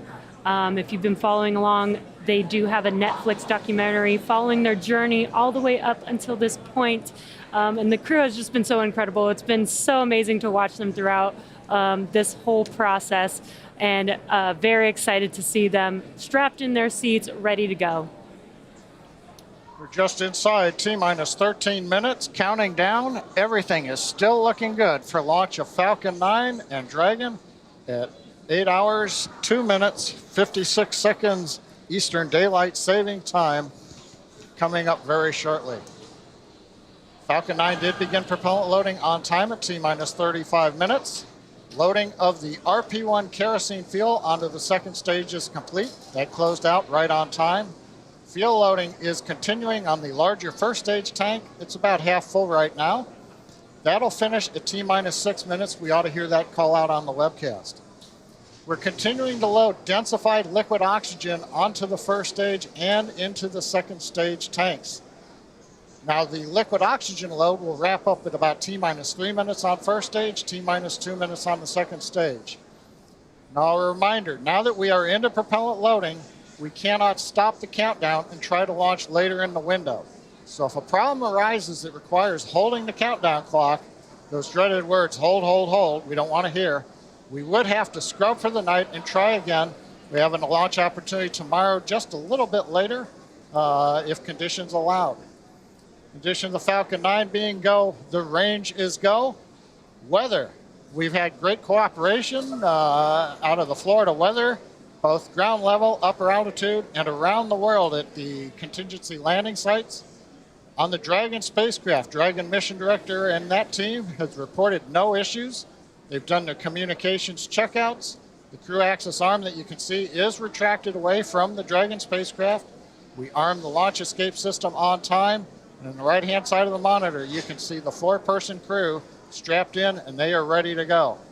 Coming up in about a minute, we're going to get final instructions to the crew at T-minus 10 minutes. They're going to configure their crew displays for launch, and that's a setup that'll give the crew insight into how the launch is proceeding, and it'll provide updates on vehicle health. Then we'll get a little closer at T-minus 5 minutes. We'll be into terminal count for the Dragon spacecraft. Dragon will go to internal power. We'll hear continued callouts on the countdown net as we get close to 0 and a liftoff. Now, next major event coming up right now, T-minus 10 minutes, as I said. Dragon will get its final instructions. We will also do a final series of checks of Falcon 9 telemetry against a preset limits. Make sure that all systems are go. And then we'll be moving from there into the closeouts on propellant, chilling into the engines to get ready for engine ignition down at about T-minus 2 seconds. Let's listen in on the countdown net for a minute.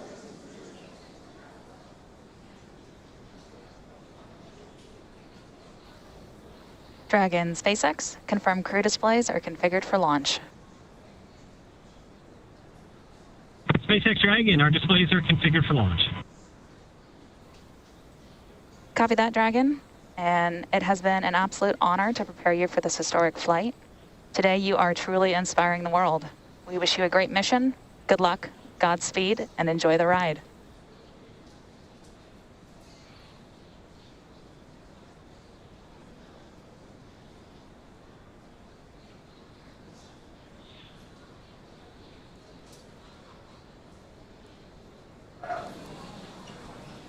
So, Kate, it looks like we passed through another event, the T-minus 10 minute call up to the crew to reconfigure. That final message from the ground team as they get ready to have Inspiration 4 team inspire the world. On the Falcon 9 side, we're doing the last T-minus 10 minute checks. And the next major event coming up, I think you've got that event. Yeah, that was, I just want to note, that was SpaceX Core, which stands for the Crew Operations and Resource Engineer. That was the voice of Sarah Gillis, and she is basically the primary resource to the crew. We can see some excitement there on the right-hand side of your screen as the crew, I think they're really starting to realize that they're going to space in under 10 minutes. Now, the next major event that we have coming up will occur at T-minus 7 minutes. You'll hear the call out for engine chill. Engine chill is simply, as the name says, we chill down some of the hardware in the engine. We're actually going to flow a little bit of the super chilled, densified liquid oxygen through the turbo pumps and allow that hardware to basically come down, the temperature come down. This allows us to avoid any thermal shock to the hardware when the full flow of super chilled liquid oxygen occurs at startup. So there on your screen, Dragon Resilience with the Inspiration 4 crew strapped in their seats there at the top of the rocket.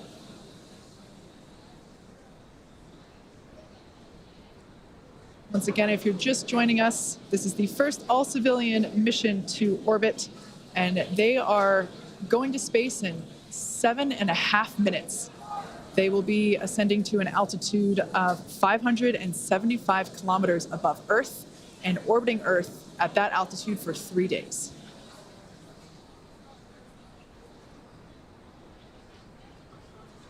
There's that crew there on your screen. On the far left seat is Chris Zembrowski. Next to him, Dr. Cyan Proctor, the pilot. Next to her to the right, Commander Jared Isaacman. And to the right of Jared, Haley Arsenault, the medical officer. Stage 1 engine chill has started. All right, there's that call that stage 1 engine chill has started. We don't really have a good view, but right now at the base of the Falcon 9, the 9 Merlin engines are beginning to vent a little bit of liquid oxygen overboard down into that flame bucket.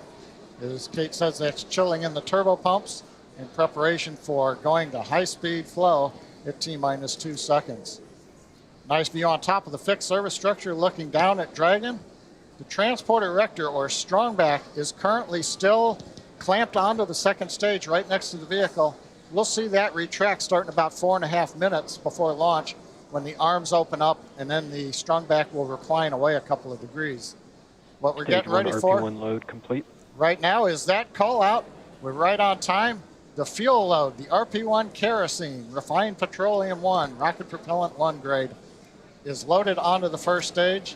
So that leaves us with just liquid oxygen loading continuing on both first and second stage. And you can see that moist Florida air slowly breezing by the 2 chilled down liquid oxygen tanks. And you can see the mist coming off as the moisture, the humidity in the air condenses and gives you those clouds. Yeah, that super chilled liquid oxygen coming into contact with the ambient Florida air. So creates these puffs of white clouds. As John said, completely normal. In fact, we will be seeing more of those once LOX load completes and those lines are closed off to the vehicle. Now, coming up in just about 10 seconds, we should be hearing the call that Dragon has been transitioned to its terminal count configuration.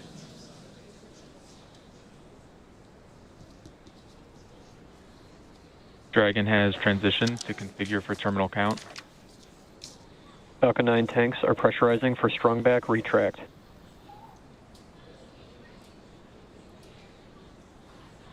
Everything continuing to go on schedule.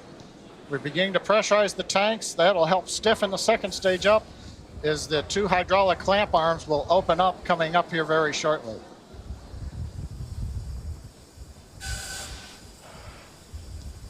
Strongback is lowering.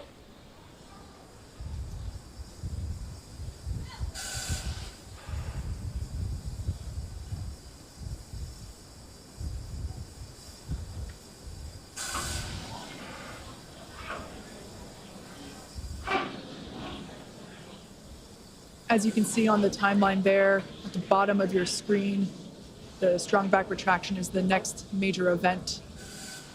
In fact, the last physical event or modification to the pad prior to liftoff.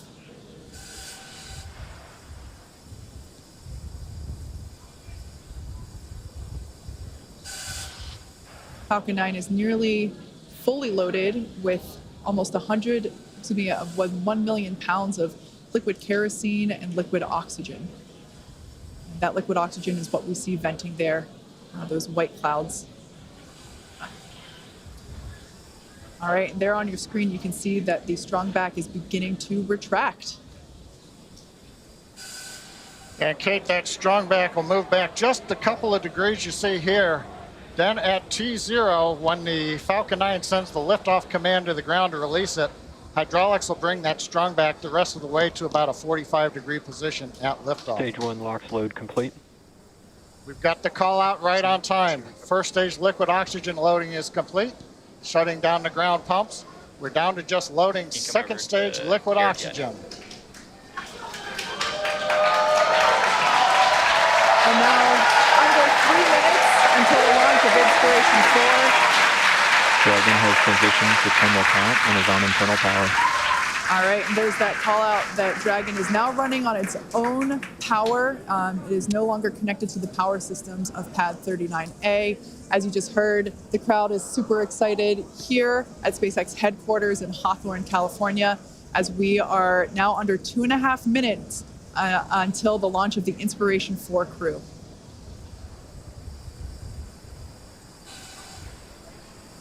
That crew there can be seen on the right-hand side of your screen, buckled in and ready to go.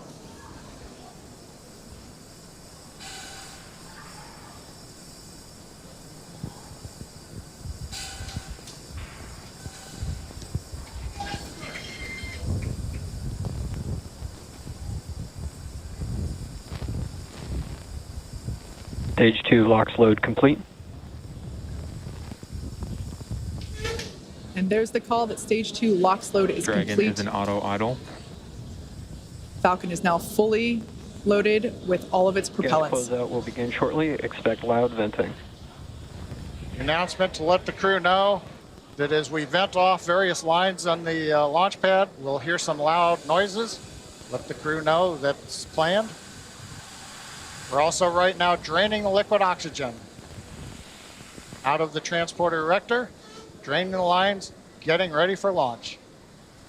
Waiting for the startup call at T-minus 1 minute.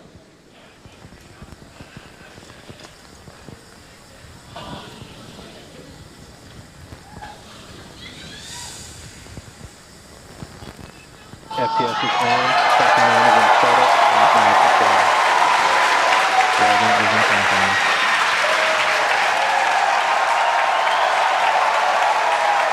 You can hear the cheers. We're inside 1 minute. SpaceX, go for launch.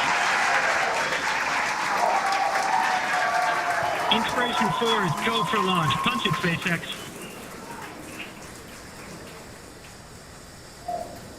Commander T-minus calling 30 down. seconds. Punch it, SpaceX.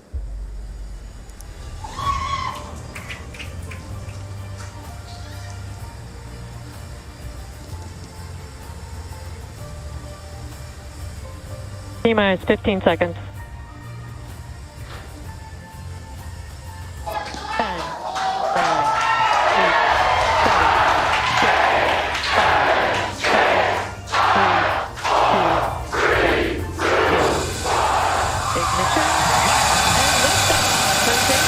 10, 9, 8, 4.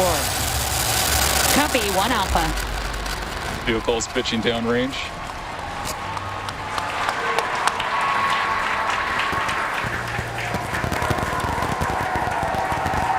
Stage 1 propulsion is nominal.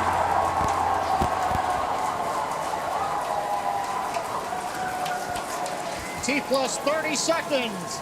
Callouts indicate nominal. Historic mission flying the Inspiration 4 crew. Onboard Dragon and Falcon 9.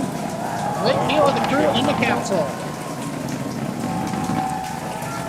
We're into the throttle down, into the throttle bucket. Stage 1 throttle down. Throttling down in preparation for the period of maximum dynamic pressure.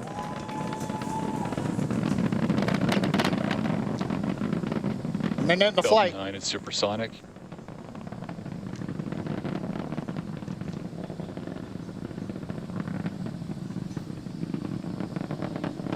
Stage 1 throttle up.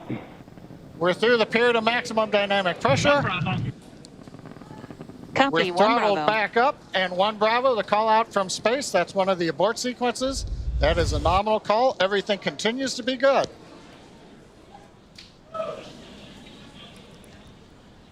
Looks like a smooth ride for the crew.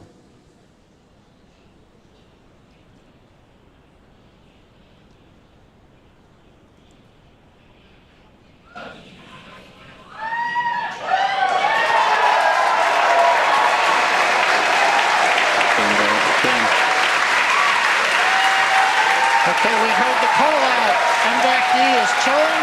We're beginning to get the turbo pump ready on the second stage engine for ignition. We're passing through 3 G's acceleration. Everything continues to look nominal.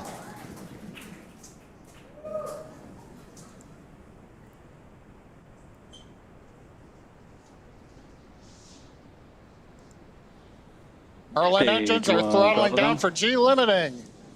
4 G's, we're holding it there for the crew. Major event coming up will be main engine cutoff, followed by stage separation, looking at the second stage engine nozzle, and then ignition of the second stage.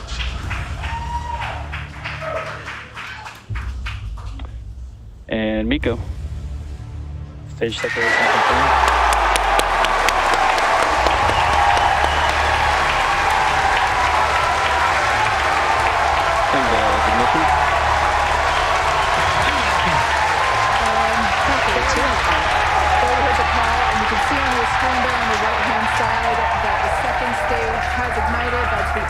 Engine. I'm sure the crew felt another kick in the G's there as it ignited. Officially, the Inspiration 4 crew are now on their way to space. First stage booster there on the left-hand side of your screen is making its way back down to Earth. The grid fins have popped out to assist with the steering. It will be making a landing attempt on our drone ship. Just read the instructions, which is parked out and holding position in the Atlantic Ocean. Yeah, so we have a couple of views on Acquisition screen. of signal, Bermuda. As Kate mentioned, the left-hand side is a view from the top of our first stage looking down. That has already separated from the second stage, and it's making its way back to Earth.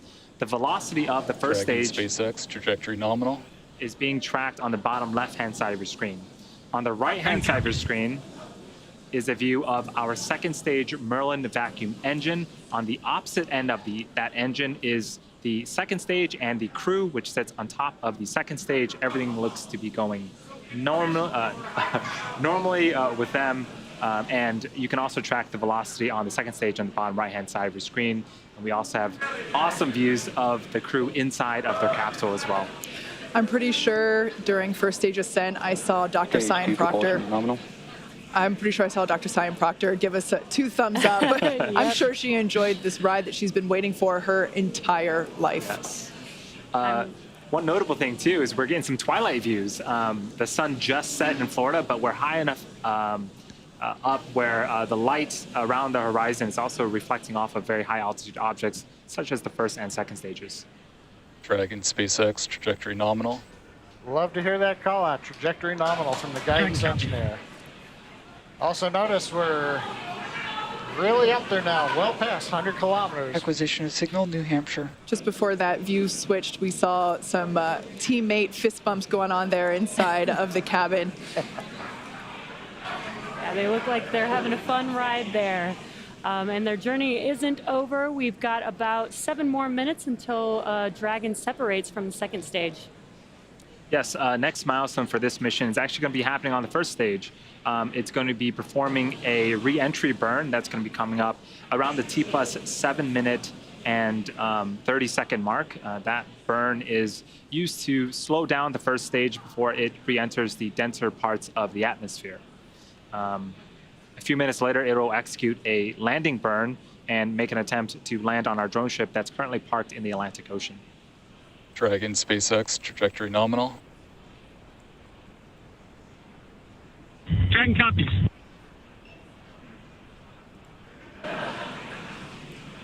So far, sorry. I was just going to say, so far, everything looking great for the Inspiration 4 crew. Hearing that everything is proceeding nominally there with the second stage, which is what you see on the right-hand side. Stage propulsion is nominal. I was just going to say that MVAC engine we just heard now is looking nominal.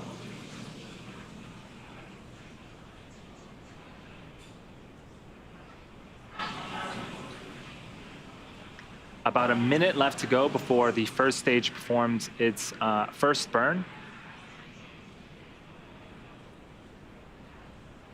And on your left-hand side, looking at the first stage, you may see those white puffs. Those are the nitrogen puffs helping to steer and guide the vehicle. Basically, Dragon SpaceX, trajectory nominal. Basically is the attitude control for the vehicle as it makes its way back down to Earth. There's the crew on the right-hand side of your screen. I think I see some more thumbs up there. Dr. Proctor is clearly excited that she's finally in space. Again, this mission will be orbiting Earth for 3 days, and they will be at an altitude of 575 kilometers, which, if I remember correctly, John you said that that is the distance from Los Angeles to the Golden Gate Bridge. There you go. They're going to get there a lot faster. Stage 2, FTS is saved. Right now.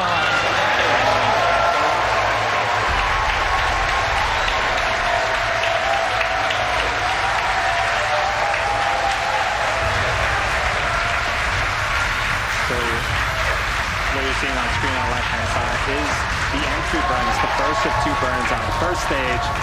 Again, this first stage has already separated from the second stage. So the first stage is making its way back to Earth, trying to land, and the second stage, everything is going well. It is headed into orbit with the crew on board.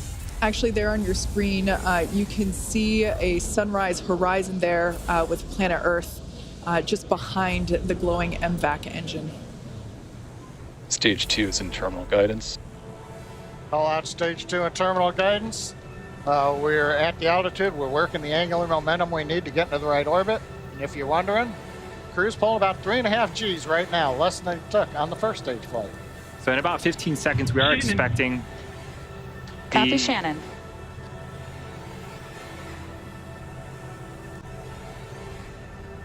We are expecting throttle down. the MVAC to throttle down and cut off in an event called second engine cutoff, and then we'll wait for the confirmation of good orbit. At the same time, the first stage will be beginning its landing burn. And here we have the MVAC. We just saw that it shut off its engine. Stage 1, landing burn started. Dragon SpaceX, nominal orbit insertion. All right, good news there of nominal orbit insertion. That's amazing news for our Inspiration 4 crew. Copy that, we showed the thing. On behalf of the crew of Inspiration 4, we just want to thank everyone back at home for making this mission possible. We were just carried right to the doorstep of an exciting and unexplored frontier. A few have come before and many are about to follow. The door's opening now, and it's pretty incredible. Stage 1 landing is confirmed. Dragon SpaceX, launch escape system is disarmed. And you can hear the excitement behind me. We just heard from Jared thanking everyone for making this mission possible. The Dragon capsule and crew are in a nominal orbit. In a few minutes here, we'll begin opening that. In a few minutes here, we'll separate from the second stage, and then shortly after that, we'll begin opening that nose cone. At the same time, we landed our first stage on the drone ship, which is super exciting. As if the second stage action wasn't exciting enough. Right.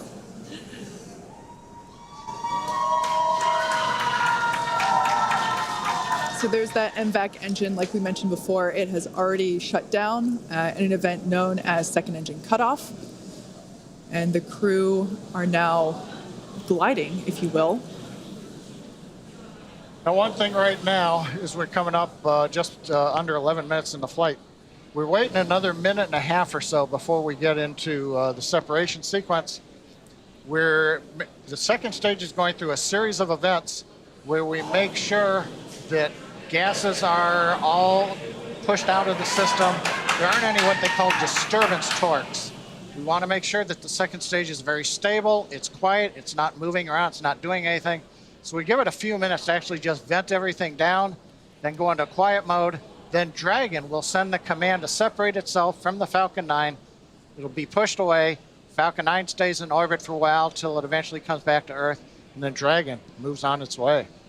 Yeah, John, you talked about the terminal count earlier today, and this is almost similar to that. It's like another check before the next event that happens. The beauty of the countdown. We're about 30 seconds away from separation of Dragon from the second stage. The view on the left-hand side of the screen is a view of the unpressurized section of Dragon. So it's the sort of back end, the trunk section of the Dragon. So when we do see separation, we'll see that kind of push away from the second stage and make its way into orbit.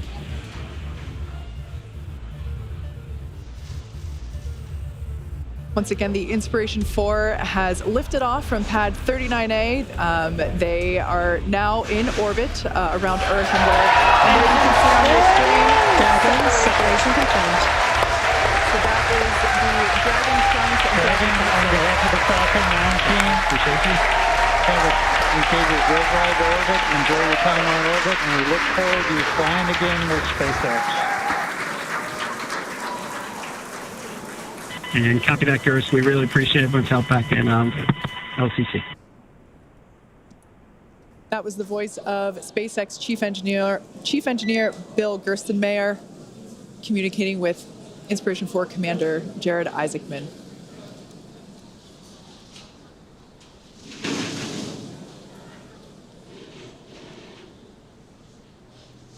So Dragon has separated away from the second stage.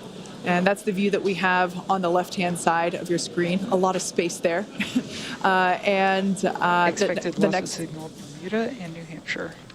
And then the next event that we are anticipating is the opening. Dragon SpaceX, nominal dehumidifier activation and service section Draco checkouts. We're going to open up that nose cone.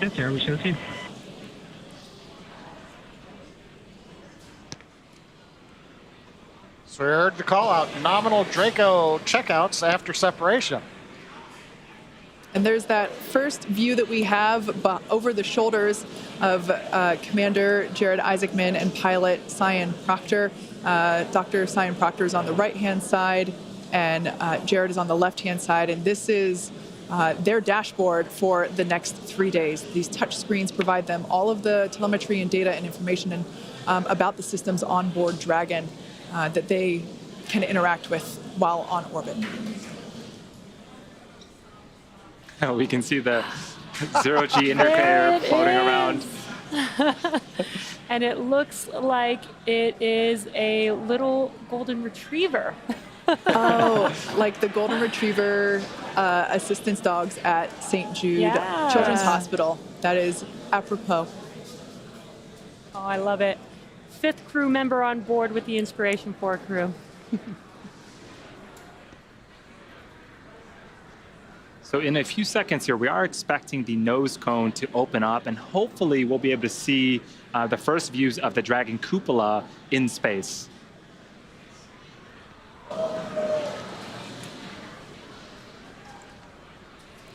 There we can see that they have just opened up their visors.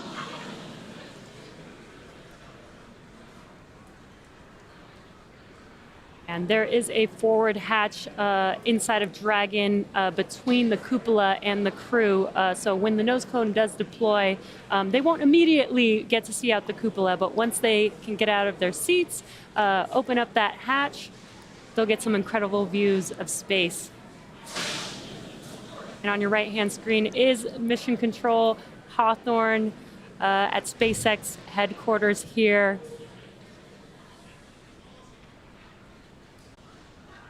Once again, the cupola is the observation dome that was installed. It's brand new hardware to this mission.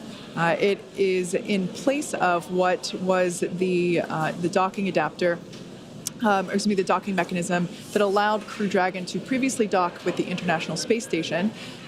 Due to the fact that the space station is not our destination today, we were able to pull out that docking mechanism and insert the cupola, which will basically provide a 360 view of space for our passengers inside Crew Dragon Resilience here, which I cannot wait for our first views of the cupola. You know, everything that we've seen on the ground here is just incredible, and to see it actually in action with those 360 views is going to be breathtaking for us. I can't even imagine what it might be like to actually experience it in person. Yeah, this is going to be incredible, and I can't wait for them to get the first look out, and hopefully Loss of signal, Newfoundland. Hopefully we'll get to see some of their reactions when they first look out that window.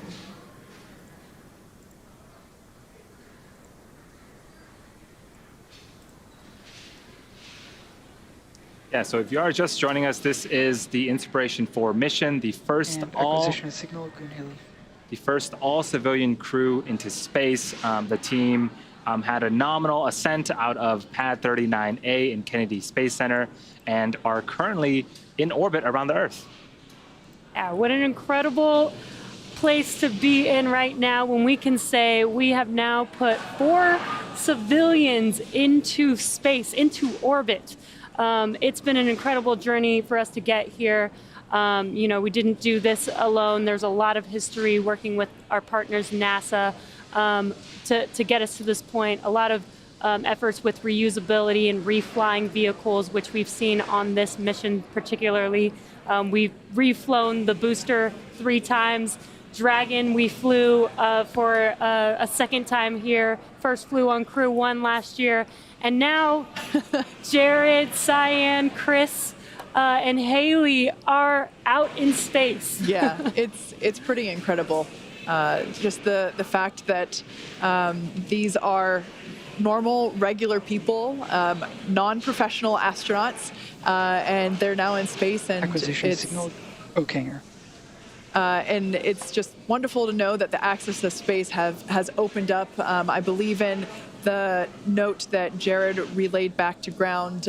He said that the door is wide open and the view is spectacular. Of course, they can't quite see out through the dome just yet, as we mentioned before. But metaphorically, it must be an incredible feeling to be on board Crew Dragon at this moment.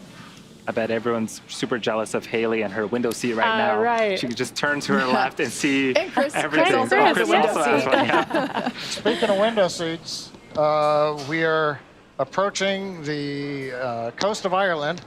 We're 249 kilometers up, so we're heading from the 200 kilometers where we injected to 575, and then we'll begin circularizing the orbit. But more importantly, we got into contact with the ground station in England, and they confirmed the nose cone is open. Amazing. So another major event, the hooks that hold it down have opened up, and then the nose cone deploys itself up on its actuator. So that exposes the cupola, and we're going to see if we might get any kind of view here before we sign off. Yeah, and as you mentioned, we aren't going to the International Space Station. We're actually just going out into space, into orbit. So they will be doing a couple burns. Another one will be, or the first one will be 45 minutes into flight, and then another 90 minutes into flight, and that'll take them to their final orbit of 575 kilometers away from Earth.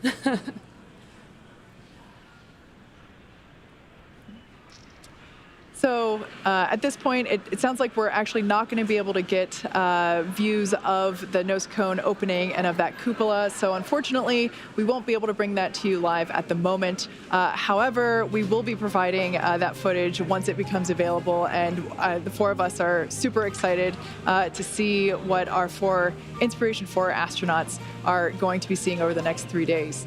So at this point, Jared, Haley, Chris, and Cyan are now officially in orbit. Over the next 45 minutes, they'll reach their cruising orbit and spend the next 3 days orbiting planet Earth. We'll be checking in periodically with the crew to see how they're enjoying their first trip to orbit and to check in on those 360 views of space.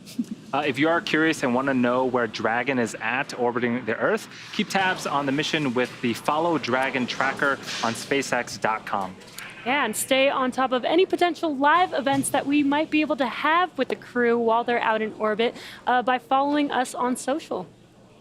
And finally for today, the thank yous. Kennedy Space Center, the Eastern Range for the support getting us through the countdown, the FAA for launch approval, and of course the Inspiration 4 crew for their confidence in SpaceX, getting them into space today. And finally, thank you to everyone who is logged in to watch our webcast and donated to the St. Jude Children's Hospital. With that, we wish you a good day.